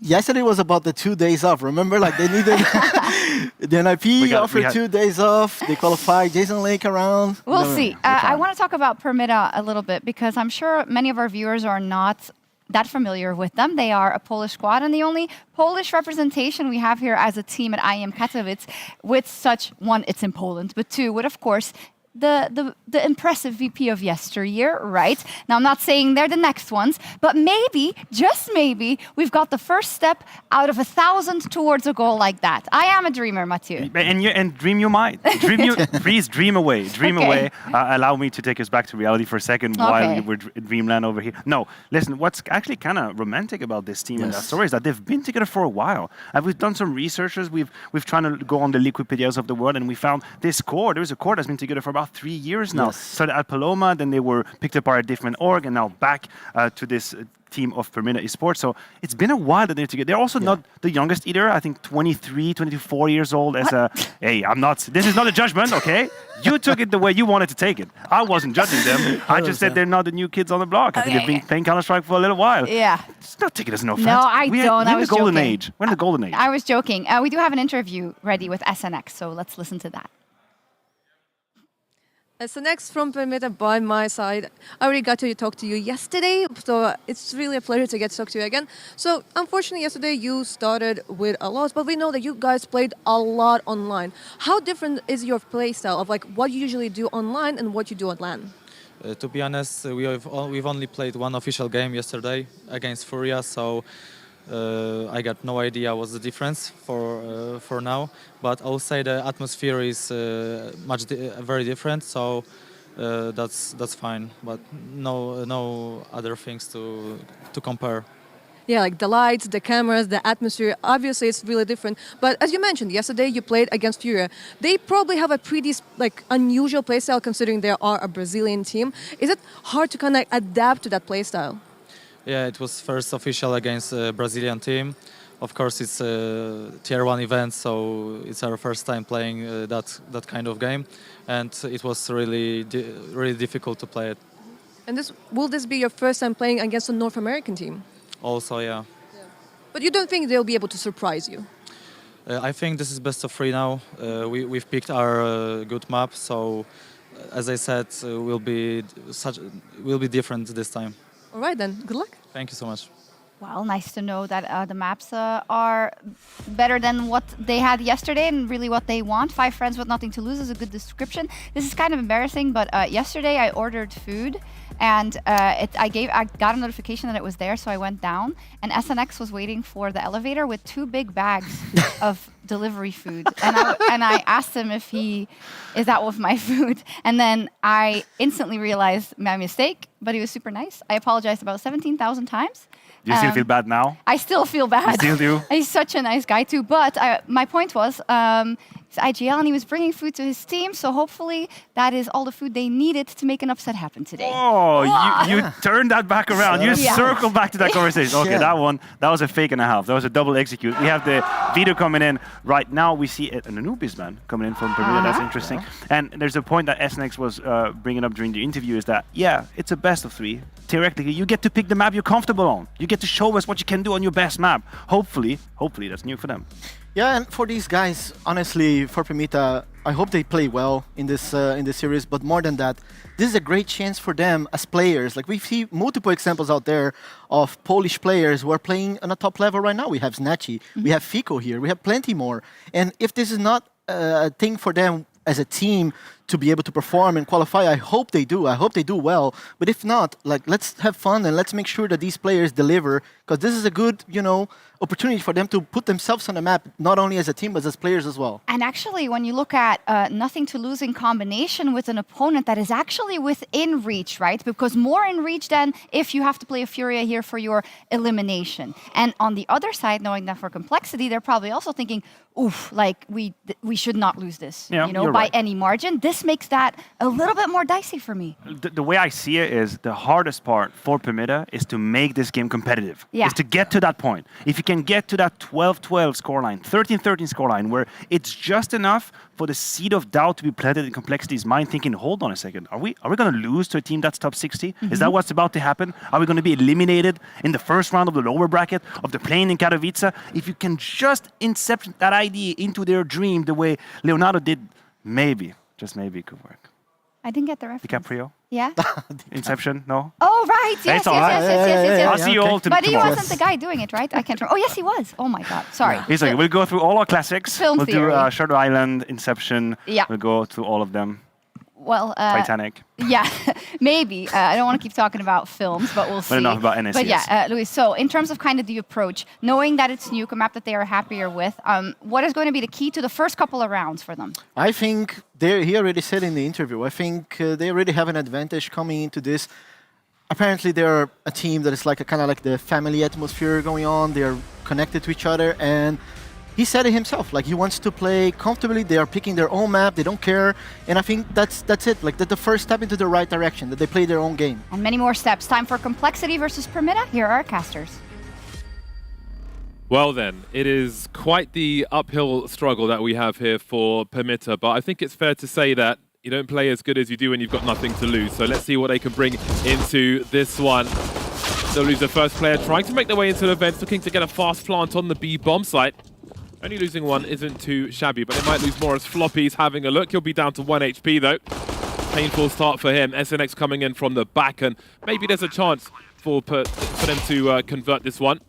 2 versus 4. There's more work for Permitta to do here though. Now it's down to Lena. He'll soon be surrounded, but before that even happens, JT will finish him off. A confident start then for Complexity after all.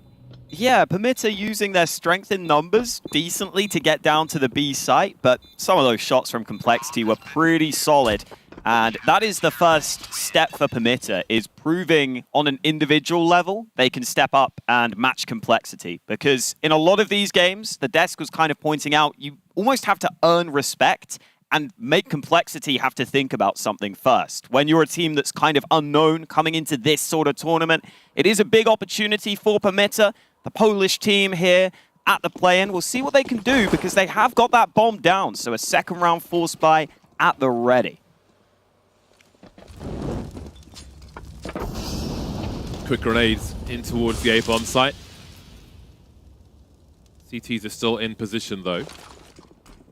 And in go Permitta. JT, have a look by Squeaky. How can he help his teammates here? Somewhat blind. He's got some reasonable range though with the FAMAS looking for 2. He needs some help and fast. The CTs are coming in. There'll be 2 losses. No bomb plant. 2 for 2 go Complexity. A nice fast start from them.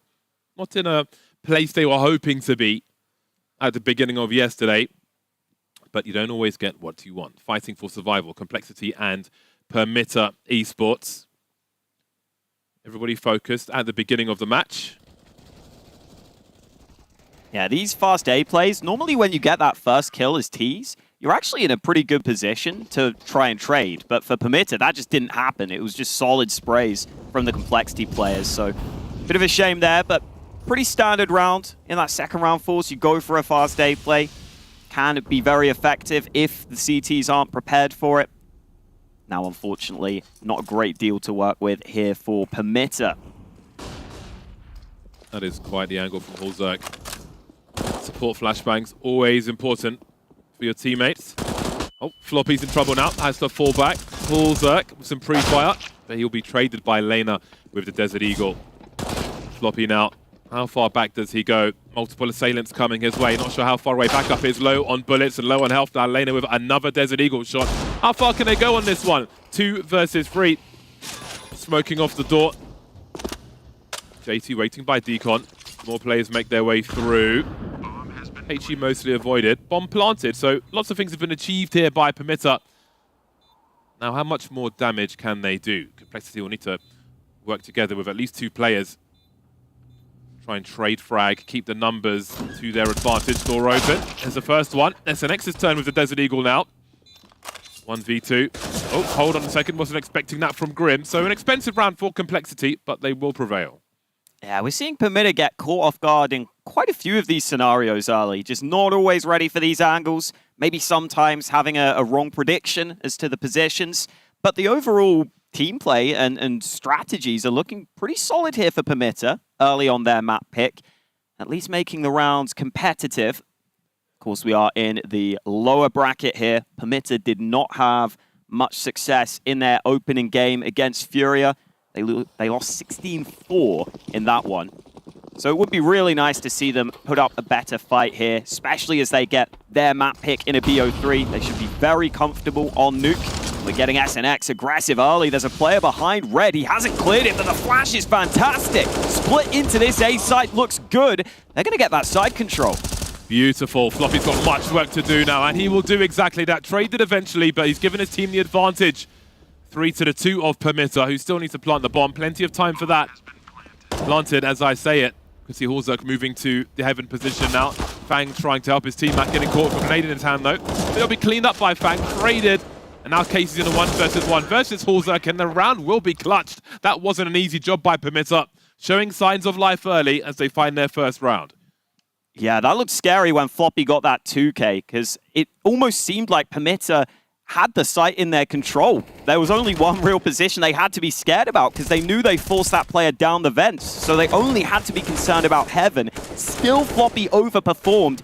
Then Casey came back with that really impressive 3K. And it's nice to see some of the individuals showing up there for Permitta. The strategy has looked good. They've been aggressive. They've been confident. And now the individuals start showing up too. So hopefully that's a sign of things to come. Great to see how happy they are. With the damage they did earlier, they've broken complexity early as well. And it's great that they're jovial, but they have to stay focused. Part of them may feel like, you know, we have no right to win this match. Doesn't mean you can't. Not much to be done here for complexity. There is a flashbang. There we go. And here comes the stream of players, but they'll be going into the meat grinder there. Fingers first. That will be extremely painful. JT and Floppy remain. Oh, they've got at least one kill from this, but I don't see them rescuing any of these rifles based on their position. So now the question is, will Permitta have any momentum on their T side? How many rounds will they be looking for, as it's all on the table for now? Yeah, I think we'll see if Permitta continue with the pace. That's what I'm interested in, because it has been quite a few fast rounds early. And that initial gun round was quite nice in that they got that player to wrap around main so quickly. But I think part of the reason that was successful is because Complexity had a CT pushed up to red container. So they weren't really expecting that sort of flank through yards so quickly. So if Complexity play a more standard setup, I wouldn't expect Permitta to be able to slip through the cracks quite that easily. There is another fast play though, this time through Squeaky and Huck. Yeah, these flashbangs are giving them opportunity, but that will be lost on this occasion. Grim with 2. SNX trying to find a transfer, almost, but not quite. Lena's turning the clutch now. With that HE grenade, they will know exactly where he is. That'll give more confidence to the remaining CTs.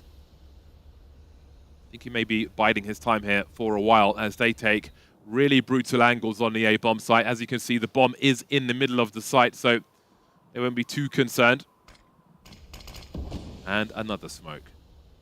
Playing the waiting game is Lena. Looking at the money for the T side, they're going to be in a rough spot if they lose this round. Same is true for Complexity, but Permitta have a lot more to do. And have a look at that. Carcasses everywhere. Looks like an abattoir on the A-bomb side. Not looking good for Permitta in this one. Grim is definitely a player to watch for on the Complexity side. He's really found his level, found his form since leaving Liquid and being put into some more star roles on this Complexity lineup. He really has been excellent as of late. Definitely the main man to watch for Complexity. Fortunately for Lena, no way to isolate those fights. As soon as he gets spotted, he gets ganged up on from a couple of different angles. And again, Permitta's still going for a lot of these explosive rounds early. I'm wondering if that's just a game plan to try and get Complexity uncomfortable, or whether this is going to be the bread and butter of their T side. Because at the top level, you can go for those plays occasionally. Horzak having a bit of fun. But if you run that same play every round, normally the CTs will know how to dodge those nades, will know how to play anti-flash and just shut you down. So I do like Permitta taking this timeout fairly early on. And they've still got themselves guns to work with in this one. I do like the early timeout from Permitta because, again, it just shows that they're not getting too carried away with a round win here and there against a big name in Complexity, but they will stay focused on the task at hand. 4-2 for Complexity on their CT side. They wouldn't want to drop too many rounds on this half. The AKs will be coming out again. We can see a Galil in the hands of SNX, so he can pull out some utility for the squad. Casey's going to go for a run as well, but he has been spotted by Halzer. Grim trying to make his way in towards the A bomb site. Supposed to go outside, might have been a distraction, but can they put the work in on A? Lena with the 1 kill so far. There's another one for SNX now, as things become difficult for both squads on the A bomb site. Halzer can go up top, spreading over now, and again Lena's in a clutch. This time a 1 versus 2. I think he heard Floppy fall, as you can see his crosshair changes. 14 HP, he can't take a bullet. Needs to try and catch Floppy in a 1v1 here. The more he moves out, the more he'll be exposed to Halzer, who will finish him off and find a 5th round for Complexity. Yeah, Floppy realizes he just needs to play for info, if anything. He doesn't need to fight, because once his teammate sees his opponent, then he knows that man will be out in the open. That's exactly where Lena was. For Permitta, again, it's still quick plays, and we're seeing that these plays are very reliant on just a couple of flashbangs being effective. And right now, Complexity are doing a solid enough job at just dodging those flashes. And as soon as that happens, you've got a high-risk play that when the flash doesn't work, you're in trouble. So unfortunately for Permitta, these pacey rounds not paying off for them so far. In this round with just the pistols, though, they might not have much other choice. You can't really slowly default and pick at your opponents. You need some pace to pack a punch with these Tech 9s. The utility may be at the ready for one of these A plays again. Another execute into the A site. A big focus for Permitta, but JT has the angles. Tech 9s will be dealt with. Lena and SNX remain. They still have the bomb in their control. They don't have any kills. There goes the bomb as well. You only had like 3 bullets or something. Plenty in this situation. Apparently. Especially with the confidence. Lena now has got 4 more to find. Trying to keep that CT economy honest could be all he could hope for there, but it will be just the 1 kill. So we've seen a big focus from Permitta into A immediately, sometimes trying to glide their way in with a player on the outside, but it has been a lot of A, a lot of executes. I do wonder if they'll start to mix things up soon. Yeah, you would hope when you pick Nuke as a map, you have those outside smokes to fall back on, take some map control, and then maybe see if you can catch CTs elsewhere, cause some rotations, cause a response once you get down secret. It's a lot of teams' standard T rounds revolve around that, because once you get down secret, the CTs have to have some sort of response. Looks like a nade stack into Silo. Oh, and that's going to pay off for them. Grim couldn't get away in time. So that's one way to open up the round. Beautiful attention to detail. Look at the angles being held by Olymp as well. JT's in such a strong position though, and we've seen earlier on when we saw an early Molotov be thrown onto the hut roof from Permitta. Didn't quite cover everything. CTs were still able to hold, but Halzer's caught in the open now. 5 versus 3 with over a minute on the clock. Permitta are taking their time. They will hear 1 in main as well with that position. You can see SNX dropping off. Hasn't heard the rotation down event, I don't think, though. But they can find the information and maybe rotate back towards A. Floppy still on that A site, just got 2, and they don't realize Fang's down on lower. He just flushes them out entirely. They were not expecting 2 CTs to have already rotated down. And that ends up being so costly for them. Just that 1 slight oversight ends up being a massive difference maker in the round. That's really interesting because they heard the reloads in main earlier on, and perhaps they thought the guy that was main was the guy who went to default later. But it's an awkward position to be pulling your knife out, giving 3 kills away. 7-2 now in favor of Complexity, perhaps stabilizing. May find themselves on a tear of rounds now. Tech9s are out once again, but this time it'll be fast in towards Secret rather than fast in towards A. I think Complexity were getting more and more used to those ones. Very unlikely round for Complexity to come back in there after those opening frags from Permitta. But there is still time to claw something back in this half. Yeah, and Complexity themselves deserves some credit for almost taking that risk of rotating 2 players down to B. I think they realized they needed to make a gamble happen. There's Fang just playing for information. Here's the steps running at him. He'll call for help, but he only gets 1 kill. Floppy, the man in position to try and trade. It looks like he should be able to hold on, but may have to concede a bomb plant. Just about. See one at Deacon. Does he play off of his teammates here, Grim? He simply opened the door. Great flash from his squad, and that's a very nice cleanup from Complexity. Won't be terribly concerned with the bomb plant. Priority is winning the round. Max loss bonus for Permitta.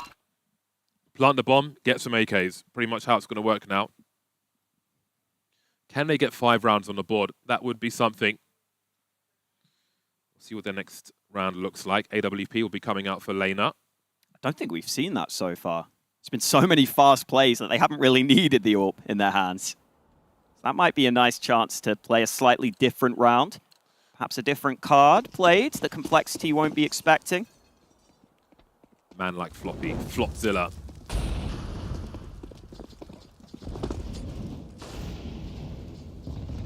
Hulzerk on the outside with the AWP. It's been all over the place as Hulzerk in this game so far.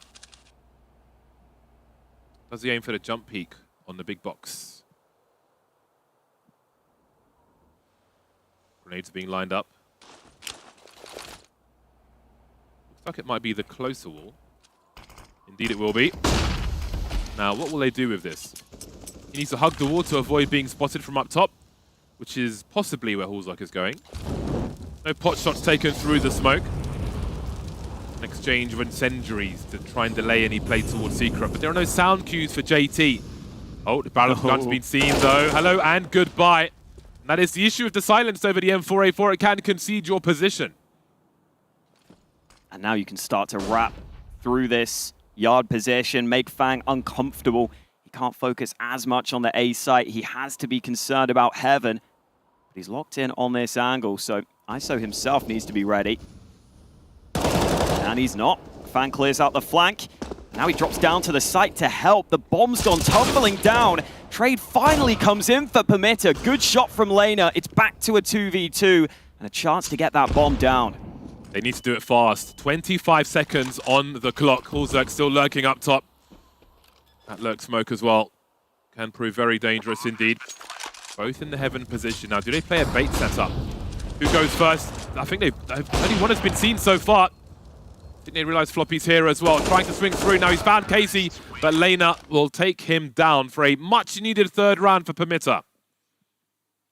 Oh, I thought he was going to get the transfer for a second. Lena was so low, but the AWP play ends up being impactful from Lena. Had a really solid amount of impact in that round, even though it was a bit of an awkward position for the AWP. It wasn't easy for him as you go into that A site. You're not getting the chance to just go for the pick at yard and go for the long-range fights. You've really got no room for error with the AWP there when you're in and around the A-bomb site like that.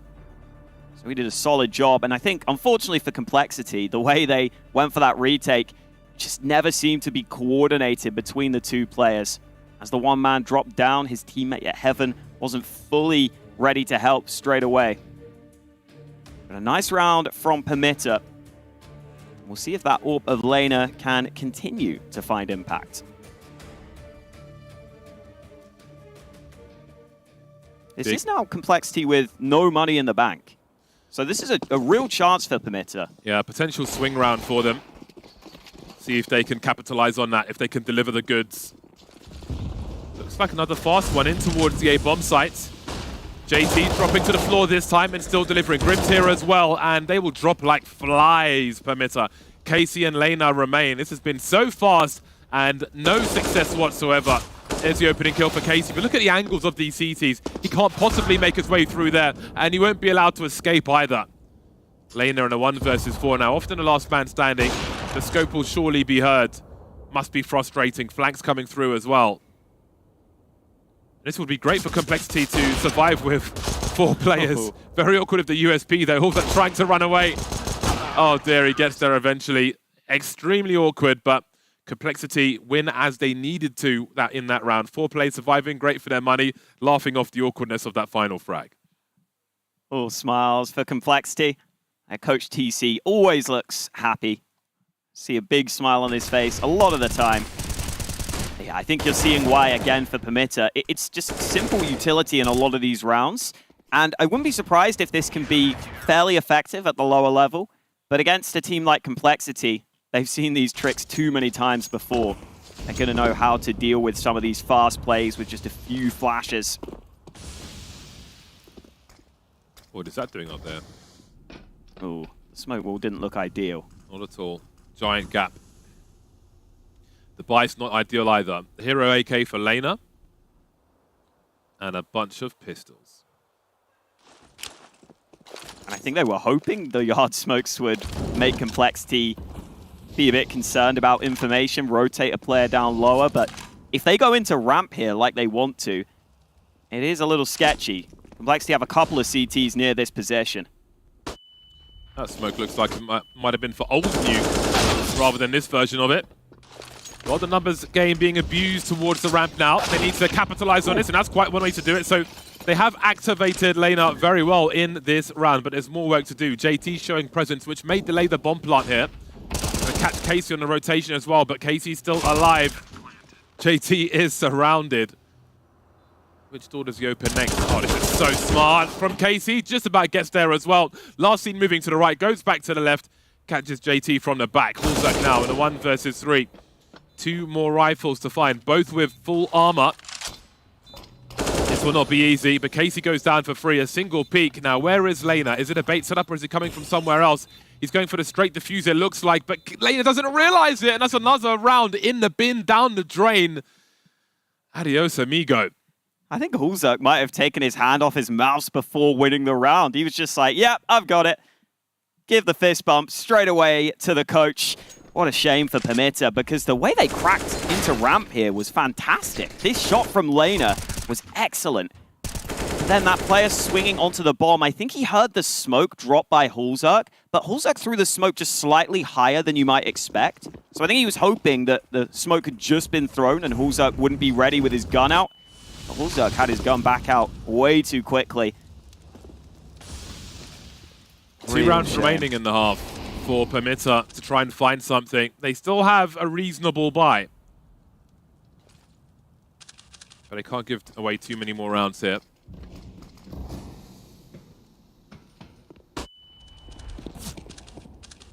There we go. Down goes Lena. 2 smokes remaining for Permitta. Heading towards the 1 minute mark. It looks like they may make an investigation towards the ramp. Very nice angle for Floppy. Super awkward for the T's as well. If they peek the CT side and don't see anybody, they may think they're walking into a bait setup. Floppy avoiding the flashes. Can he get 2? He can't. Looking for the trade fragger. There isn't one. Off to B they go. There is a flank, 2-man flank actually coming through quickly.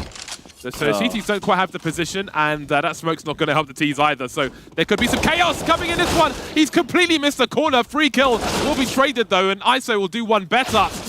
There is... Wow. Oh, okay. All right then. Well, that's one way to clean up the mess. Hulzak in a 1 versus 2.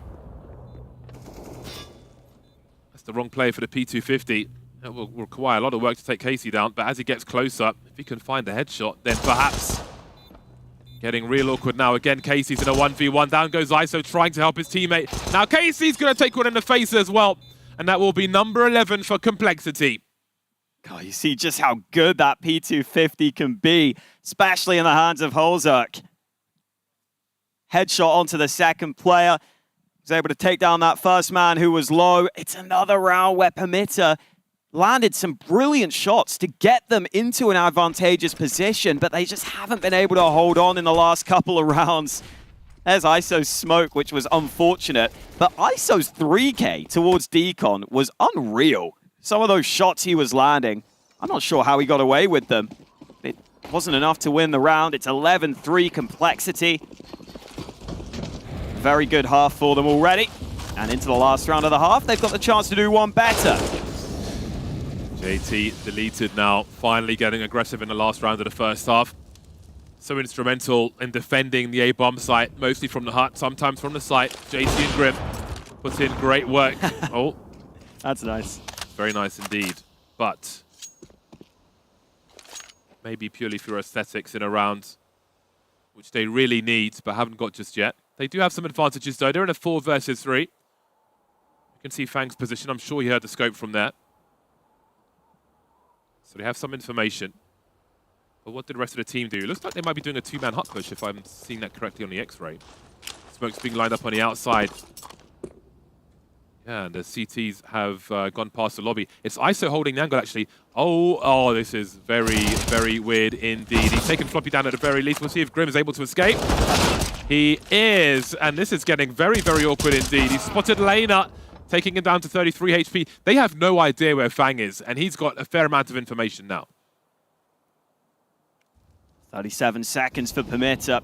I think they will decide to come back to this A site, but with all that info, Fang has positioned himself perfectly. They're not going to clear him. They're not even going to look. Fang lines them up and closes out the half. Permitta just could not close some of those final rounds. There's still chances for them, but it's not looking great for them right now on their map pick. We'll see if they can improve heading into the second half after this.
Baptism by fire for Permitta. They move to the CT side, having gleaned only 3 rounds in the first half. They are at the base of the mountain still. Much work to be done. Complexity on the cusp of victory in the first map of the series, Hawker.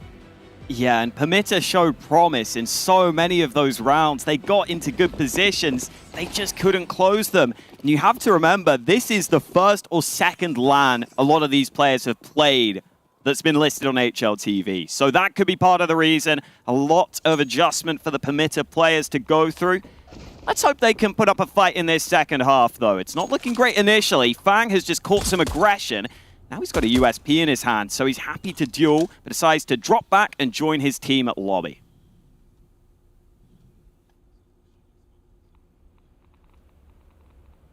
Having had to face Furia, doesn't get much easier for them from what we've seen so far. Complexity charging in to the A bomb site. Bombs on the floor, though, and so are the rest of their opponent, which means they've won the round. Very quickly indeed, Complexity take the T pistol, which means they've taken both pistols. Never bodes well if you're the guy on the losing end of that. Yeah, and another thing that's been a little unfortunate for Permitta is I think a couple of their players, Lena and Casey, have shown some actual fantastic aim and some really good individual ability. But oftentimes when you have these teams stepping up a level, there might be a couple of players that struggle to deal with that. And even though Lena and Casey have been playing pretty well, they haven't had much support so far in terms of fragging from the rest of their team. Full eco for Permitta in this one. Not much of a chance. They're hoping they can at least play for 1 gun round. Okay, that's actually pretty solid. I'll take that. Couple of kills. Fang was trying to get there fast enough to protect the weapon, but he can hold the angle at least. And I think they're going to charge after ISO. Try and take him down, indeed. He will go down very quickly indeed. His name reminds me of the Wares or Juarez, depending on where you're from, era of the ISOs on the internet. Never downloaded one, of course. 14-3 for Complexity. This one may be ending quickly, Hawker. Yeah, it could be. I mean, I'm glad that Permitta at least saved that last round so they get a chance at a gun round on the CT side of their map pick. Let's see if they can get anything going from it. Looks like we might have some ramp aggression from Permitta. A couple of players grouped up there, but Complexity don't have anyone in that position. They're going for a big yard play. Looks like they've got down Secret safely. Not sure if they were spotted on the way. They may have been heard. We'll see what their response is. They are going very quickly indeed. Complexity. Lena and Olymp going to combine for 3 of the 4 kills. Casey will deliver as well. So Floppy's in a 1 versus 4 now. Plenty of time, but he can't quite get that second spray on the ramp. So we have a 4th round for Permitta. They're 10 rounds behind. They can see their opponent for a time. Much work to be done. A long road to recovery, but perhaps they can do it on the CT side. Yeah, Complexity there clearly realize there's no AWP available for the CT side, so that's why they're much more comfortable just running through yard like that. But Permitta actually did a good enough job at getting that lobby info. They had some lobby aggression, which allowed the rotate back just in time from those 2 ramp players that arrived and did a solid job shutting it down between them. So some nice info plays from Permitta there. Now this one should be incredibly easy for them. Ooh. Okay. Casey getting caught. Yeah, got to be careful now. He'll be fishing with that Desert Eagle. Oh, that'll certainly help. ISO cutting the numbers down. Right then, some momentum being built, but the rifles will soon be back. The real game will begin again. 9 rounds to acquire for Permitta to catch up. Complexity. For some reason, I feel like this is going to be a fast round. Do you think they're going to go straight into A? I could see it. I also wouldn't be surprised if Complexity feel like they can just get the rotations to be awkward from Permitta, because those protocols sometimes can be a little shaky from some of these lower ranked teams. But I wouldn't blame them for going for a fast play. Their individuals have clearly been solid. Yeah, so they'll give them that respect at least. Won't try to run them over. Permitta went for a lot of fast rounds into the A bomb site, but Nuke can be hard work, and it certainly has been for the CT side now. Oh, this is nice. You get to hear JT making a bit of noise. He's got to be careful with his barrel, though.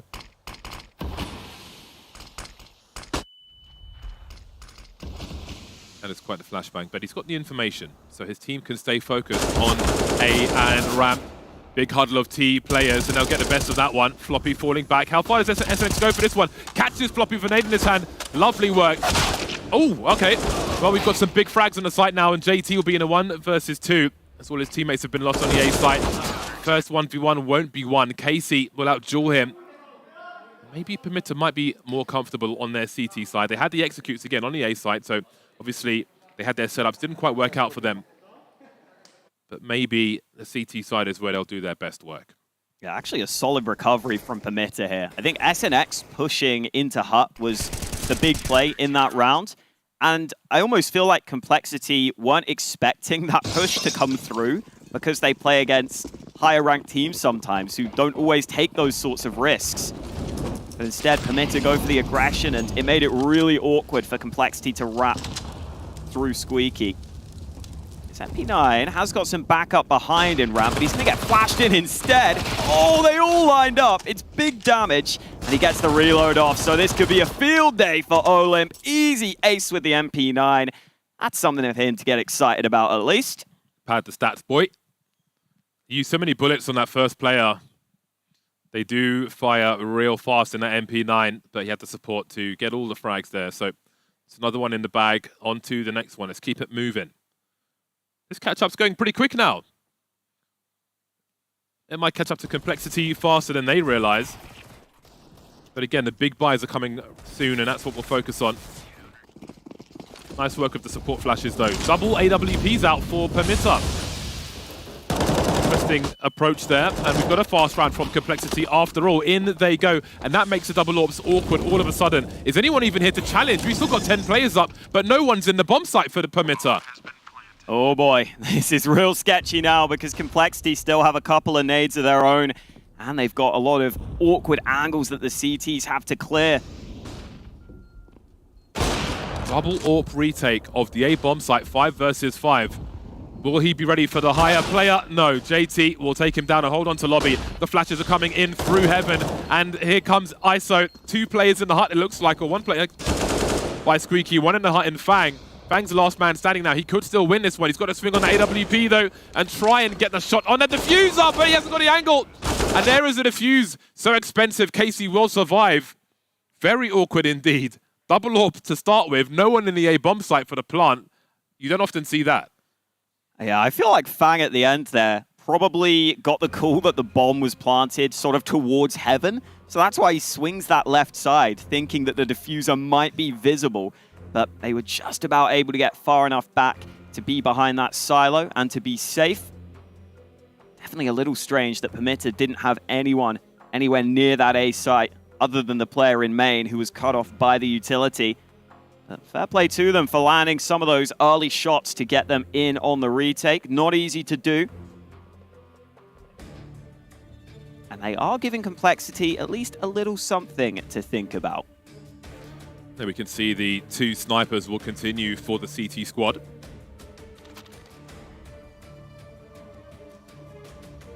See if Complexity figured that out and if they'll have a plan for it. Breaking the glass for the A-bomb sites. Could see fakes, double pumps. Could see nothing at all.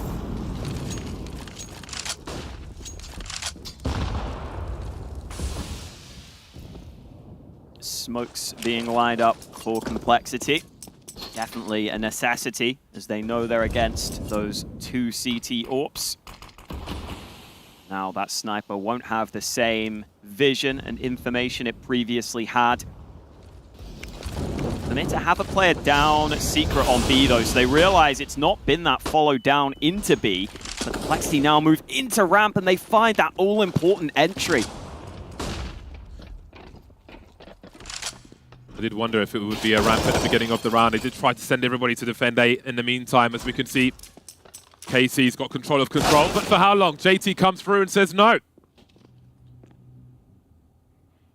Complexity on the cusp of game points in post-plant positions. And it seems that Permitta have no choice but to disengage. Money is low, and they'll be up against game points after this, so they need as much as they can take into it. It was a good execute with utility into the A bomb site. To then isolate a player alone on the ramp, and off to the races they went. It's just so tough when your ramp player gets taken down so quickly and without getting a single kill. Must have been a fantastic shot. I think it was Grim for Complexity who got that opener, because it was against an AWP holding ramp. I'm sure that was a very quick headshot delivered. And even though Permitta had a couple of players rotating down to B, you could just see they were always scrambling to get into position. Didn't look comfortable for them as soon as they lost this fight. That was the pre-aim and almost pre-fire from Grim round the corner. And it's always nice when you only need to get 2 kills to win you a round. That's when you know you've done something right on the Complexity side. And a chance now to secure the map entirely and to steal away Permitta's map pick. Big aggression outside from Permitta. Will they dare flank though? Angles could be held from further away, but it seems it will be an execute into the A bomb site, or at least an attempt, but perhaps that spray from ISO will delay them at least for a time, making their way towards the vent, but Bang I think was lost in the smoke there. Stuck on the side of the vent, and now there are 3. JT, Grim and Hulzerk remain versus 4 of Permitta. 2 of them are downstairs though, and the bomb will be planted. So, they can't save this time. Of course, they have the advantages, but they must deliver on them. Down goes Casey. JT protecting the vent. 3 players coming on the ramp, but Complexity don't know that just yet. Grim hiding at the back of the site. That smoke will soon be gone. There is an incendiary for SNX. Where will he throw it, though? Not in Grim's position. He'll hold on for as long as he can, which won't be very long at all. There is a kit on 2 of the 3 players. We've got to make sure the right man's on that bomb, but that's not going to help at all, is it? The Molotov is here to make life even worse. Down ISO goes, and Complexity take nuke. Pretty solid showing here from Complexity, doing exactly what they needed to do. But for Permitta, they got themselves in so many good opportunities in that first half. They just couldn't close them. I feel like the jitters, the nerves may have kicked in. And for Complexity, no nerves right now. They are loving life. It is break time. When we're back, the thoughts of the desk on that first map. See you soon.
just dreams are not enough for now, at least for Permitta. Getting some rounds on the board and actually had some good moments, but it is Complexity who comes out on top on Nuke. Maybe, should this have been a more... No, you know what? I'm not going to downplay the victory from Complexity on Nuke. I mean, it's not a question of downplaying. I think it's very apparent that Complexity just relaxed a little bit towards the very end, let's say the last 4 to 5 rounds. I had a quick chat with TC, their coach, and he said, I just had to tell the boys, like, guys, let's take a deep breath. Like, you don't have to rush this way. Let's all be very disciplined. We're going to close this game. But yeah, Complexity were very much in control. They took care of business, let's say. Yes, they did. And there was one problem for Permitta coming into this one where they decided to play their own game and go for the comfortable zone, which was picking Nuke. And Nuke is one of the Complexity's strongest maps. So, well, map pool-wise, unfortunately, it doesn't help them that much. And I think we've seen how dominant Complexity was on that city side, right? I think rotations was extremely on point. They're just reading the game really well. I think it was really tough for Permitta to adapt. And yeah, that would be the highlight for me, the rotations. Permitta played hella fast on their T side, real fast. But at the same time, I don't want to fault them. I don't want to criticize them because we're selling this story of, you know, if you want to make an upset, then you kind of have to throw the rules out the window and play a little bit more eccentric Counter-Strike, try your luck. I think that's what they did. They tried to play a super fast-paced Counter-Strike. They tried to be in the face of Complexity, hoping that they would get the better of the trades. But I think the first line of defense was really strong. You look at Grim, you look at Fang. Both of them did a stellar job on the CT side. And it was very rare that Permitta found themselves in advantageous clutches. So I don't want to fault them. I think they tried what they could. There's not a lot of regret to be had in this map. Yes, and also pre-game, we also saw Complexity with a lot of papers and briefly spoke with their analyst, and like they actually did their homework, and you could tell by the way they played that in some situations during the game on the city side, they even had double rotations towards the B bomb side because they had a read for some reason that they are going towards secret. So also gotta give credit to Complexity. I think they not only they didn't underestimate Permitta at all. No, I'm right there with you because I watched a couple of the first few rounds from behind them, and the level and the tone of communication, there's no messing around. Like this wasn't a, hey guys, let's have an easy game, let's enjoy ourselves and just let's see who gets to be at the top of the scoreboard. That wasn't it at all. Clutchers were very diligent, very organized. They had a very high tone in how they wanted to retake. So Complexity put their best foot forward by taking this very seriously at the beginning. Eyes on the ball, eyes on the prize, eyes maybe already, not yet, of course, they have to finish this, but thinking about that this is not even the mountain they're going to have to climb if they want to make it to the groups. The Air Force aim high head-to-head is between the Oppers. And I want to talk about Halzerk just a little bit because obviously he is that Opper that came in after his time on Dignitas, and that was, I want to say, not even just relatively hyped, pretty hyped coming into this roster. What has been your impressions of him on Complexity? I agree with you. It was relatively hyped. When he joined Complexity, I thought he could be someone that pushed them 1 or 2 steps further. And unfortunately, I don't think he has delivered on the promises. I've been personally a little bit underwhelmed. Sure, you can look at this. I mean, we're going to have a bunch of highlights from him because in this game, actually, he was 18 seconds? Yeah. Well, he got a bunch of kills. Maybe we just didn't see them. But look, maybe I was too demanding or I was expecting too much from Halzerk. I don't think he's turned into the player that I was hoping for in Complexity. And without being too negative, this is not the game where I'm going to change my mind about Halzerk. Like, have a good time, farm your opponent if you want. The next step, the would-be next step, this is where we put the screw on Halzerk. I would say that we saw Halzerk having a lot of fun there, and I think he is that type of person, you know, that probably brings up the mood as well into this team. Not only that, but also experience to the young players. Like, he's been competing in Europe for a relatively good period of time, so I think it goes above that. For Halzerk, Yeah, we'll see how he develops indeed. But Heko was able to have a chat with Complexity's coach, so let's listen to what she has to say. Yeah, it was not only Maniac that got to talk to TC. I did talk about the video because if we're just looking at the win rates, it would kind of be like obvious that like probably our Polish team would probably go for an Inferno against Complexity, but you know, they were like, no. GC said like we were expecting for them to pick Nuke because recently, even though like right now our win rate on Inferno is not good, we won against Na'Vi. So now teams will actually be afraid to pick it against us. What do you think? Mind games. Mind games on mind games on I mind think games. it's airtight. The transactivity in Counter-Strike is very dangerous. Like listen, if Team A has beaten Team B on map C, that means that, I know, that's really... I'm just saying There's actually like, what was the whole like EG beat Heroic and then Complexity beat? Yeah, I guess that's probably one of these. that title, which is so funny. Sorry to cut you off. From a coach perspective, like I wouldn't be thinking the way TC did, because I would go and actually watch the game and see how well they actually played, even though they beat Navi. Historically as well, Inferno, not a really good map for Navi, like they're betting on other maps, so I think Wait, why are we doing the analysis of Navi now? What happened? So you're saying it's a bit of a prep trap, maybe? Yes. I'm surprised that he was thinking that way. But yeah, if I was Permitta, I would probably go for it. We're doing a segment. Yeah, I'm trying. The EG Sprout game, like, can you guys just keep it down? We're trying to have a conversation. But you know what's kind of genuine and candid? I'm looking at the guys from Permitta. We can see them from here, and they look to have such a good time. Yes, they're having such a nice time. We bumped into one of them when we were walking to the studio. I was like, "Hey guys, how's it going?" Yes. Oh, I know. Literally 10 seconds after they lost, the guys. Maybe we've just become jaded and we're used to what we have, and they're just for sure. We work with colleagues who sometimes don't even say hello to us, right? It's really bad. The impoliteness coming out of this team. I don't understand. This is nice. No, but on a more serious note, because you are right, and I know sometimes I get a little bit triggered when people are like, "Oh, it's for the experience and the fun." But I think in this case, it might be the truth. So I'm glad they are having fun. But we're not going to throw everything out of the window, right? Can it happen on Overpass? No, I was just, from a team perspective, no. Okay. I'm so sorry. That's all right. I didn't want to ruin it. That's all right. But there was a point that was brought by Peacemaker as well in the pre-show, is that individuals have kind of a privileged moment to make like a quick application for the rest of the world. Right. Like Laner, we had him in the head-to-head. I think he held his ground. Like with the AWP first half, I thought he had a couple of moments where you could feel like he had a game sense for tight clutch situations. He knew what angle to be in position to trade kills. Maybe he gets noticed. Maybe someone gets interested in that player. Sure, as a team, they are outmatched, but he individually, I thought he was pretty good. He was interesting. Yes, same goes for KZ. I think he's been the best performer of the team throughout the past months, and I think he was also there putting up the numbers. Look at them, they all have their papers. We have Complexity walking by, they all have their strategies. Extremely. You guys have all the strategies ready and all? There you go. Okay. There you go. Oh my God. Wait, someone can do like a super zoom? That was crazy. Let's do a super zoom so we can just access. I think a zoom is already super. Oh, there I you don't go. know, it doesn't There you matter. go. We gotta go to a break. So we'll be right back with Overpass.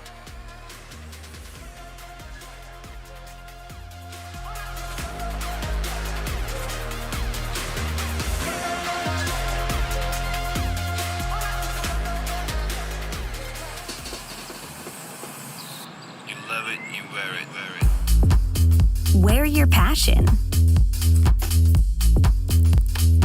Share your passion.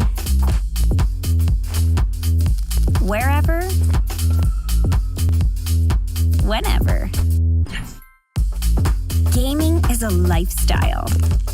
Get your merch at shop.eslgaming.com.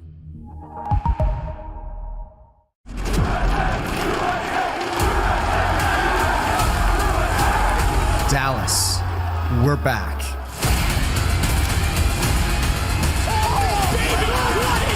Counter-Strike is in our DNA. It always has been,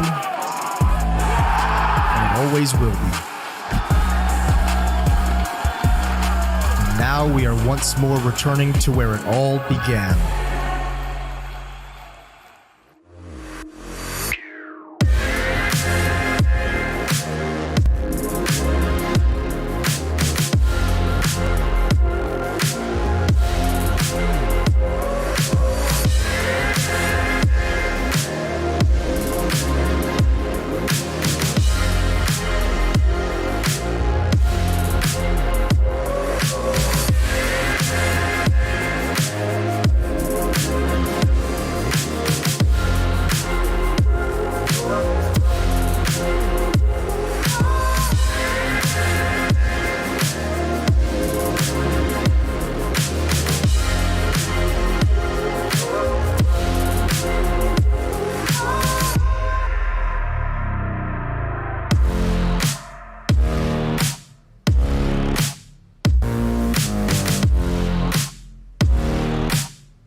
Complexity, one map up in this series, and Permitta now facing elimination from the play-in here on home soil for our Polish team.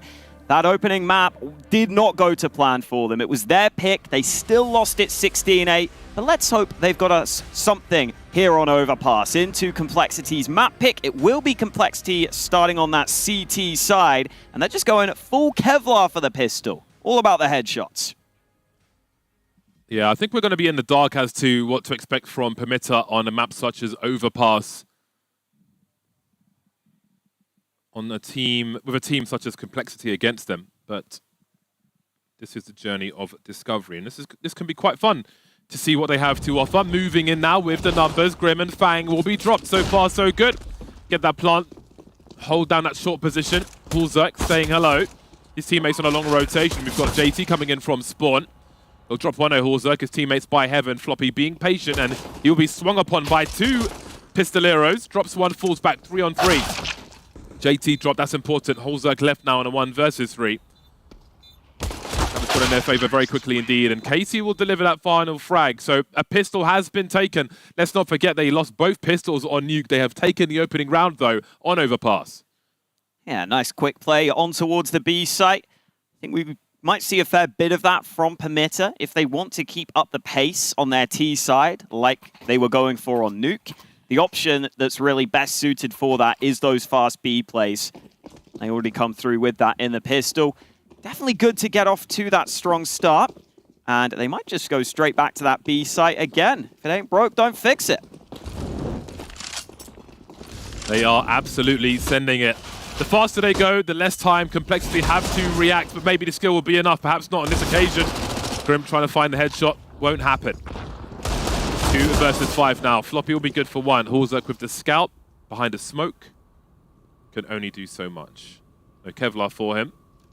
This is a 4 spy, so he could try to use the scout next round, but he'll be, I mean, all the space behind him, he will expect he can save in. So he can take a pot shot and fall back, but indeed the initial rounds are going the way of Permitta, which is great to see. I think they'll be soon in the deep end on Overpass. Very technical map. Not everybody likes to play it. If there are holes in your game, they'll be exposed on a map such as Overpass. And as much as Permitta's fast plays on Nuke looked a little shaky because Complexity was shutting them down, we've seen earlier in this tournament, we were watching Fnatic go up against ENCE, and ENCE just kept running quick plays that were very effective, and Fnatic started getting frustrated and didn't know how to handle it. So it's a really good sign for Permitta that some of these aggressive plays are working early on Overpass. Maybe they'll have a chance of continuing that. And that's when Complexity could get frustrated, because you feel like you should be able to handle some of these quick rushes. But if you just lose that first fight, it can make it much more difficult. Obviously didn't have much utility on the CT side in this round to stop the aggression. There we go. There's some of the smiles on the Permitta faces that the desk were talking about. Good to see that they are enjoying themselves here at the play-in. 3 HE grenades being held. Flashbang comes through, and there go the HEs. Olympus, the information man, trying to find out what is the climate on the B bomb site. Not sure how many players he's seen. I think at least 2. Try and give himself some space. Grim may have one way, though, with his USP. Olymp will move elsewhere. Hulzerk now with the jump peak and the scout. He's tagged 2 of them. So this could prove to be expensive for Permitta. And the scout's finally been taken down. Rotation through connector is not likely to happen anytime soon. Olymp's got to be careful, though, versus that USP now looking to hunt. Won't be traded. Making a lot of money with that MAC-10. And now the real game begins. Gun should be out for Complexity and some utility as well. So that's when we see whether Permitta can keep going with these fast plays or not.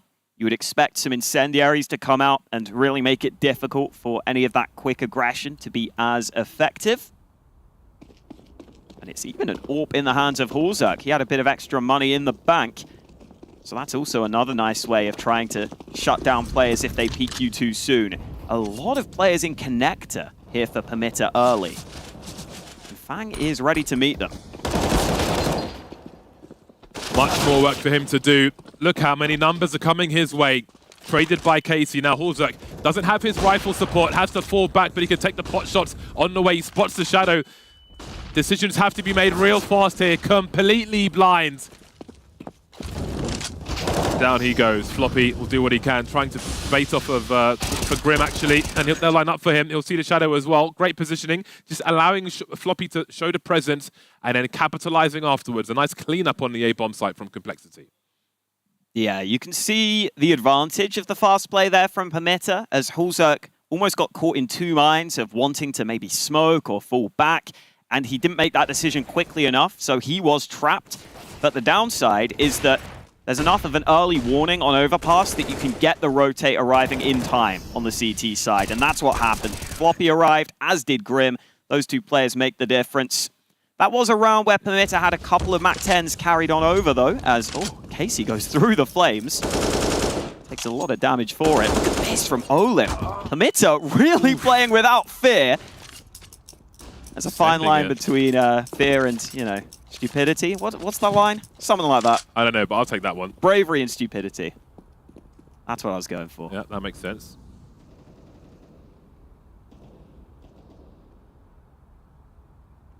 Lost a man early then, Permitta.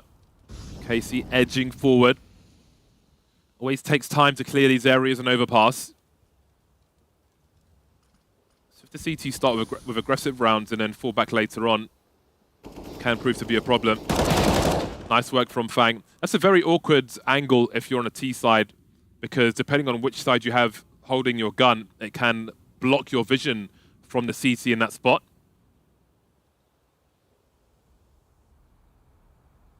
Three players remain now for Permitta, silently jiggling their way towards the A-bomb site. We can see the bomb by the bogs. Casey spotted and swatted by Grim, finished off after some earlier damage from Hulzerk.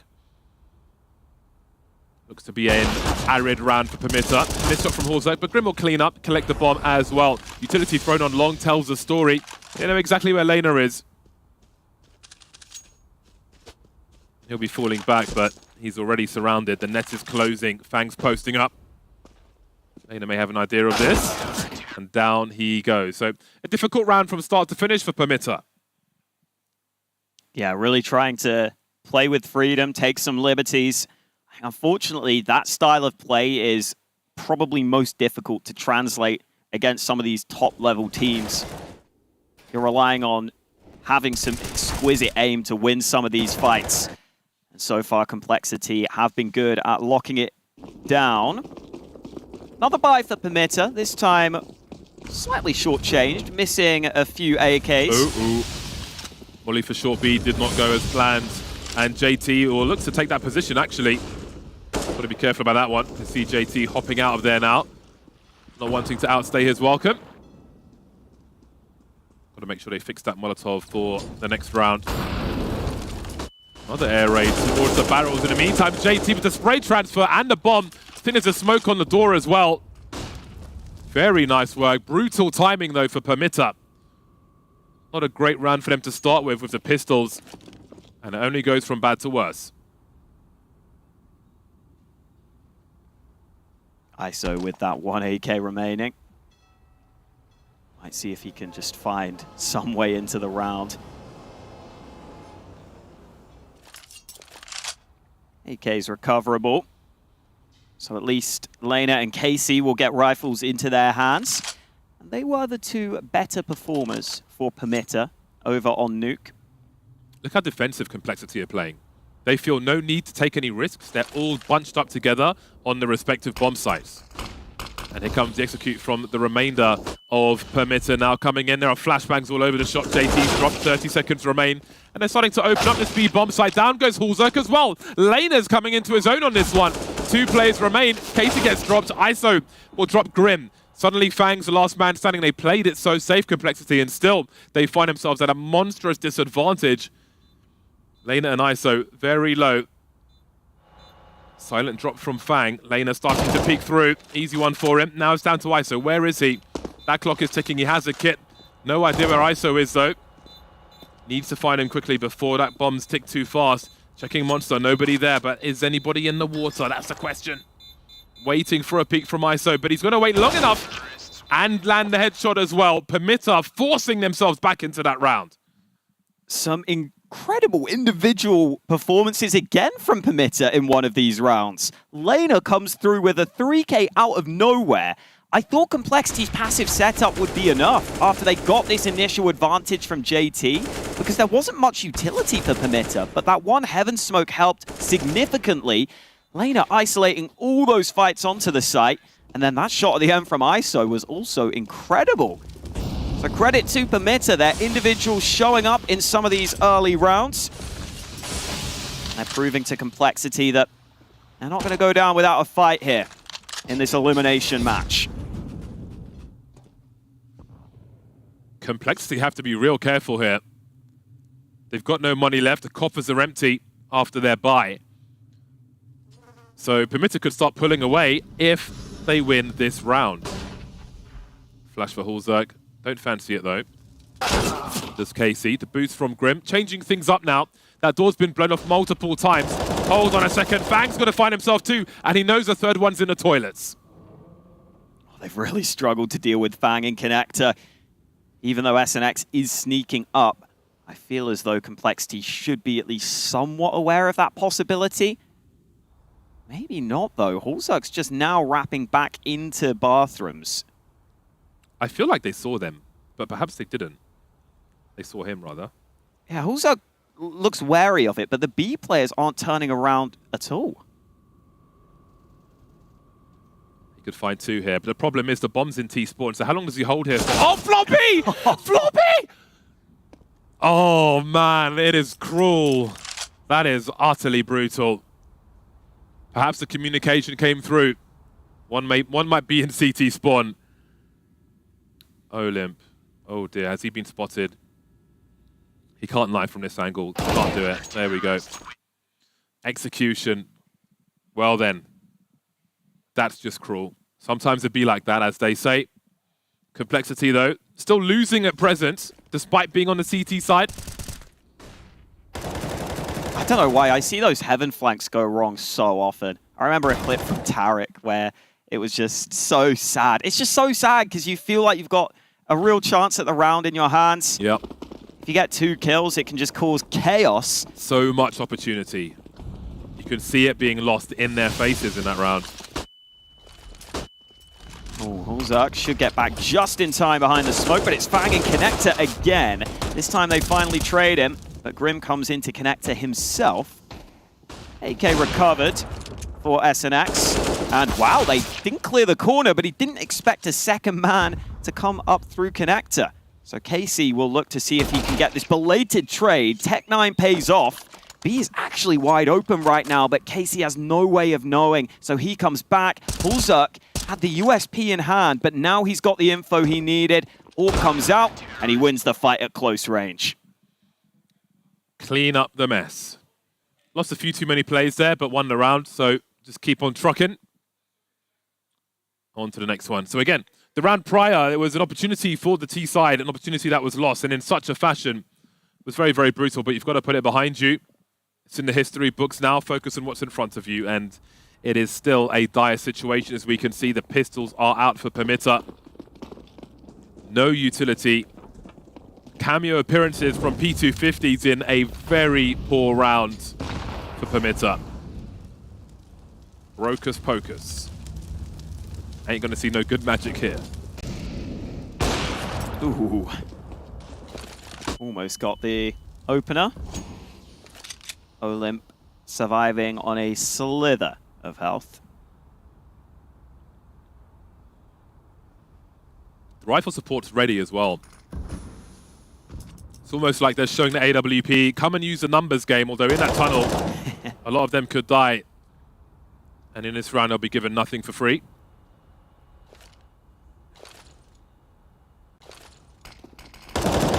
Oh, line up. Yeah. Again, there's just not the space in that tunnel, really, to avoid those bullets. But it was a nothing round.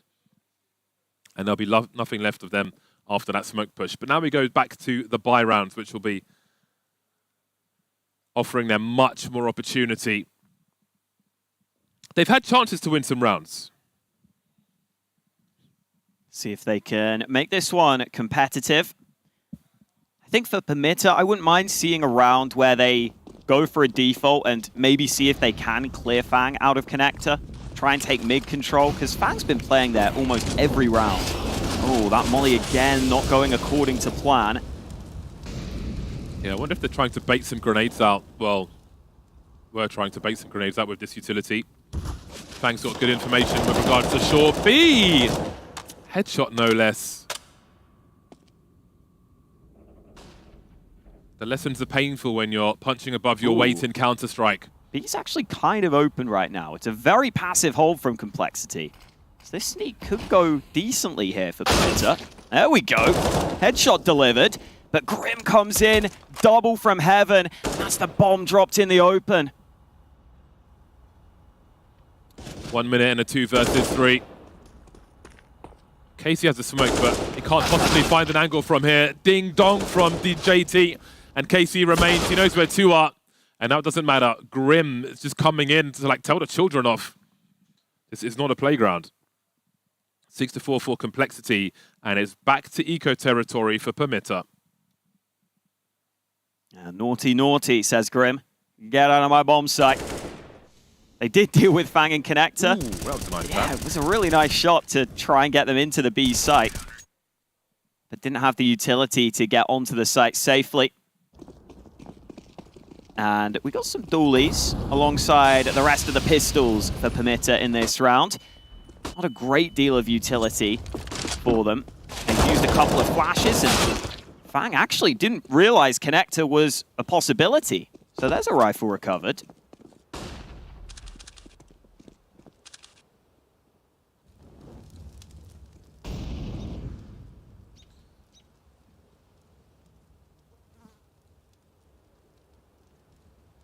Permitta just waiting for somebody to wade into shallow waters on Complexity, but again, they've been quite disciplined.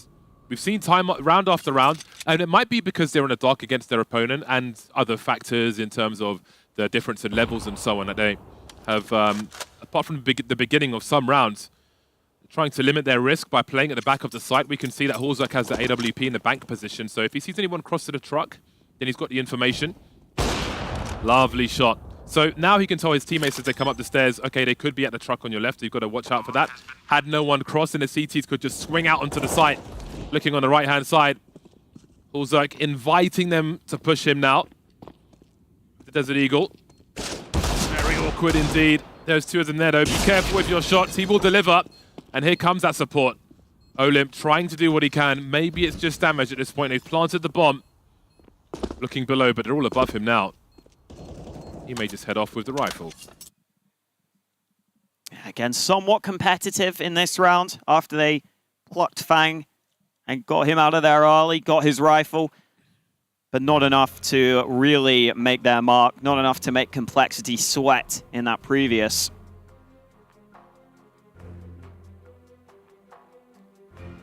Timeout has been taken by Permitta, so they've got a gun round coming up.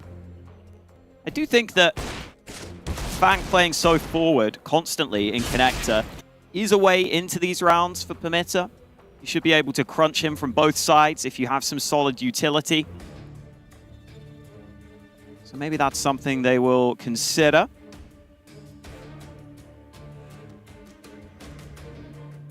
I've got that AWP back out for Lena, who's been playing pretty solidly. Oh, he had those shorter keycaps, those gamer keycaps. The speed keycaps. Prefer the full ones myself. Each to their own. Well then, Permitta fast upstairs, and again Fang in an aggressive position. Not connected this time though. He will be rifle support for the AWP of Horzak to some degree, but really he's just on an island. He's playing point alone. Ooh. Did he see that jump peek? I feel like he should have. I feel like he didn't. I didn't see any reaction to it whatsoever. Flashes are coming through. They will be avoided though. Down goes Grim, down goes Fang. I don't think he realized that he was spotted there. Maybe a resolution thing. Horzak, very nice from him. Spots the bomb. No support for the bomb as they try to trade. They're both in the long position now. Creates a wall for himself. Checks the outside and supports on the way. So this becomes very awkward indeed for Permitta. He can hold the outside. He'll get a free one. Lena can do nothing about that. 1 versus 3, shotgun mode with the sniper rifle. Now the scope will concede his position, which means things will only get worse. This is tough. You get the AWP out, but you don't get to do anything with it. Hulzuk with a really nice round there. Quad kill for him, playing around those bathrooms. And Permitta just not having the spacing to trade him, unfortunately. Previously, it's been Fang's aggression in a lot of rounds that's been successful. You see, they did clear out Connector in this one. They did well in the initial fights, but it's just this one extra man, Hulzuk, with the AWP that they could not deal with. Starting to get frustrating now, but there are still 7 rounds possible for Permitta. They've got the AKs out in this round as they head towards short B. Perfect timing. Well, good timing on that grenade as well. There's also a very nice angle from the corner on the CT side of the wall to spray T's as they make their way towards short B. And often land a juicy headshot.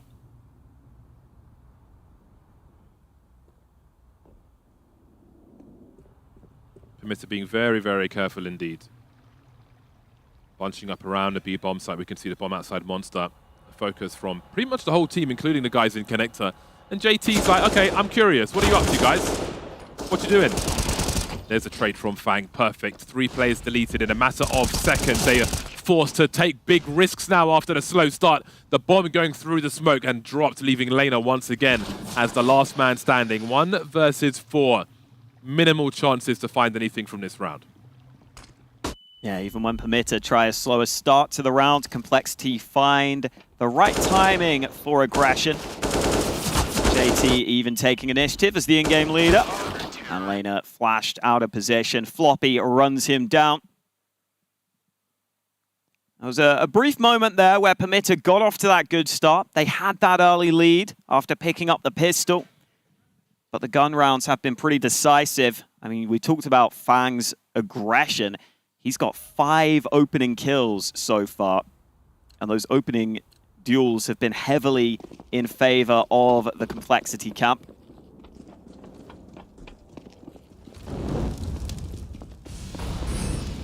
Heading into round 14. Still the buy for Permitta. I think their utility just hasn't been good enough to deal with some of these aggressive plays. They tried to flash through, but JT still ready to take down the first opponent. This time we've got Grim in Connector instead. Floppy spotting that aggression out through Monster, puts down a defensive smoke as he is a little isolated on the site. He will now get some support from those short players coming back. And a flash into Monster. Well, there'll be a trade. Some opportunity. At some point, you've got to go. 3 more players await them on B, though, including Grim on short B. Winner, I believe, plays Ents. Loser is eliminated. Very important match. Grim comfortable in short B. Complexity are quite ready for this slow approach on the T side, and they're not respecting it. But there's not much time for Permitta to adjust now, as it's the last round of the first half. Yeah, I thought we might see a few faster B plays from Permitta, but at the same time, those can be really hard to pull off. If you just get bogged down in those choke points, the nades can be brutal. So that initial flash just didn't quite do enough, it seemed, to blind JT. And from there, it went from bad to worse for Permitta.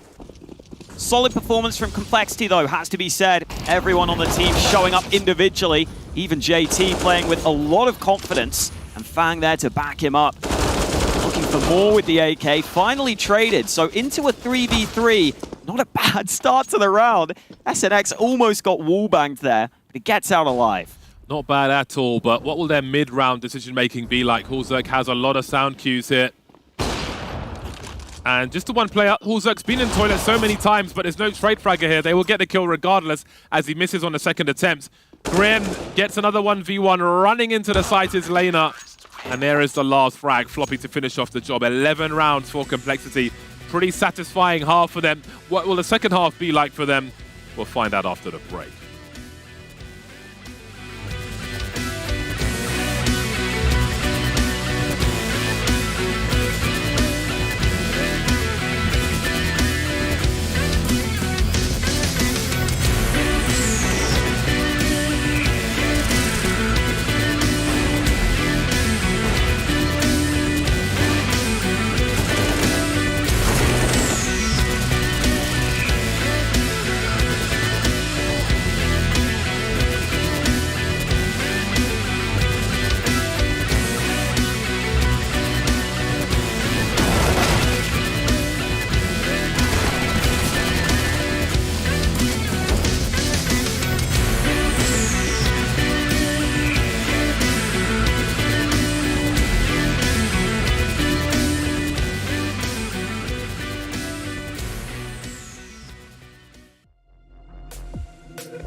Permitta got off to a good start, but the rest of the half was anything but that. Complexity with an 11-4 lead at the half. And with Permitta facing elimination if they were to lose this map, they have got a lot to do to try and stay in their home tournament here at Katowice. Let's see what they can do in this pistol, a much-needed pistol for Permitta if they want a chance at this comeback. They are sending it. 4 players around the connector position and the party area. Double Julie crossfire, now a single fire. Now it's no fire. 3 players dead on both sides. Very doable. Lena can take a very nice off angle. Or hold this one. Let's see what he chooses to do. Does Hulzak check the left-hand side? He doesn't. Lena goes back to the well, though. Hulzak, last man standing with the bomb and a minute 20. SNX could be anywhere. And with this time, so could Hulzak. Decides to make a move up towards A long. And those 1v1 cams up. Hulzak much closer to the monitor, I gotta say. Very close to the monitor. Let's see if that helps him. Sneaking up towards this A bomb site. And SNX isn't here. So it should be a free bomb plant if Hulzak wants it. But he might have to clear some angles first. He could go all the way down. SNX has to be conscious of that. He could just shoot him in the back of the head. He can't even stay static. But he's cleared enough to plant for CT. Which way does he look? He has a read that SNX is coming from B. Gets stuck on the wall. Looks away, but has he been seen? That's the question. I don't think he has been. Oh, there's a free one. He's whiffed it. He's whiffed it. He's nosed it up. But he's 36 HP SNX. He does have a kit. He's got a smoke grenade as well. And they'll take one in a dome when he can't be seen. But that will do the job. 12 for Complexity. When on Nuke as well, when he was at the T entrance to the lobby, he whiffed on the guy when he was walking backwards facing A main as well with the USP. Yeah. Seems to trying to shoot as fast as possible with the USP. Goes a bit wrong for Hulzak, it seems, but he got there in the end. Yeah, got a bit ahead of himself, but finally got the shot through the smoke. That's the main thing. Would have pulled the knife out either way. See some smiles on the faces of the Complexity boys. They know that pistol has brought them even closer to victory. Full eco for Permitta. Ouch, JT not able to get around the corner. So he goes down, but he was simply a scout, gathering information and telling his team that the B site should be wide open for business. Mollies are up, and the bomb will begin to be planted. So Permitta have not much to lose, really, and they've got something to gain with this Mac 10. Now, do they make a play into the bomb site? Are they just going to jump out, Heaven? This is great. All right, the Lemmings are here, and down goes Fang. Complexity, got to be careful now, starting to back off. They have flashbangs, so they can go for some peeks. You can see it's a very forward flashbang indeed. Try and take an angle on the bomb. So far, so good. They'll finish off the job. 13-4 for Complexity. It's the classic when your parents would tell you, if your friend jumped off a bridge, would you follow them? And the answer for Permitta is yes. They will all follow each other to the death. We love to see it. Should be a buy now for Permitta, and hopefully a chance for them to show us what they can do. Orp will be out for Lena. He's sacrificed Kevlar to get that into his hands. And it really is last chance now for Permitta. Again, loser will be eliminated from the play-in. I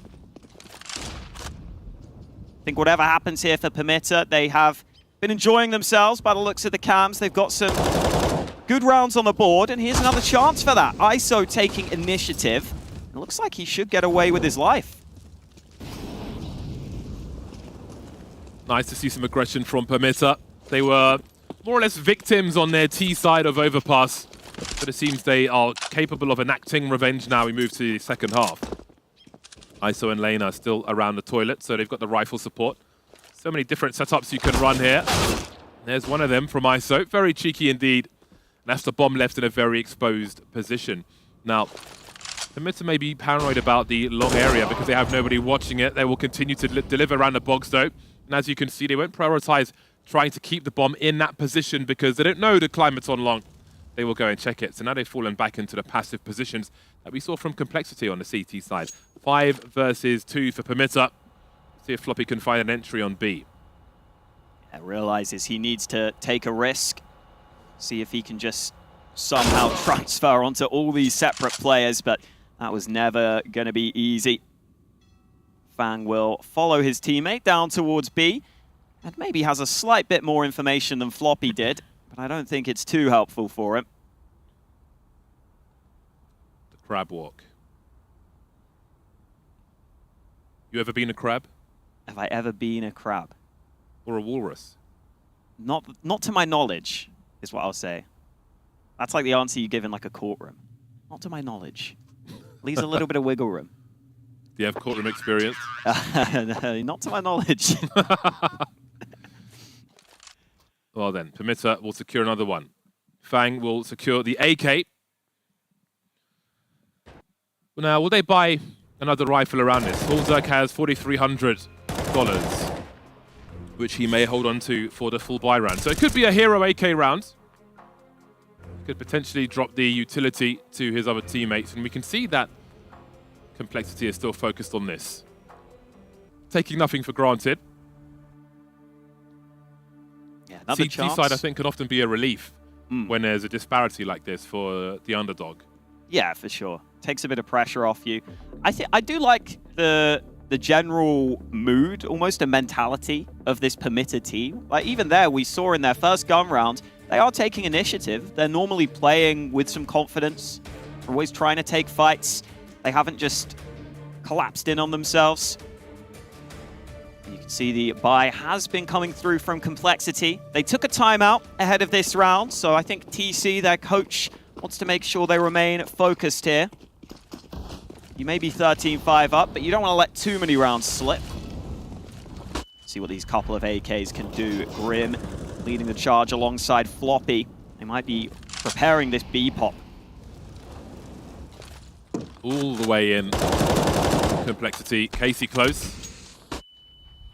All the way in. Fully invested into this one. And here they go. The chain flashes will be avoided by Olymp at the very least. But Complexity are the ones who are blind. The counter flashes are coming off very nicely indeed for Permitta. They are cutting them to ribbons. Fang, the only one left with 14 HP. They've done nothing in this round, Complexity, but run to their demise. Maybe there's some damage to be done. Look at Fang with these headshots, though. Hold on a second. There is a clutch possible. The USP to finish off the job. Permitta make it to 6. Solid counter utility. And Complexity obviously didn't have that much utility themselves because it was a force buy. So they had a couple of sets that they could use.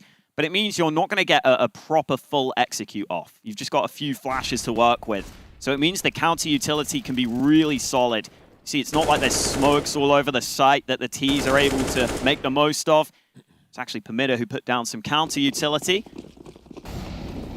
And now they should have a nice and easy time in this one, as long as they don't go face first into Fang's Deagle.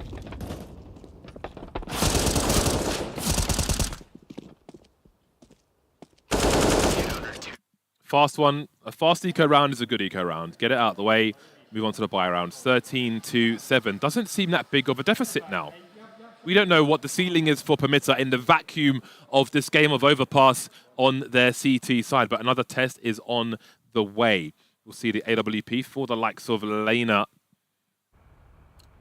1 AK, 2 M4A4s, 1 prefers the silence. 5 AK-47s are out for Complexity, and they have plenty of fraggers to utilize those. 4 players starting on B for Permitta. They'll blow off the door just like their opponent did. Lena very aggressive with this AWP.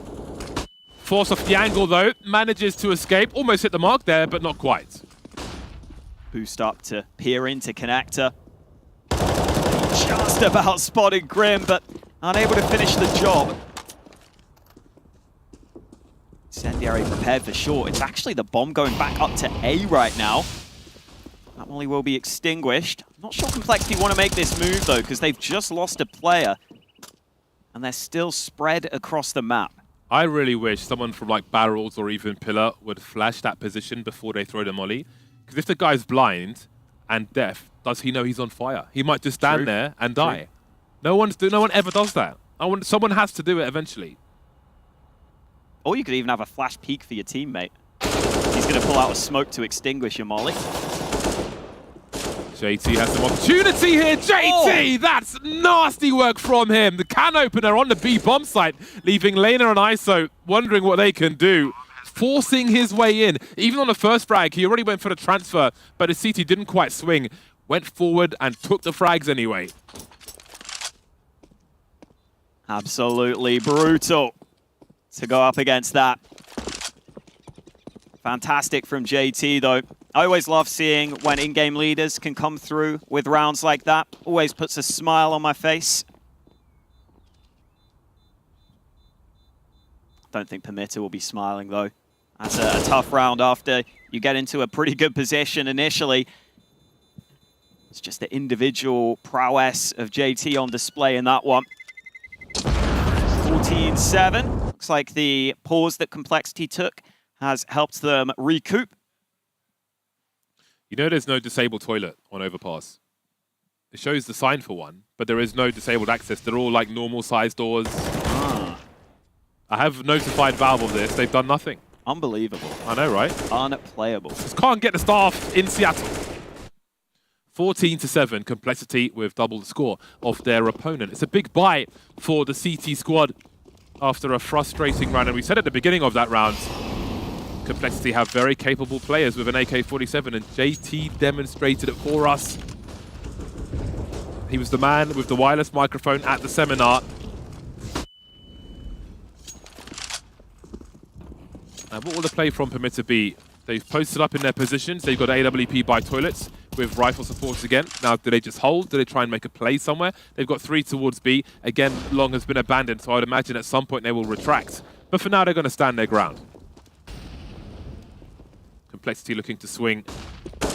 There we go. May have seen some of the AWP there. Nice angle on the flower bed. You can see them coming out of the divider or connector. And the rifle support will be lost. Still, long is an unknown. So somebody may rotate over there to see what's going on. But Lane is still holding his position as JT looks to repeat the success he found previously. Oh, he's making it a very similar play. Flash comes in. This time the barrels fight not given to him. A nice CT smoke deployed to try and slow JT's aggression down. Bullzark's been able to find an opener. JT just jumps through, but the bomb's dropped all the way into water, and they're falling like flies. It's Fang 1v1, and he does find the final shot. Complete chaos on the B bomb site, but Fang holds on for his team and gives them 15. Match point for Complexity. If Permitta lose this, they will be eliminated. Winner heads towards Ents, I do believe. So it doesn't get any easier here at Katowice. Lovely angle to cover multiple positions. But again, Complexity with the AKs on the B bomb site seem to have found the solution. I'll be very happy with that. More work to do though. We can see some shortcomings now for Permitta. The FAMAS is out. Limited on utility as well. Love to see a Scorped or Scorped on the other side of it. Fang and ISO dropped and all the CTs have been lost in connector. 3 remain and there's Olymp. Can't quite make that fatal connection. Casey not having the best of times either. Stuck in around connector with Desert Eagle. This should be a free one for JT. Should be, but isn't. Casey will find a way to make it happen. Final 3 Complexity players can stick together, though. They'll try and use their strength in numbers, their ability to trade, and just move up A long together. A couple of them low on health. Now they cut the sound so that Casey doesn't know they're coming. He's got 2 different angles to watch. Oh, he didn't get the info. He has no idea. Oh, he reloads. He's done for. He's got to be. Can't get out alive. And SNX has to try and keep his team in the tournament. They don't even know how many players are on the bomb site. Shot in the back. And it will be all 3. 2 are very low, though. I don't know if there's a kit up there. It doesn't look like there is. So his chances are oh so small. They don't know where he's coming from. But it is likely to be the B bomb site. And that will be the end of the line for Permitta. Eliminated from the tournament. And Complexity will press on. They're not done with this just yet. Yeah, unfortunately for Permitta, they got into some reasonably good positions, but I think you could see the difference in experience between these two teams. Complexity looked calm and composed throughout, and there were some scenarios where the moment may have got to Permitta slightly, but they definitely had some moments. They definitely had some impressive rounds in there, and I hope we get to see some of these players into the future, because Polish Counter-Strike has had players go internationally, but we don't really have a full Polish team anymore. I'd love to see if these guys could continue to grow and hopefully take this opportunity to continue to show us that there can be a full Polish team in the future. Plenty for them to learn from the experience as well. They need to give the stronger teams a reason to respect their T side, especially in terms of the timing and pacing.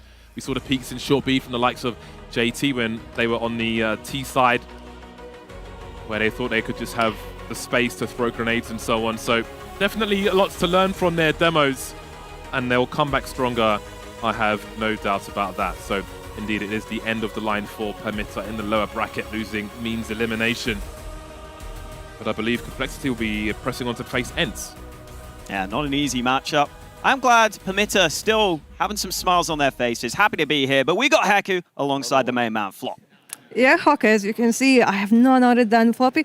Floppy, you had a really good start the first half, but then even though you got the pistol round and the follow-up round, it kind of felt like you were just maybe like rushing to actually close the whole map. Is that what happened? I don't think it was us that was rushing. I think it was mainly them. I feel like we're playing some scrim that ends in like 40 minutes after 30 rounds. So I don't know. It felt really fast from them that entire like both maps. Well, between the maps, I actually got to talk to JT, and he was kind of to TC, and he kind of like joked like, yeah, you know, like we won Inferno against Navi, and now probably the teams will be afraid of peeking it against us. Do you actually think that's how it's gonna be? Probably not. I mean, in the last like 6 months, we've had a really bad record, but I think the Navi win might have some influence, but we're definitely getting better at that map. So I think maybe if we'd start winning even more games on Inferno, we'd do a little bit better. It's like it's kind of like a big question mark, because if previously it was kind of like obvious, just like pick Inferno against you, like now it might be a risk. Well, the next team that you're gonna play is actually ENCE, and we already saw you play against Big, but this time it's gonna be a best of 3. Should we expect maybe all 3 maps? Hopefully a quick 2-0 as of any Lambio 3, and for our favor, we gotta confirm that. But yeah, no, we played against ENCE a couple times in scrims as well. Obviously the scrim results don't matter, but I think we were pretty comfortable playing them tomorrow. All right, then. Thank you very much, and good luck tomorrow. Desk, what did we see in the server?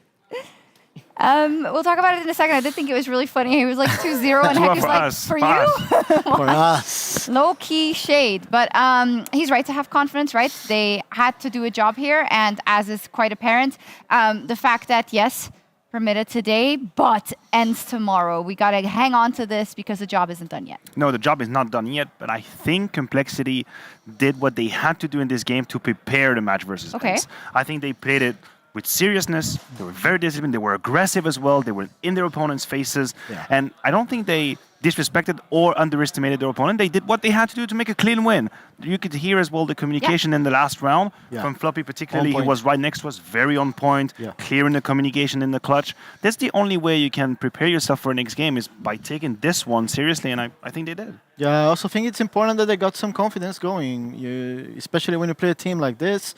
And obviously you're the favorites, you play as the favorites. You, as Maniac said, that's City side from them again. Like, you're just very proactive. Yeah, just very proactive, doing a lot of movements, making sure that there was no room for breathing for Permitta. And it was really hard for them to play on the T side because they're losing a lot of entries. So yeah, for Permitta it was a little bit too much of a test for now. For Complexity, a room of breathing for moving forward in the event. Look, you're talking about who was aggressive. Like, Fang was impossible to play. He was impossible to play. I guarantee you, all of these highlights, well, that one is a bad example because that's JT, but Fang's highlights are all probably past the middle point of the map. He was either a top bathroom, he was balloon, he was indoor, and I think Permitta just didn't exactly have the protocols to deal with it. And you know exactly what it is.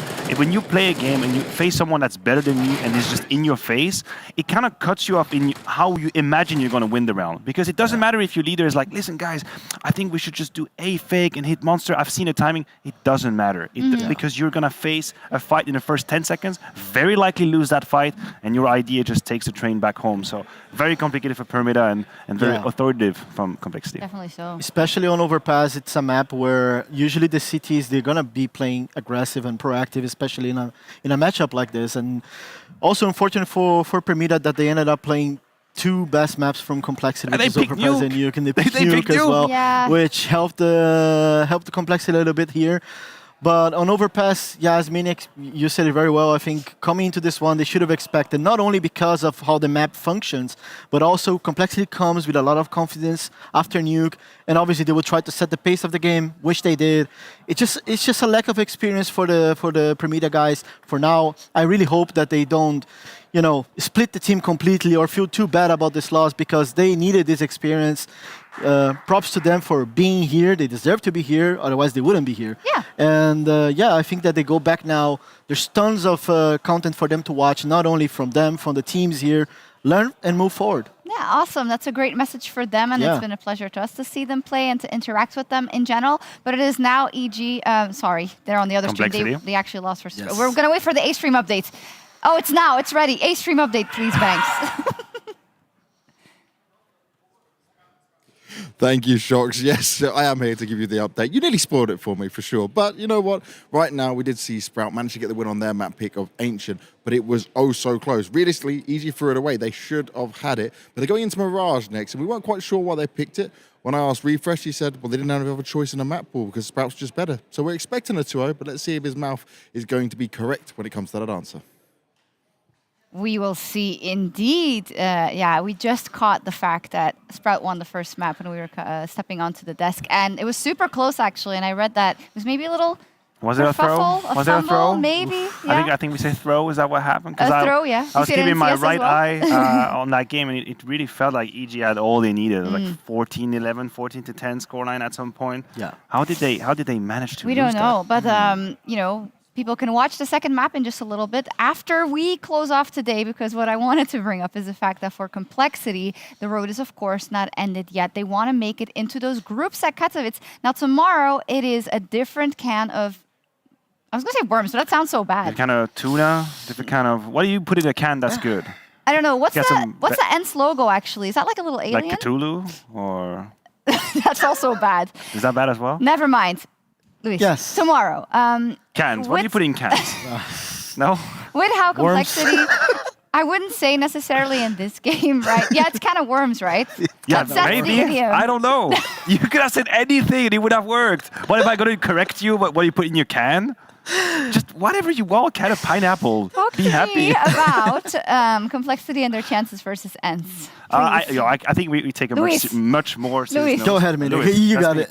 You got all me confused about the can. Please, Luis, what do you think about this game? I think that that's a hard one for Complexity. Can you be serious for a second, please? Yeah, I'm sorry. I'm so sorry. No, that's going to be really easy for Complexity. No, just kidding. God. No, I think it's a hard one for Complexity. It's a completely different opponent, and I think it's a team that had time enough to reevaluate the roles and how they're going to play, and all. We were speaking about them on a stream yesterday, actually, and if this is not the moment where they actually, just like I spoke about Pain Gaming, you had to prove yourself, and this is the moment for ENCE. They have to play as the favorites. They have to play their own game. Obviously, the way it's not because they have to follow, the whatever they're planning to do. But I think it's important that for ENCE, they sort of do what Complexity did today. They have to set the pace of the game. As a North American team as well, it's not something that the Complexity is completely used and playing all the time against European teams, against ENCE itself. I'm not sure if they actually played against each other before. Why are you looking at me? Yeah, but still, I think it's a matter of ENCE playing as the favorites, setting the pace of the game, because they are the favorites. I'm going to look it up right now because we're actually going to listen to an interview with someone from Permitta, I'm not sure who, to say goodbye to the team. Unfortunately, this is the end for Permitta, but once again, I have Snacks by my side. You're getting all of the media training, so you're here to get that experience. What I do want to know is about the video, because if you're looking at the win rates, obviously you have a really good nuke, but also your opponents have a really good nuke, and you decide to pick that map instead maybe of an Inferno, which is also a good map for you. unlike for Complexity, like they only recently won against Navi. So why exactly did you decide to go for Nuke? We didn't especially look what maps they play the best. We just wanted to pick finally our best map. We did it, we lose it, and that's unlucky. You just wanted to play your own game, right? Yeah, that's true. Well, as I already mentioned, this is like a place for you like to get a lot of experience because your team, yes, you started in Open, you went to main, then advanced, and now you got to a big tournament. But this is your first LAN. What exactly did you learn here? It's different. It's different than online officials. The atmosphere, the lights, all the camera stuff, etc.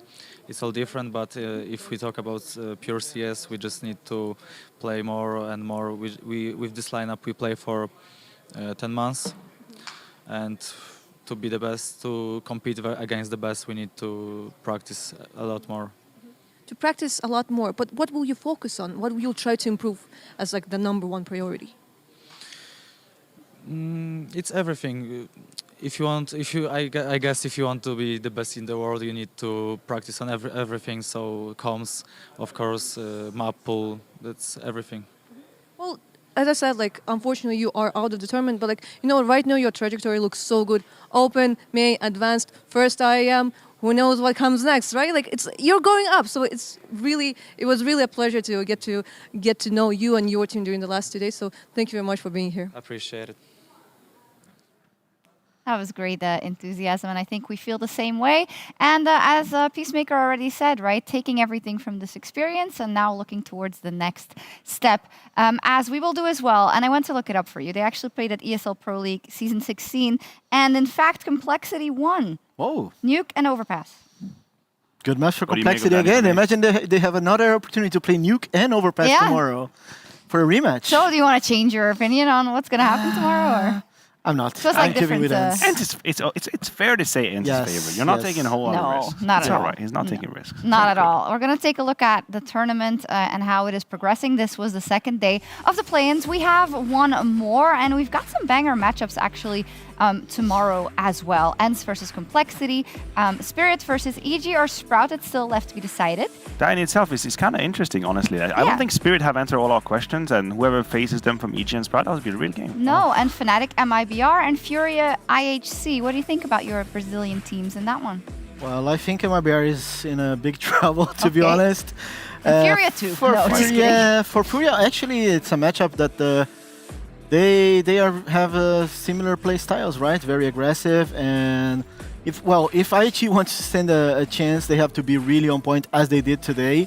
Somehow pull a miracle and just outskill the Furia guys. How can you be so measured? Like if that was Vitality, I should just say easy Vitality. This guy's a professional maniac. It's just because like I've seen anything happen in CS, and we haven't had like a major upset so far. I'm hoping it's not tomorrow, but it always delivers every single event. At the Rio Major it delivered, it always delivers. Hopefully not with Furia. We actually haven't had like a big big one, no. It's been day 2. So give it a time. So you shoot guys for are the so stars. impatient. Maybe tomorrow. Yeah, well, Who you know knows? you're single-handedly responsible for that. If that happens Yes, I tomorrow, know. You do realize. I know. Let's pull up the schedule. So maybe we see if there's upset potential in there. Oh no, these are the same, of course. This is on the stream B too, so cool. TBD is looking hot. I'm kidding. We don't know who. I mean, we are still yet to be decided who will face Spirit. Sprout and EG. Yeah, it's kind of a battle of one of them will win. Yes, that's why you get paid the big bucks. Yes. Deep analysis right here. We have the game on the A stream. Though I mean, pretty sure it says BO1. Probably best of 3. It's a best of 3. It's probably best of 3. I'm gonna go ahead and take that risk. Yeah. Fnatic, MIBR, and Ents Complexity. The Ents Complexity game, I think, is gonna be real banging. Real good game. Yes. Very interested in that one. All right, cool. We're interested in everything tomorrow. Final notes. No, just I hope that the Brazilian teams play and win tomorrow. And I'm hoping for a good game for Fnatic I also and hope MIBR. they play at the very least. Yeah, at the very least. Please they show join up. the server and they're playing up to their level. Such but passion. Yes, and I think that Fnatic and MIBR, I think it's going to be a banger as well. I think it could deliver. We've seen MIBR playing really well this event, surprisingly, and I think that they could also be the upset we're talking about, the upsetting Fnatic. That could be the one. I want to see Insani. I want to see Insani play. Oh, I haven't had yes. the chance to watch it firsthand, but apparently it's a phenomenon. He's Like something's crazy, happening, apparently. and I feel I No have pun FOMO intended. right now. I have FOMO. Me too. I haven't 'cause watched him it play. always happens on the other stream. I know, and and I everyone's see the like, timeline, "Oh, it's crazy," and I'm like, "Yeah, I want to participate too. Yeah. I want to be happy about it too." We'll so see. we'll see tomorrow. Cool. Yes. See you tomorrow. Thank you so much for spending your day with us here on the B stream. We hope you enjoyed the games. And tomorrow there's more of the same. In fact, for another week and a half, there's more of the same because we're in Katowice and it's IEM. And what else can you ask for? Good night. See you tomorrow.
Making history.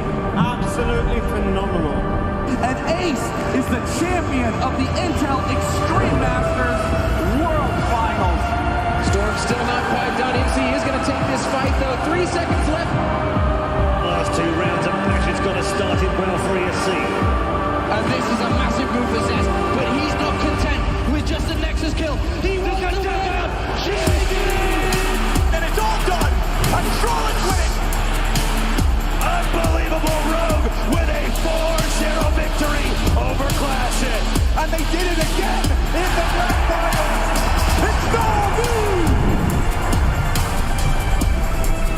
Give it up for your Intel Extreme Masters World Champion!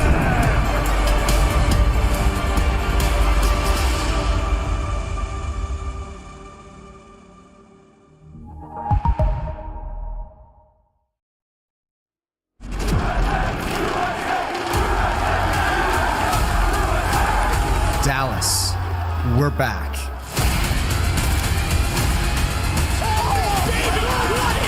Counter-Strike is in our DNA. It always has been,